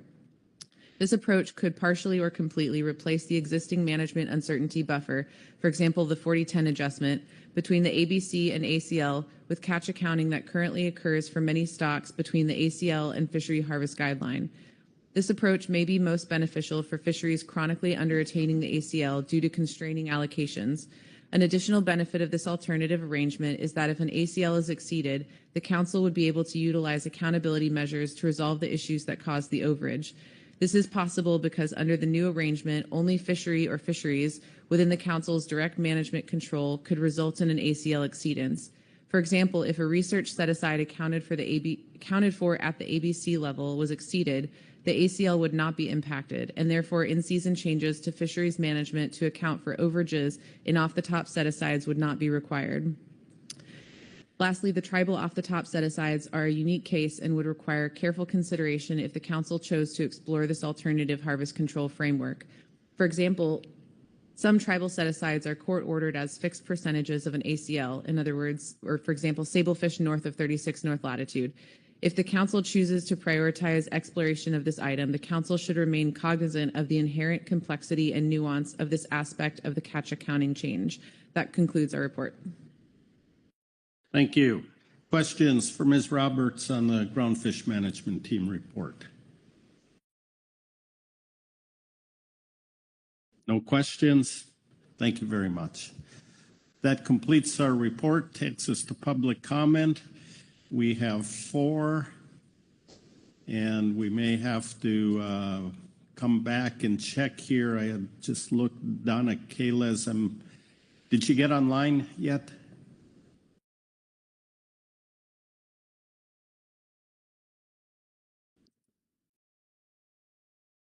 Okay.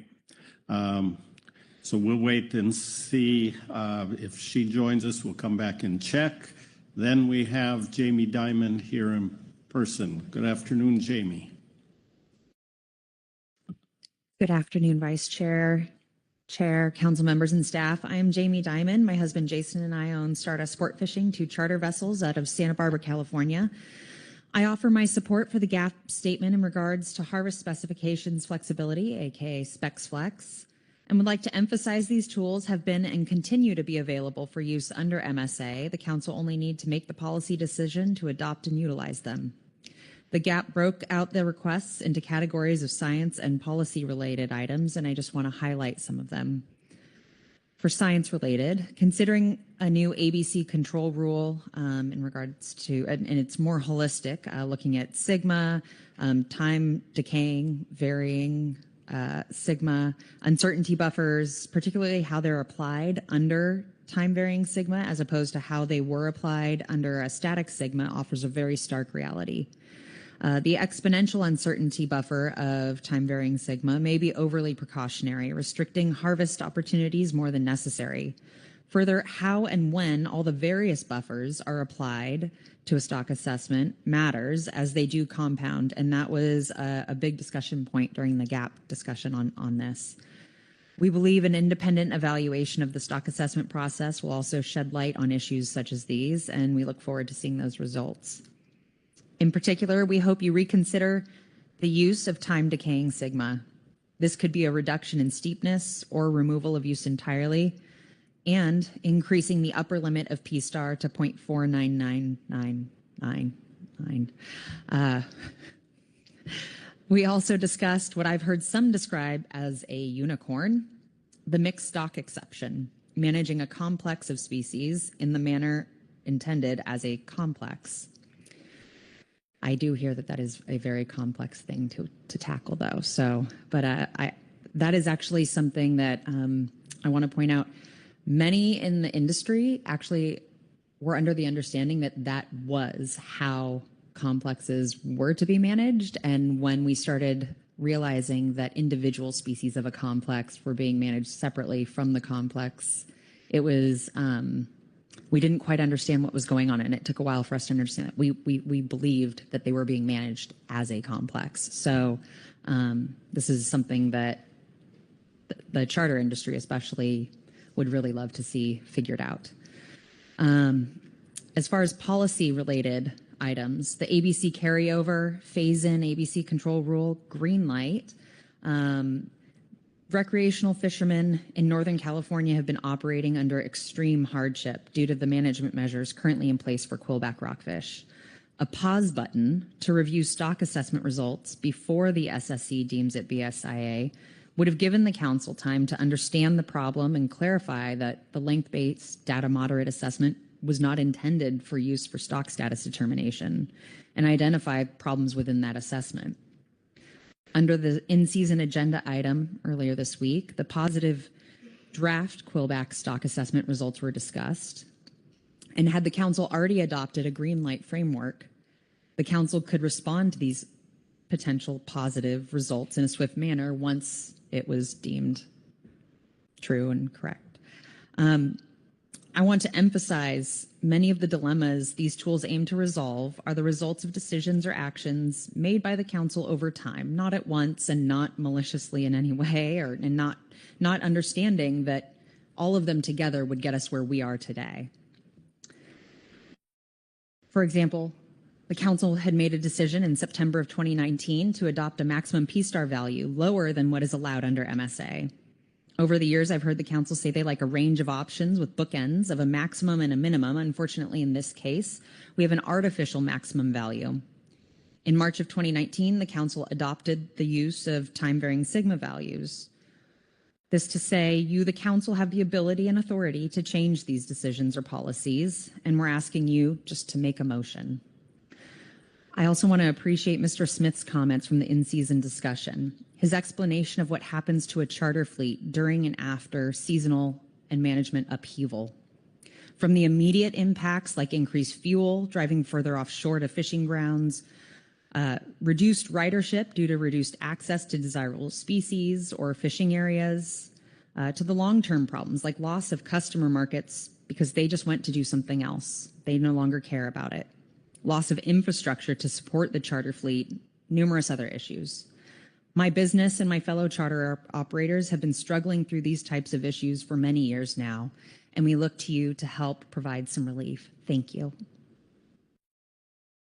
Thank you. Are there any questions for Ms. Diamond on her testimony? Scanning the room, I see no hands. Thank you, Jamie. Thank you. And I don't think Donna is connected yet, so I know she had a commitment. Maybe she'll get the message that we're in public comment here. So we'll go on to Jeff Lackey. Good afternoon, Jeff. Yes, thank you, council members. My name is Jeff Lackey. I support the gap statement. The suggested 5 prioritized items on page 2 would have a positive impact. The constraint is real. For trawl, especially in the case of incidentally caught species that are not highly attained because they are generally avoided when possible, such as canary and short spine, and target catch is foregone or made more inefficient and therefore costly. Other species with a similar incidental catch dynamic that come to mind would be dark blotch and yellowtail, albeit not at the same level of constraint or short-term need.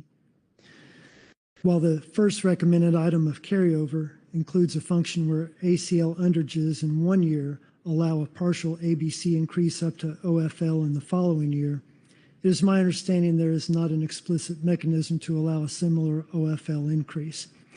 The GAP report lists 2 possible mechanisms for OFL increase at the top of page 4. One is a standard catch-only update, and the other is from NOAA in a 2017 National Standard 1 Q&A with the CCC. I don't know what is feasible within MSA, workload, and time constraints, but to the extent that some OFL carryover increase could be somewhat annually automated or front-loaded to stay within those constraints, it would be of much added benefit to species like canary and short spine beyond the ABC carryover tool. It seems conditions to employ tools listed in the GAP report under Specs Flex while staying under an ACL are very good, especially for species like canary and short spine. First, there is good timely data on mortality, especially for the trawl-dominant species that have 100% monitoring and 24 to 48-hour fish ticket accounting for that component. And second, there is significant underattainment, so that gives space and time to monitor the results. And that concludes my remarks. Thank you. Questions for Mr. Lackey on his testimony? Corey Niles. Thanks, Mr. Vice Chair. Maybe not, well, it's related to the testimony, Jeff, but I'm thinking back to yesterday and in season and the GAP report and other things you all said to us about the effect that lightning strikes have on your behavior and your quota, as Dr. Lent was asking about your holding on to quota because of that chance of getting a big catch that's not in your control. So I've been thinking about that for years, and thinking we all, hopefully everyone else who drives cars has car insurance, and we pay if something happens, our fault or not. Maybe that you need a new bumper that probably costs $5,000 these days, but you only pay $500. And then the insurance company pays the rest. So what if the council could do something like that for lightning strikes, where you pay the equivalent of the $500 and then the council takes up the rest? How much do you think that would help with the IFQ fishery?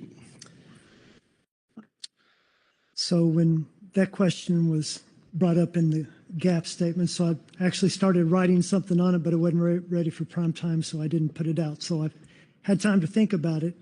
And the two instances I can think about that are in effect or have been in effect is one in the whiting mothership fishery, to where there's sort of a cooperative approach. It works. Sometimes it's a little less flexible, a little more constraining. That's also been tried in the shoreside whiting co-op, particularly early on when the amounts of bycatch were so small. And over time, when species were rebuilt, that was abandoned because it's so hard to put rules around it, because it's not just putting a box around where you can catch canary. It's, are you going to set on a small whiting school when it's starting to get close to the bank or not? There's so many conditions that you can't put rules in place for everybody, that you have to play by these rules to get the insurance. Another problem you have is there's not enough insurance to go around. I've got to carry on that analogy. I can't get enough insurance to insure my whole house. I can only insure a third of my house. Somebody else can only insure a fourth of their house. And so it's hard to do that. But I will say, in the past, I can't remember the last time somebody was kicked out of the fishery because they had a lightning strike. You always have buddies, but people know if you've been too risky. If you've been too risky, you're less likely for your buddies to say, yes, I'll give up some of my insurance. So there's some trust that is developed between people and also with the processor. So there's sort of a unofficial co-op approach that has worked. The one thing it does do, and I'll give an example, a few weeks ago, talking with the captain on one of the whiting boats, one of the smaller ones that hasn't fished off Washington, there was some hake that's showing up off Washington. And we talked about, does he go up there or not? He's unfamiliar with the fishing grounds. He didn't feel comfortable. The whiting schools weren't big enough and far enough offshore to say, we think we can fish it clean. I said, don't go fish. If it was last year when we had that amount of canary, I might have said, well, even though you can fish a good spot 20 times and be okay, that 20th time with canary, they can come off their normal spots in the school. And you can wipe out the insurance for both boats I manage in 5 minutes for the rest of the year. And so I'm sorry that this is long-winded, but that's sort of the real nature of it. It's a far difficult thing to manage. About the only thing that, if the council did want to do something, is if they wanted to make the shores, let's say, for example, make the shoreside co-op like the whiting co-op, but everybody's already bought bycatch and they have different amounts of bycatch and they own it and they've spent money and got loans, and you'd almost have to take everybody's quota back, put it in a pool, and then make it an insurance pool like the mothership co-op. And I don't see how you can put that toothpaste back in the tube. So sorry if that's long-winded, but there it is. Good, Corey. Yeah, much appreciated. Thank you, Jeff. All right, Chair Pettinger. Yeah, thank you, Vice Chair Asper. Jeff, you have a very close relationship with canary rockfish. If I remember, wasn't it a few years back that your boat had a lightning strike and was actually out of the fishery for how many years? A little over 1 year, luckily. Right.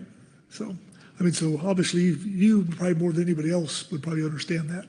So, yeah. So I think you've done a great job, I think, summing up the situation. Thank you. Rebecca Lent. Thank you, Mr. Vice Chair, and thank you, Jeff, for bringing that testimony and some of these ideas that Coronels has brought up. I wonder, on these species that are constraining, they're not always the same ones each year, right? So if the council starts doing some adaptations, it would need to be across the board because you never know which species it's going to be. Can you just elaborate over the past 3 years, which species were the problem or the constraint? Thank you. The short spine surprised us a little bit Last year in the whiting fishery, there was a little bit of a bump, and then to start the year, we've had increased encounter rates off of Oregon. I believe there's some off of California, not as much in Washington. Canary, there's more. It depends.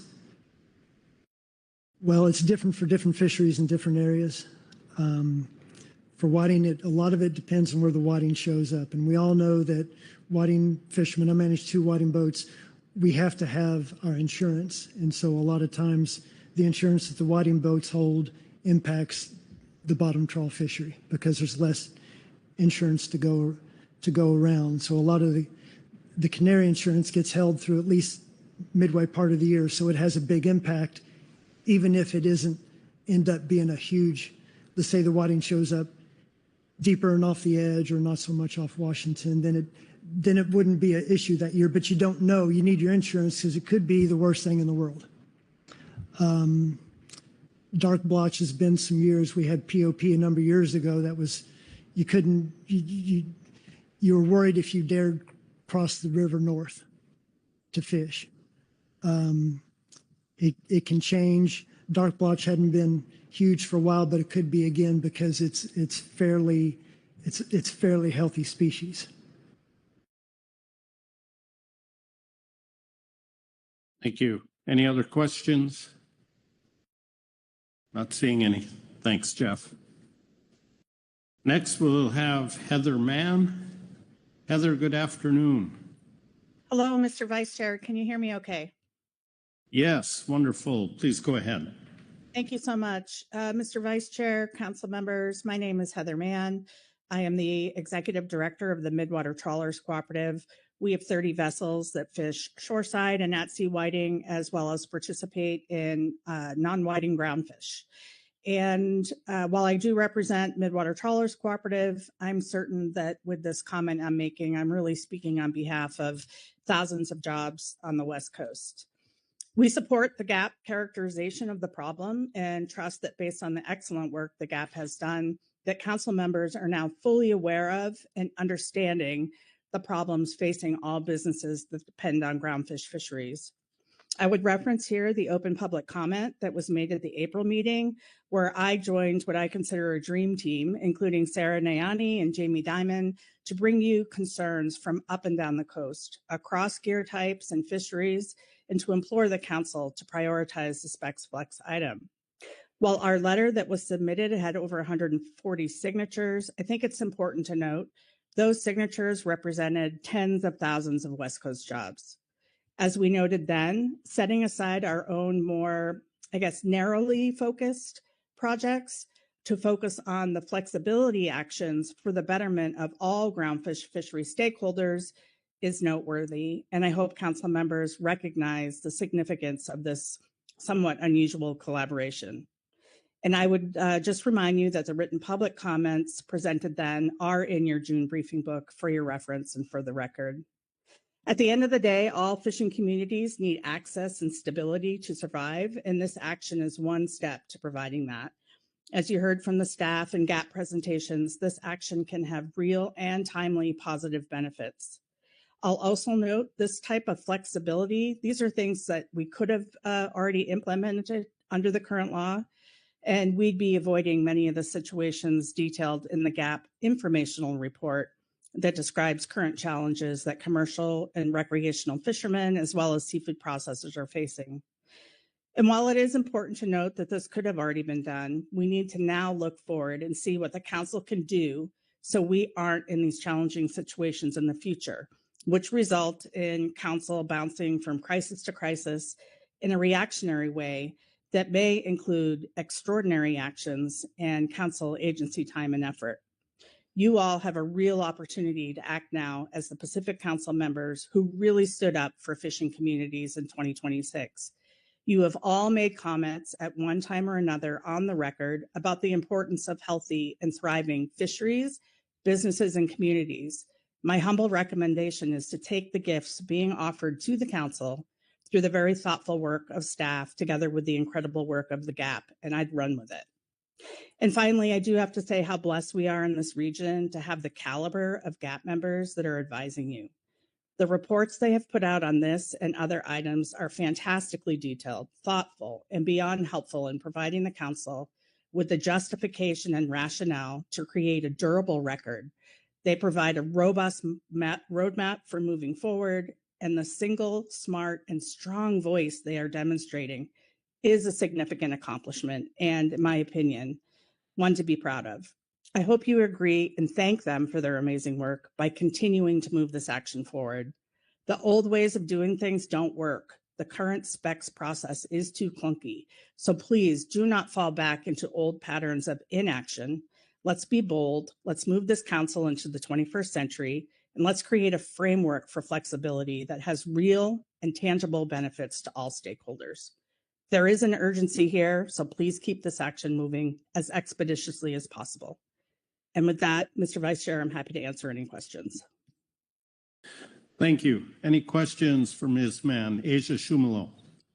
Thank you, Vice Chair, and thank you, Heather, for that comment. I'm curious if you had a chance to read the GMT report as well and think of some of the suggestions that they had in their report that are different than the ones in the GAP report. So just wanted you to, I wanted to see if you could do any comparison or contrast across the two reports and comment on the solutions presented in both.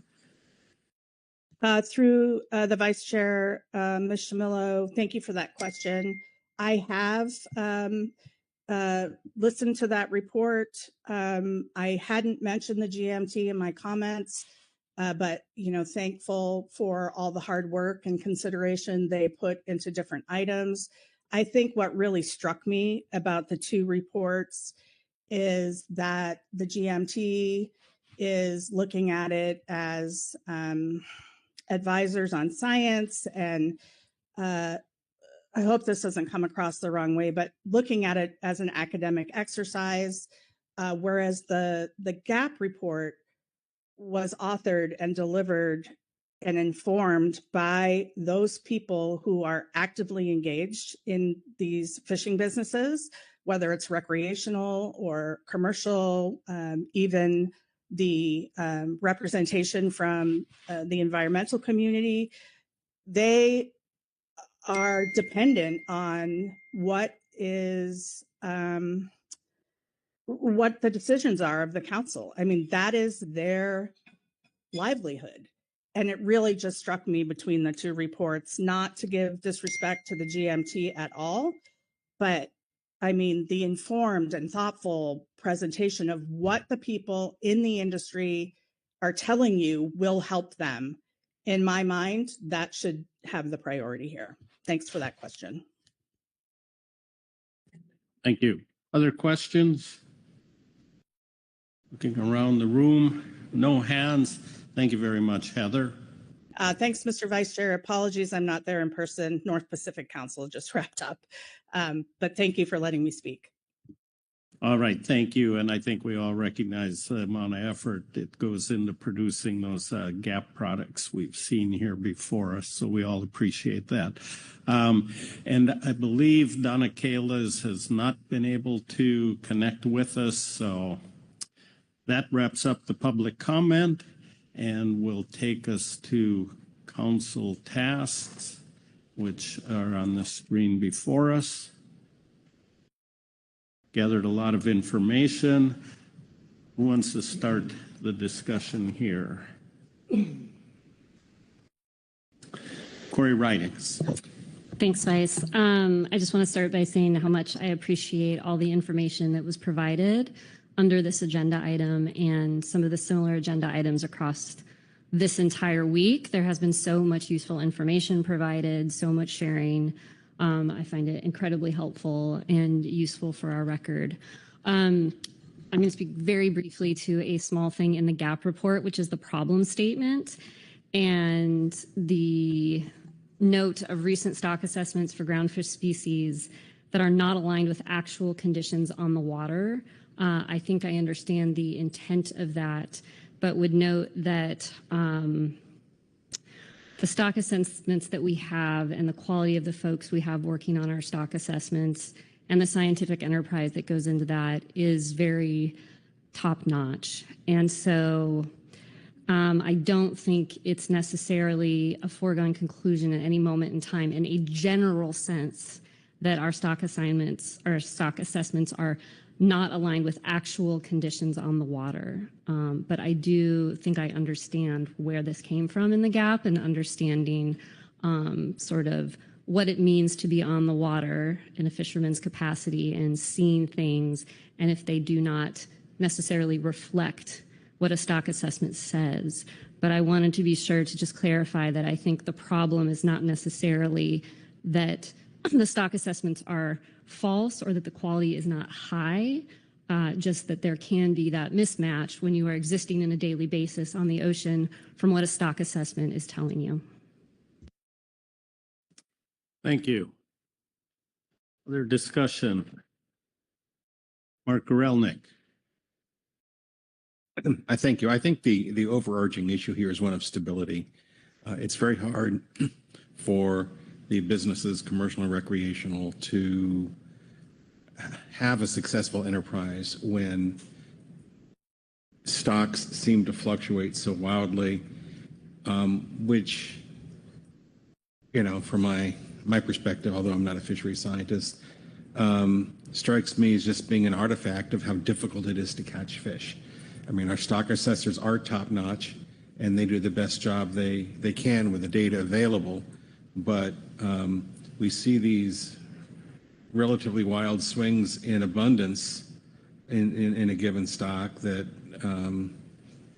intuitively doesn't seem to be real, because unlike, for example, salmon, where you can point to environmental factors, whether Mother Nature or human nature, you know, obviously impact the abundance. We have a longer timeline in these wild ocean stocks, and I think that the intent of this action, I think, is to provide greater stability and to not drive things up and down so rapidly, and to not build in so much precaution that that fisheries become very difficult, if not impossible, to prosecute. Thank you. Chair Pettinger? Rebecca Lent first, then Chair Pettinger. Thank you very much. Yes, I think if you look again at this council task, I think these all match the four that are on the slides. I want to first of all say this is our task in terms of what are the problems, where do we want to be, what are the outcomes. It's just in terms of harvest specs. All that other stuff about markets and quotas and things like that is not really in the harvest specs, the harvest specs. And the other thing is, it's just by its very nature, it's a complicated fishery. You got to juggle a lot of things, having access, the state of the resource, the fluctuations in the resource, the fluctuations in the management that is inherently kind of choppy and not as flexible. So I think the problem is, you know, just having access to fish. Sometimes that access is difficult because you're going to catch another species, and that stock assessment has not been great. And then the outcome is stability, as you said, Mark. And yeah, stability, predictability, flexibility, those are the kind of desired outcomes. We have, in terms of a range of alternatives, we have some good guidance from the GAP and the GMT. So I think people who are smarter about these things than me can probably put those out and rank them. So thank you for that. Thank you. Chair Pettinger, then Butch Smith, then Lynn Mattis. Thank you, Vice Chair Hasmer. Last few cycles of stock assessment have been kind of tough for a lot of reasons. I think I've talked about this before as far as I think that isolation of COVID certainly helped. I think caused some issues, I think. I think there was people retired out of the business who had relationships with stock assessment folks. And the stock assessment star panels were on a regular basis where that kind of ended. I think a little complacency in the fleet from engaging with the stock assessment folks. But, you know, stock assessment is really kind of a snapshot in time. I kind of equate it with a painting. I think the stock assessment, certainly there's a lot of science goes into stock assessment, but I think I think stock assessment almost is an art. I mean, and within that art field, you have Rembrandts and you have Picassos, and they're all good, right? All depends on what your worldview is. But I think that it's best to walk amongst the trees to paint the forest. I think that there's been a lot of good outreach that happened this last year, more so in the previous couple cycles. And we've seen some better results there. I think that's good as far as more what the fleet sees in the water. And it's not like people are out there 1 year and seeing what's in the water. I mean, people are out there. There's people in this room who've been in the water for 40 years. They've seen things come and go, and so they have really good understanding, and that knowledge should be embraced, I would hope. I think about our former chairman, Phil Anderson, who was on the council last year. He went out on the Iron Lady a few years ago, spent a trip with Kevin Dunn, and learned so much. Stuff that you talk to people, but if they're not digging into it, you don't really get the full grasp of what's going on in the world. And so I would encourage more of that happening.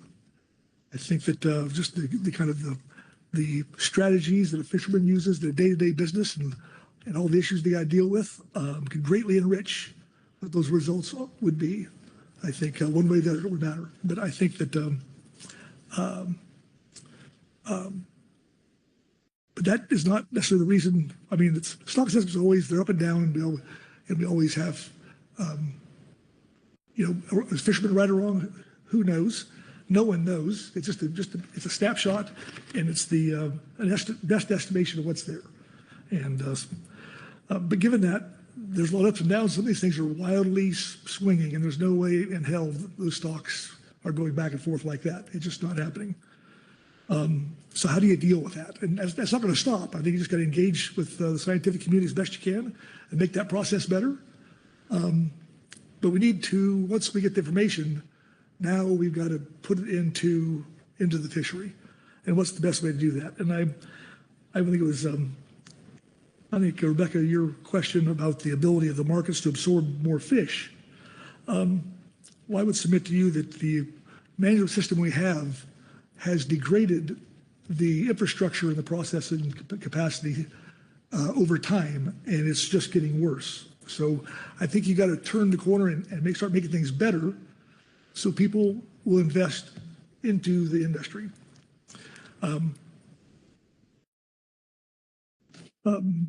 Mark referred to stability, lack of stability.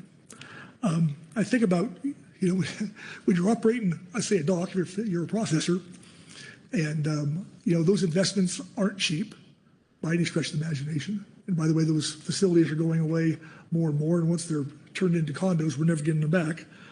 But who in their right mind would invest millions of dollars of their own money into a system where you get shut down the next year?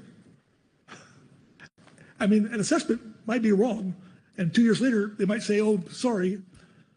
And that happens. But we can't have a system that goes up and down and up and down. It's absolutely insanity. We, like I'm saying, you've heard it on the council floor before, we have rules for a reason. And the rules aren't important. It's the rationale behind that. Why are we doing that? And when it comes to overfishing, we don't want to overfish to where we were 20 years ago, right? No one wants to go there. I guarantee the fleet don't want to go there. I mean, if we were there where we were at 20 years ago, there would be no fishing because you couldn't afford the fuel. I would say that this is the cost of doing business. You want to catch fish. You want to go catch. You don't want to go fishing. You want some certainty you're going to catch fish because you got to pay for all the overhead that you got. And so I think about we can talk about different things we could do, but really, I think the insanity that at the end of the year, the savings that people have done as far as not to access these stocks on low ACLs. People go out and buy quota pounds, or they're holding on to their little bit of their fish so they can not go out of business, for the rest of the year. To lose that at the end of the year is like, I don't call it abusive, but it's nowhere in the world does that happen. If we didn't have a delayed spending account, we would be meeting online right now. The entire world works different than we're managing fisheries. And I swear to God, it is just, it's insanity. We are, so we're trying to do, what could we do? Obviously carry over up to OFL, that's all great. But you know, those fish are already declared dead. I mean, so this, what, 600 ton, whatever it was, that was, we didn't catch last year. So they're not available to us. A portion of that isn't available to us in the year.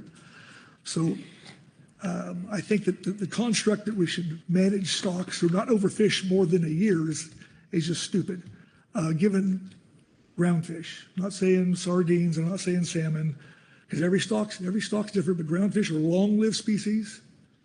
And, you could take, whatever you didn't catch this year, you subtract your natural mortality and whatever else you might want to take off the top. But the catch streams going forward are assuming those fish are already dead. You can roll those quota pounds forward and operate with the other existing ASL that's been given to you, and you're still going to be not overfishing because they're already assumed dead. And I don't know, well, isn't national guidelines. And I think that, it's pretty apparent there wasn't an accountant in the room when they wrote the national guidelines, because they would have known better. Because no one operates the way we try to operate fisheries, and it is killing West Coast fisheries. I think it's killing fisheries around the country. I have a friend of mine in New England says, man, we would really like to have rollover. And so the fact of the matter is we could actually, go to the end of the year, the wind blows, engine blows up, maybe you lose a net, which happened to us last year. We left 25,000 pounds of petroleum in the water because lost the net. I guess that's the cost of doing business, but it's one that shouldn't be. So, I think that the gap statement was a really good one. Obviously, they're constrained because of things that supposedly we're told we can't do. But a real rollover is what we need to have.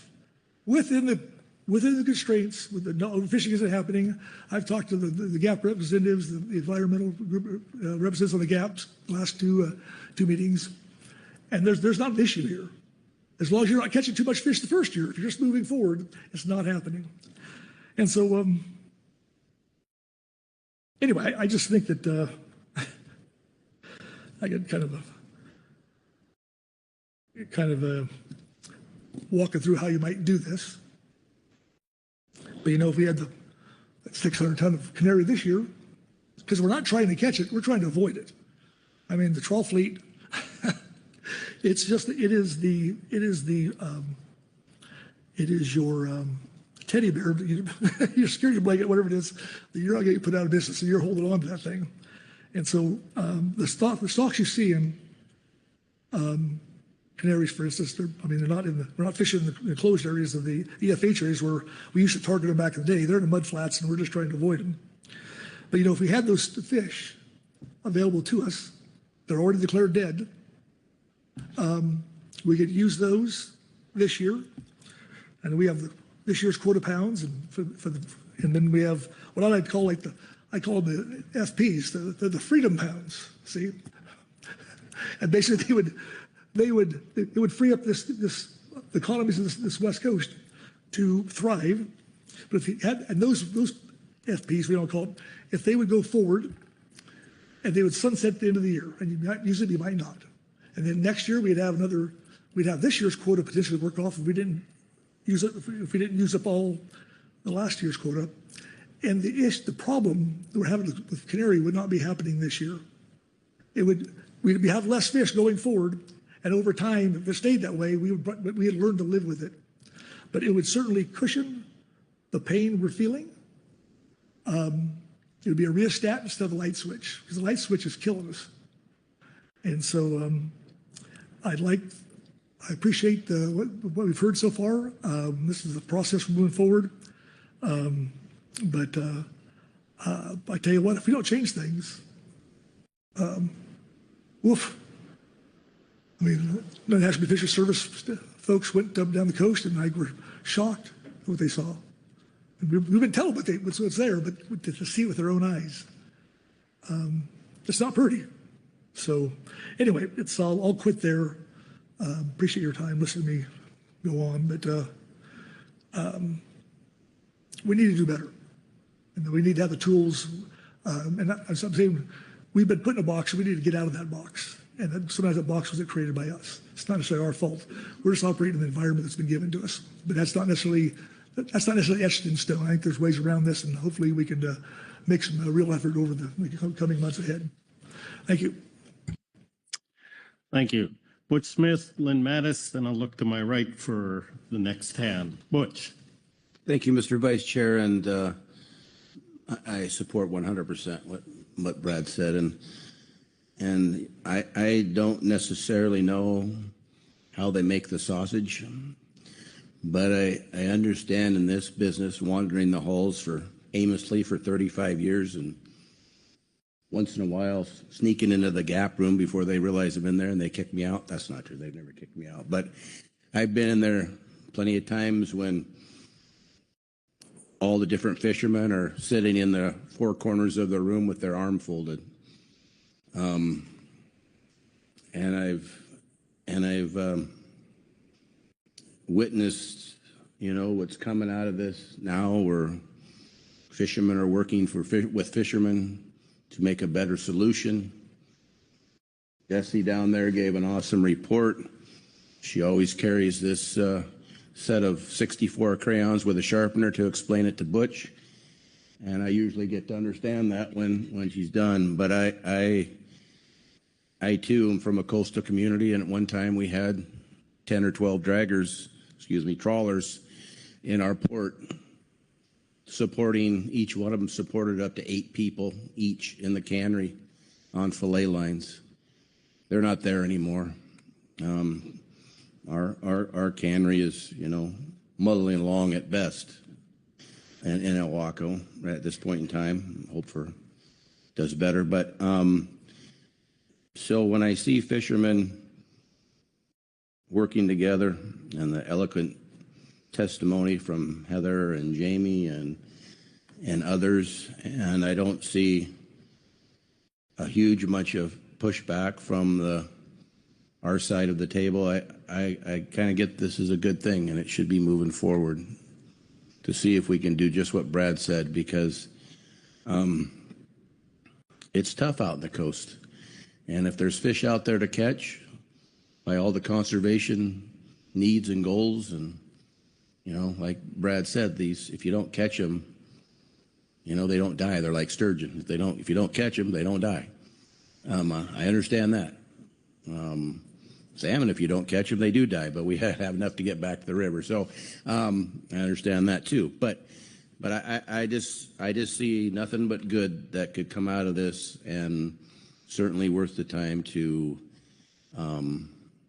invest in this, potentially what could be a great solution. And so I'm in support of moving this forward. And thank you for letting me talk.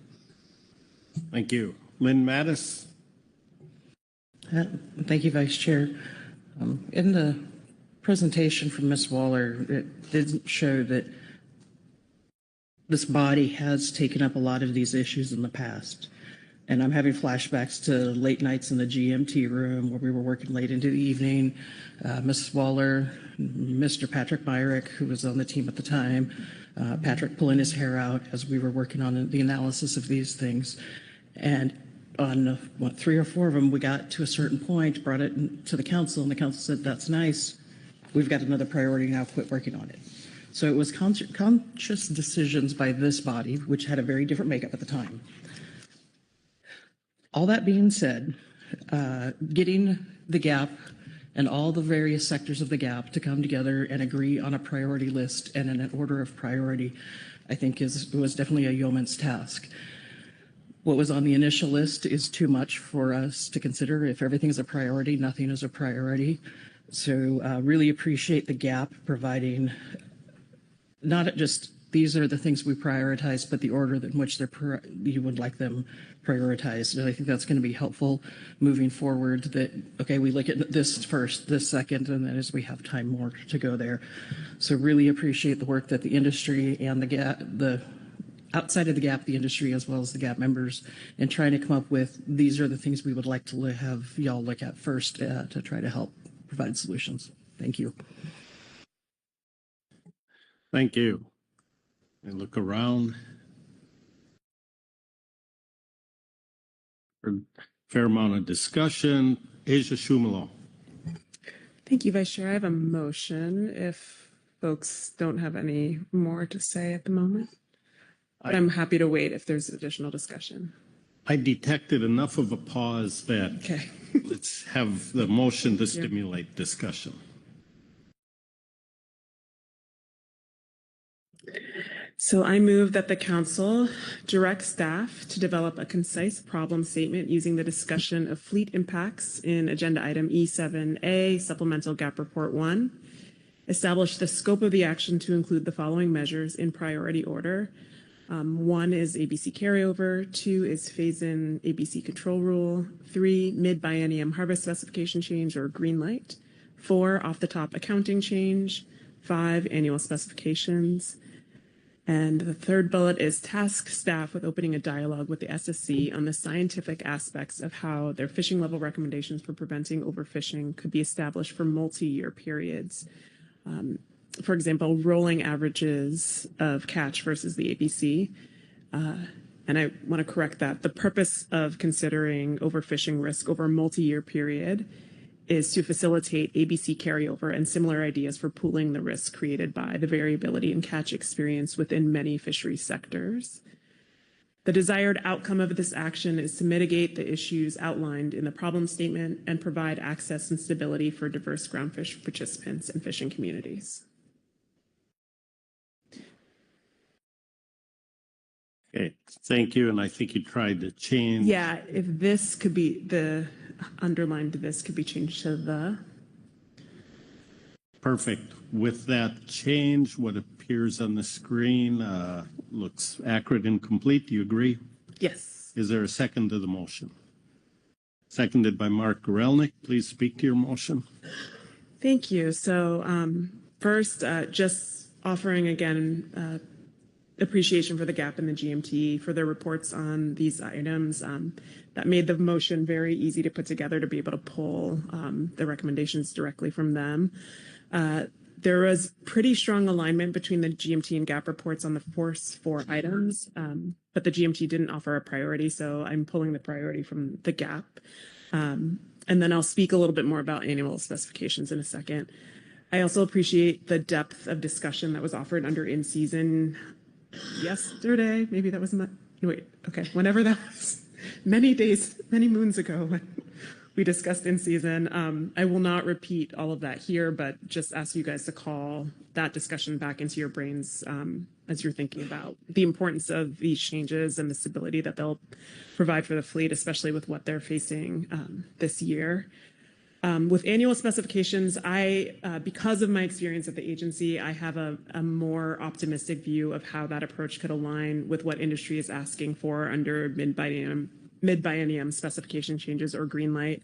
In my mind, what's being asked for is being able to bring scientific information into decision-making a lot sooner. So just being able to, this year with Quillback as an example, if we move through the assessment process and have results late in the year, if we had a process that could pick up those results quickly without breaking apart the biennium, we'd be able to more easily roll those that new scientific information into regulation. So in my mind and in fisheries that I've experienced in the past, annual specifications does not necessarily mean changing every single number for every single stock every year. And it can be really low workload. The way that we have our biennium specifications process structured right now is very high workload, but I'd like to see what the difference is in the vision for a mid-biennium or green light process is compared to an annual specifications process, and to see those kind of played out in detail so that we can consider them against each other in making a decision for this fishery. I did not include multi-year average catch policies because the rationale provided in the staff report and the examples that I've seen from NOAA fisheries headquarters around the country are that those types of approaches are really used for data poor or data limited stocks. But the third bullet there is seeking conversations with the SSC on preventing overfishing on a multi-year timescale, and that's more to facilitate this risk buffering idea and exploring how to manage annual carryover. So it's a shifted discussion. Just there's a little bit of a nuance and difference in what that multi-year look would be in the alternative that's analyzed in the staff document and what we're asking for here.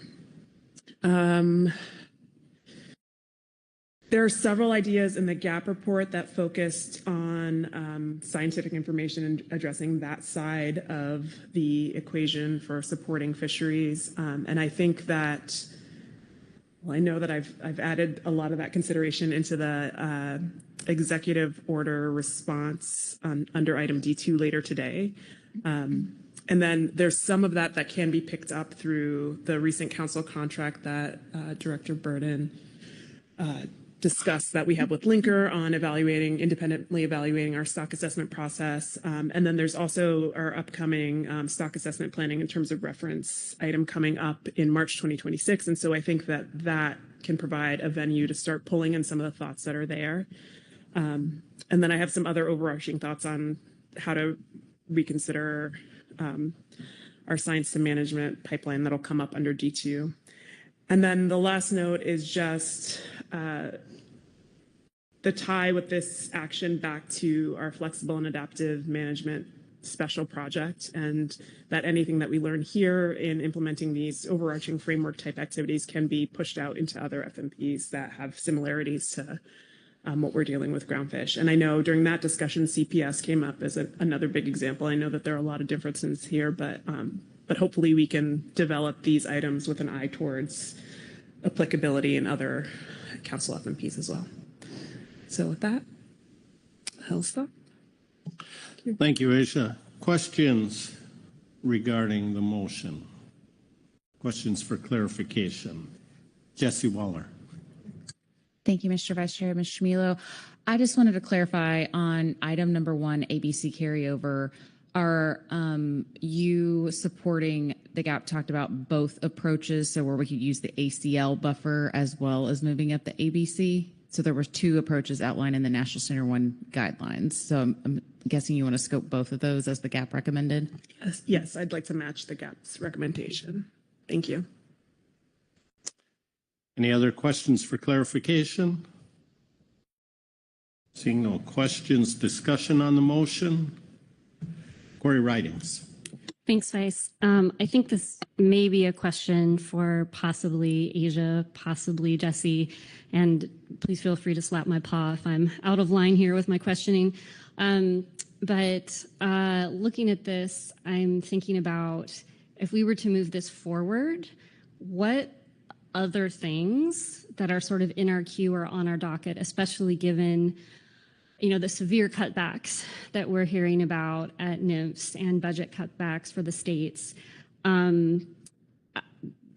Is there a vision about which one of those things could be postponed or which one of those things is not going to happen? I feel like I heard pretty strongly from industry throughout the week that this is very important, and so that this supersedes potentially some of those actions. I'm also cognizant that this might be a conversation for workload planning, but I did just want to give Asia or Jesse an opportunity, or maybe even Keely, to speak to that. And even if that's just getting that conversation started, so there's shared awareness about sort of what are the trade-offs here and now, and sort of what are the impacts for folks if we're taking some things off our plate. Thank you. I think that's a fair question. There's workload and there's other parts in there, but figure out who wants to take the first shot. Asia. I can start. Thank you for the question. Hold on to your butts for the D2 list if you're concerned about. That is a list. So I think that is a workload question is all. But yeah, I think I see a lot of synergy here with what's being asked for in the executive order as well. And that, yeah, we've heard over and over from industry that this is such a high priority that it does supersede other items. I've reflected back on the conversations that have come up through the last couple of weeks with items like, one example is the midwater rockfish EFP. And I recognize like moving that one into regulation would ease some burdens for industry in terms of administration of an EFP. But I think that the benefits that would come up across the board, across all sectors for this item, I think if we ask many of the industry members here in the room that they would pick this one and willingly forgo some of the other things that were in the queue for the changes that would come up here. Keely Kent. Thank you. I think, yes, this is definitely gets into a workload planning discussion, so I won't get into that too much, but I will note, I think I said this already, but if I haven't, we did hear the urgency from the industry and the council on this action. So we already did set something down. We set down the gear switching rule and development on that. I will say generally, though, what we will look to do is, as we have, in my view, gotten really good at, is working with council staff leadership in between while the meeting is going on to inform future workload planning. And as always, that's a constant conversation about sort of what the workload capacity looks like on both ends. For NIMS, right, we're looking at that balance between supporting council action development and then doing the rulemaking and implementation of the things you've already decided. So there is an ebb and flow there. It is actually a constant conversation, and there are often things that will sort of move on a very short-term basis that doesn't necessarily rise to the level of a bigger council conversation. And I think we would do that in this scenario to be able to evaluate kind of what that looks like for both of our staffs. Thank you. Executive Director Burden. Yeah, thank you, Mr. Vice Chairman. And just to add to the responses that I think Asia and Keely I'm in full agreement with them, but this will make for a fairly in-depth September discussion about our workload prioritization and management. So this item is technically a scoping item. What's the next one? D2 is a development of a preliminary list, and then we finalize that in September. So that's where a lot of this will converge. And hopefully we'll have clarity about our fiscal status at that point too. So it could make for a meaty September discussion. Thank you. Other discussion on the motion? Corey Niles.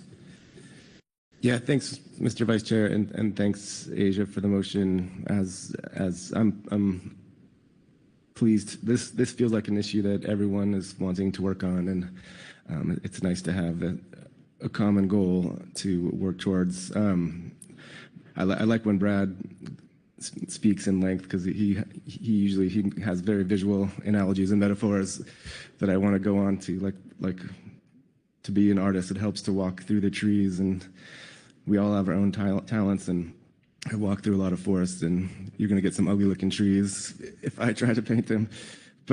So I'm also thinking of some of the statements about our who knows better between the GAP or the GMT, and I think this process is brings together the both of us, the practical knowledge of those who have to make a living from this with the folks trained in various analytical techniques, and that's our strength. And I just want to speak to that briefly about the bullet of tasking staff with the dialogue of the SSC, because a lot of what Brad was saying, I think we've long agreed with, and it's a myopic focus on the word annual, instead of the goal of preventing overfishing and achieving optimum yield.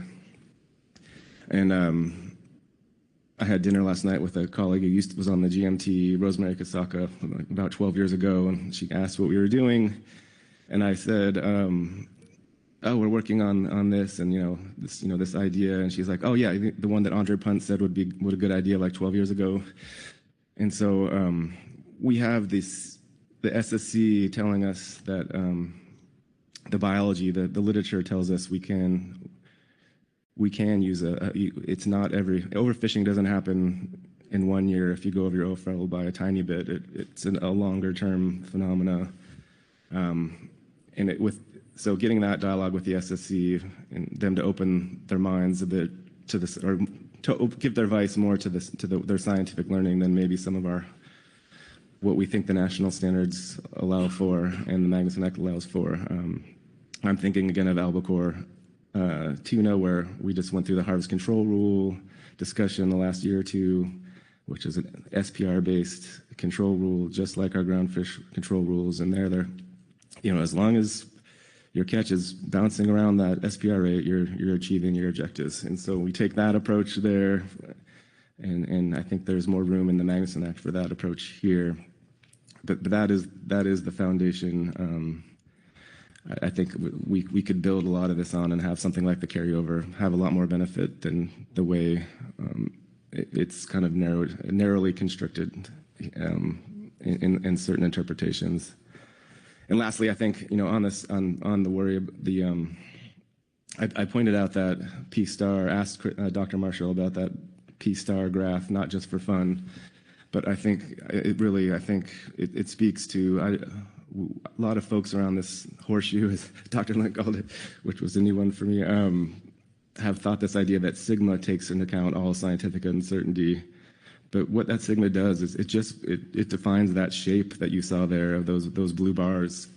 And what those blue bars tell you is that the assessment thinks that the OFL are somewhere within that shape, not in the middle. And so that's, I think, when people start to think in distributions instead of point estimates, that's really helped me understand what we're doing better. But it doesn't apply just to the OFL, but it applies to these allocations we make to the various sectors. And we're issuing IFQ pounds with the implicit assumption that they're 100% likely to be used, and we know that's not true.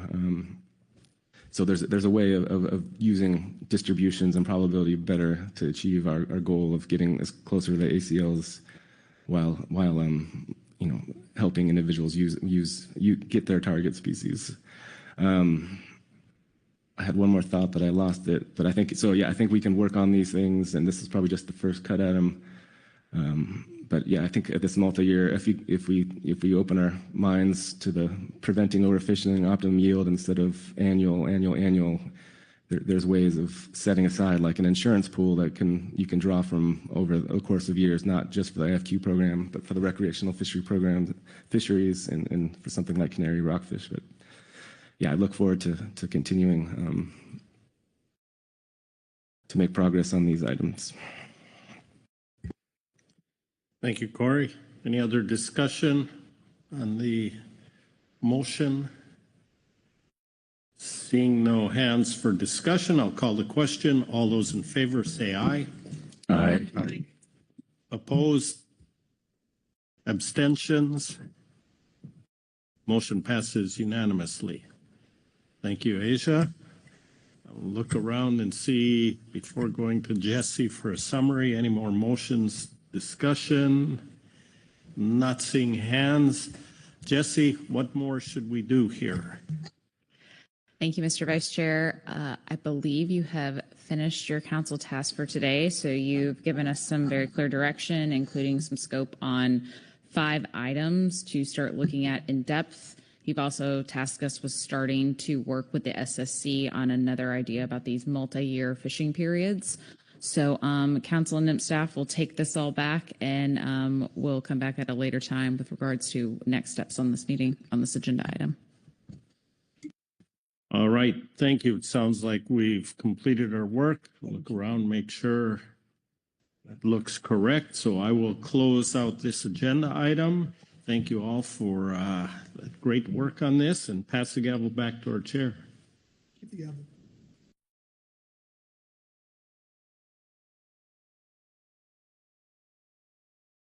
Okay, just for everyone's benefit, we're potentially doing some agenda shuffling after this item. So I'm just going to organize myself with my staff and make sure we're all ready. And so when we come back from a break, we'll likely take up E8. But give us a few minutes to straighten all that out, and then when we come back, we'll be ready to go.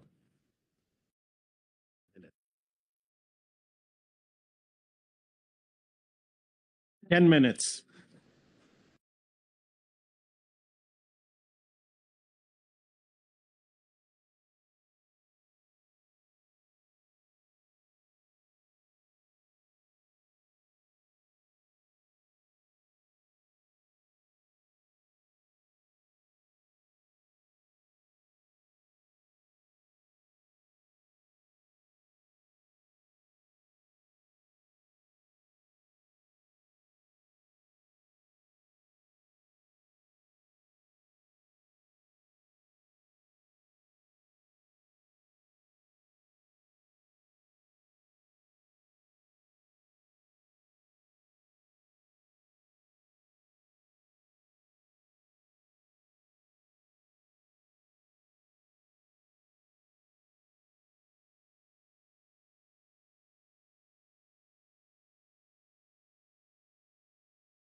All right.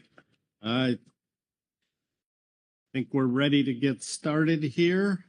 So I'm going to ask Executive Director Burden to update us on the process. All right, thank you, Mr. Vice Chairman. So as I indicated here a couple of minutes ago, we did find it necessary to shuffle the agenda. Try not to do that when we don't have to because of I know it can be disruptive for a lot of people, but we're just in a bit of a crunch here. So we're going to move on to E8, which is the 27-28 groundfish harvest specifications and management measures planning. After that, we're going to pull up research and data needs from tomorrow up to this afternoon. So that's D3. And then we're going to switch that with D2. So rather than taking up D2 today, we'll take that up tomorrow. Our trustee staff have already updated some of the agendas here, and you have it on your screen in front of you in case there are any questions about our order. But we'll finish off the day today with research and data needs. And I'm happy to answer any questions. Otherwise, I would say let's go to Mr. Phillips and Ms. Bellman for E8. All right, let me just make sure everybody's clear on the schedule. We're clear on that. So I have Marlene Bellman, Todd Phillips to introduce this. Todd, I think you have the microphone. Please go ahead. Yes, thank you, Mr. Vice Chair. Good afternoon, Council. So before us, we have E8, the last of the groundfish items, which is 2027-28 harvest specifications and management measures planning. So I will be going through the situation summary to set the stage, and we will go with, under this particular agenda item, the council is scheduled to adopt a detailed plan and schedule for the 27-28 harvest specifications and management measures process. That plan is attachment E8, Supplemental Revised Attachment 1. And this particular plan outlines the key decision points necessary to ensure the implementation of these specifications and management measures by January 1, 2027. There are multiple key deadlines within this process plan, which I will outline here. The first one, of course, being the stock assessments. The council is scheduled to adopt it was scheduled to consider update assessments at this particular meeting. However, those key decisions will be instead held in September of 2025, along with 5 full assessments and 6 catch-only projections. These include the stock categories and sigmas endorsed by the SSC for update and full assessments. And in the event an assessment is recommended for further review or quote-unquote mop-up, the final assessments must be adopted by November 2025 council meeting. An extended time series of catch projections, only projections, may be requested for some species if default harvest specifications are no longer available in existing assessments or projections. And additionally, per the TOR for the Stock Assessment Review 25-26, the deadline for proposed revisions to default or GMT catch assumptions used in projections is 2 weeks prior to the September council meeting. Harvest specifications. Adopting the 27-28 harvest specifications for groundfish is a central component of the biennial process. Critical decisions must be made at the September and November 2025 council meetings as specified and outlined in Attachment 1. In brief, the council must make a series of iterative decisions that will identify stocks considered under default harvest control rules, stocks considered under a range of alternative harvest control rules, as well as annual catch limits by November 2025 in order for routine management measures, so these are your trip limits, your bag limits, et cetera, to be developed over the 2025-26 winter period by the GMT. The biennial harvest specifications will address stocks newly defined under Amendment 35 and continue that process of stocks that were defined under Amendment 31. If further stock definitions are complete in time for Phase 2 stock definitions, those may be addressed in this process if appropriate. Additionally, just for information, council staff have developed a much more rigorous quality assurance process for reviewing harvest specifications than has been used in the past. ACL set-asides. So the council does adopt set-asides from the ACL to accommodate anticipated mortality in tribal, research, exempted fishery permits, and non-groundfish fisheries. The treaty tribes will be making formal requests to the council for specific amounts in November 2025. Research and non-groundfish fishery set-asides are calculated by the Groundfish Management team based on past mortality, and EFP applicants must request set-asides to cover anticipated mortality of groundfish in their proposal at the November 2025 meeting. The National Marine Fisheries Service is the body that issues EFPs. The Council is expected to provide guidance to the National Fisheries Service regarding the merits and applicability of these EFPs to groundfish management at that November 2025 meeting, and provide final recommendations to the agency at June 2026 meeting. Management measures. So management measures will be considered by the Council or include, in this case, adjusting routine management measures, as I mentioned before, trip limits, season structures, that sort of thing, that allow for the fishery to achieve but not exceed annual catch limits.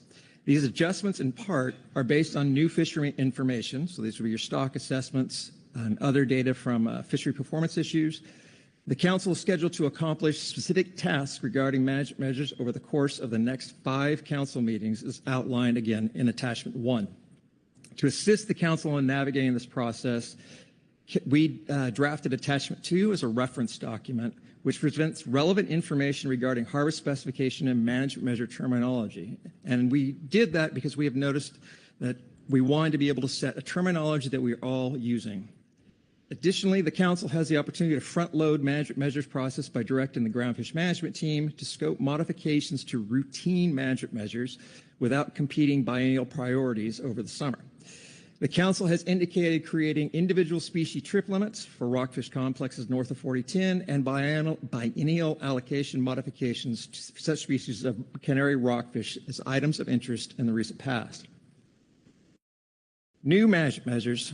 New management measures are those that have not been previously analyzed or implemented. The Council follows a very defined process to prioritize the analysis of new measures, after which staff resources are allocated by the Council, the agency, and the agency. In March, the Council prioritized multiple measures aimed at increasing the flexibility and adaptive management in groundfish fisheries, the so-called SPECS Flex, which you just finished. A couple of those items that are not addressed under SPECS Flex were the commercial sale of recreational fish waste and moving the trawl exempted fishing permit into regulation. The Council further considered aspects of increased flexibility and adaptive management in April 2025 and again at this meeting. If the Council is contemplating adding new management measures to the 27-28 biennial process, it should carefully consider how it would impact the analytical resources and implementation deadlines. Furthermore, inclusion of new management measures within this biennial package are likely and may be affected by Executive Order 14192.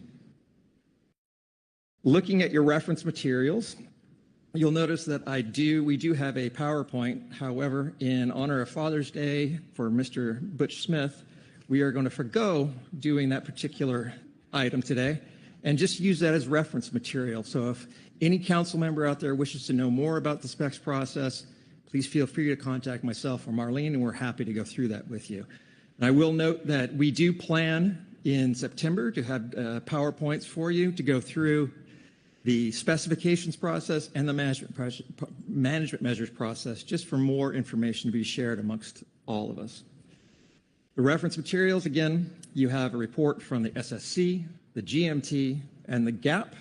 Your action here, and again, is to adopt a schedule and plan for the 2027-28 groundfish harvest specifications and management measures process, which is supplemental revised attachment 1, to discuss and provide initial guidance regarding any biennial management measure issues that would inform the Council's decision-making process when it adopts management measure alternatives for analysis in November of 2025.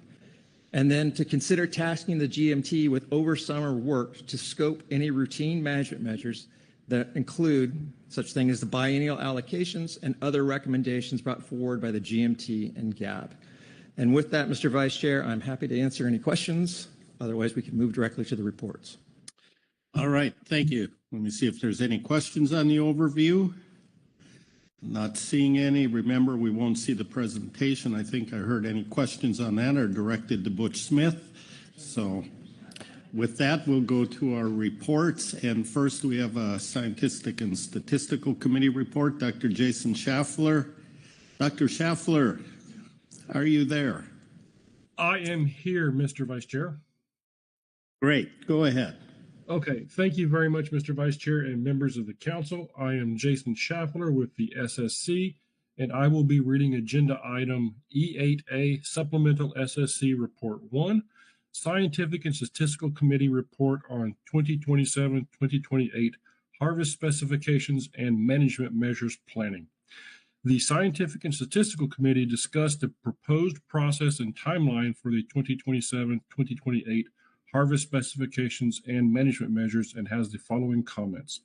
The SSC provided feedback reflected in the updated schedule for developing the 2027-28 Harvest Specifications and Management Measures in Agenda Item E8 Supplemental Revised Attachment 1 in response to the change in review timing of the update assessments. The SSC's Groundfish Subcommittee will review the update assessments, the catch-only projections, and the 5 full assessments during their August 12 to 13 meeting. Due to the timing of Star Panel 3, it is not realistic for the revised stock assessments coming out of that Star Panel to be available, and instead, the Groundfish Subcommittee anticipates reviewing the pre-Star Panel draft assessments and Star Panel reports. For this meeting, if possible, participation by the full assessment stat leads, the lead update assessment authors, and representatives from the Groundfish Management Team and Groundfish Advisory Panel would be beneficial. The Groundfish Subcommittee report will be finalized and submitted within 2 weeks of the completion of this meeting. At the September Council meeting, the Groundfish Subcommittee requests to meet in the morning of the first day of the SSC meeting to review harvest specifications and any other QA/QC that might be required. The SSC would like to rename the meeting formerly known as the mop-up meeting as supplemental review meeting, as mop-up does not fully reflect the considerable time and effort that goes into the stock assessment review process. And that concludes the SSC statement. I would be happy to answer any questions the council may have. Thank you. Are there questions for Dr. Schaffler on the SSC report? Caroline McKnight.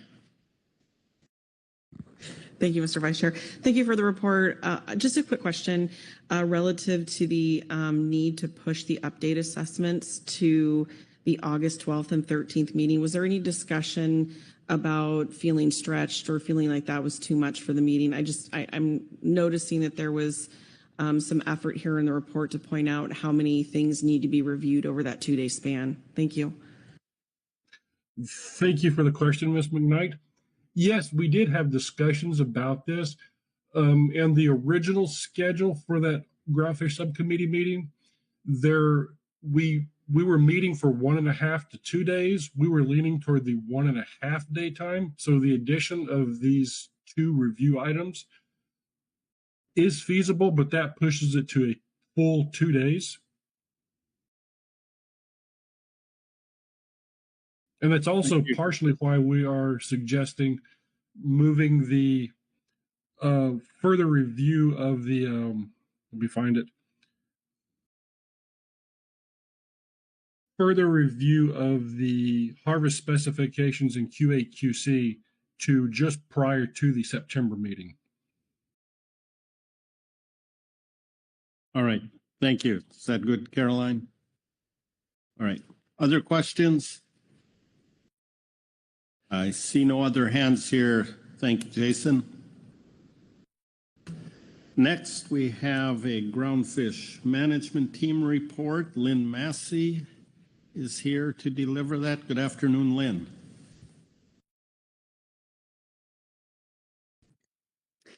Afternoon, council members. I'm Lynn Massey, National Marine Fisheries Service representative on the GMT, and I will be reading agenda item E8A, Supplemental GMT Report 1, into the record. Upon review of agenda item E8, revised attachment 1, the Groundfish Management Team recommends that the council adopt the proposed schedule as drafted. GMT notes that adopting a preliminary preferred alternative for annual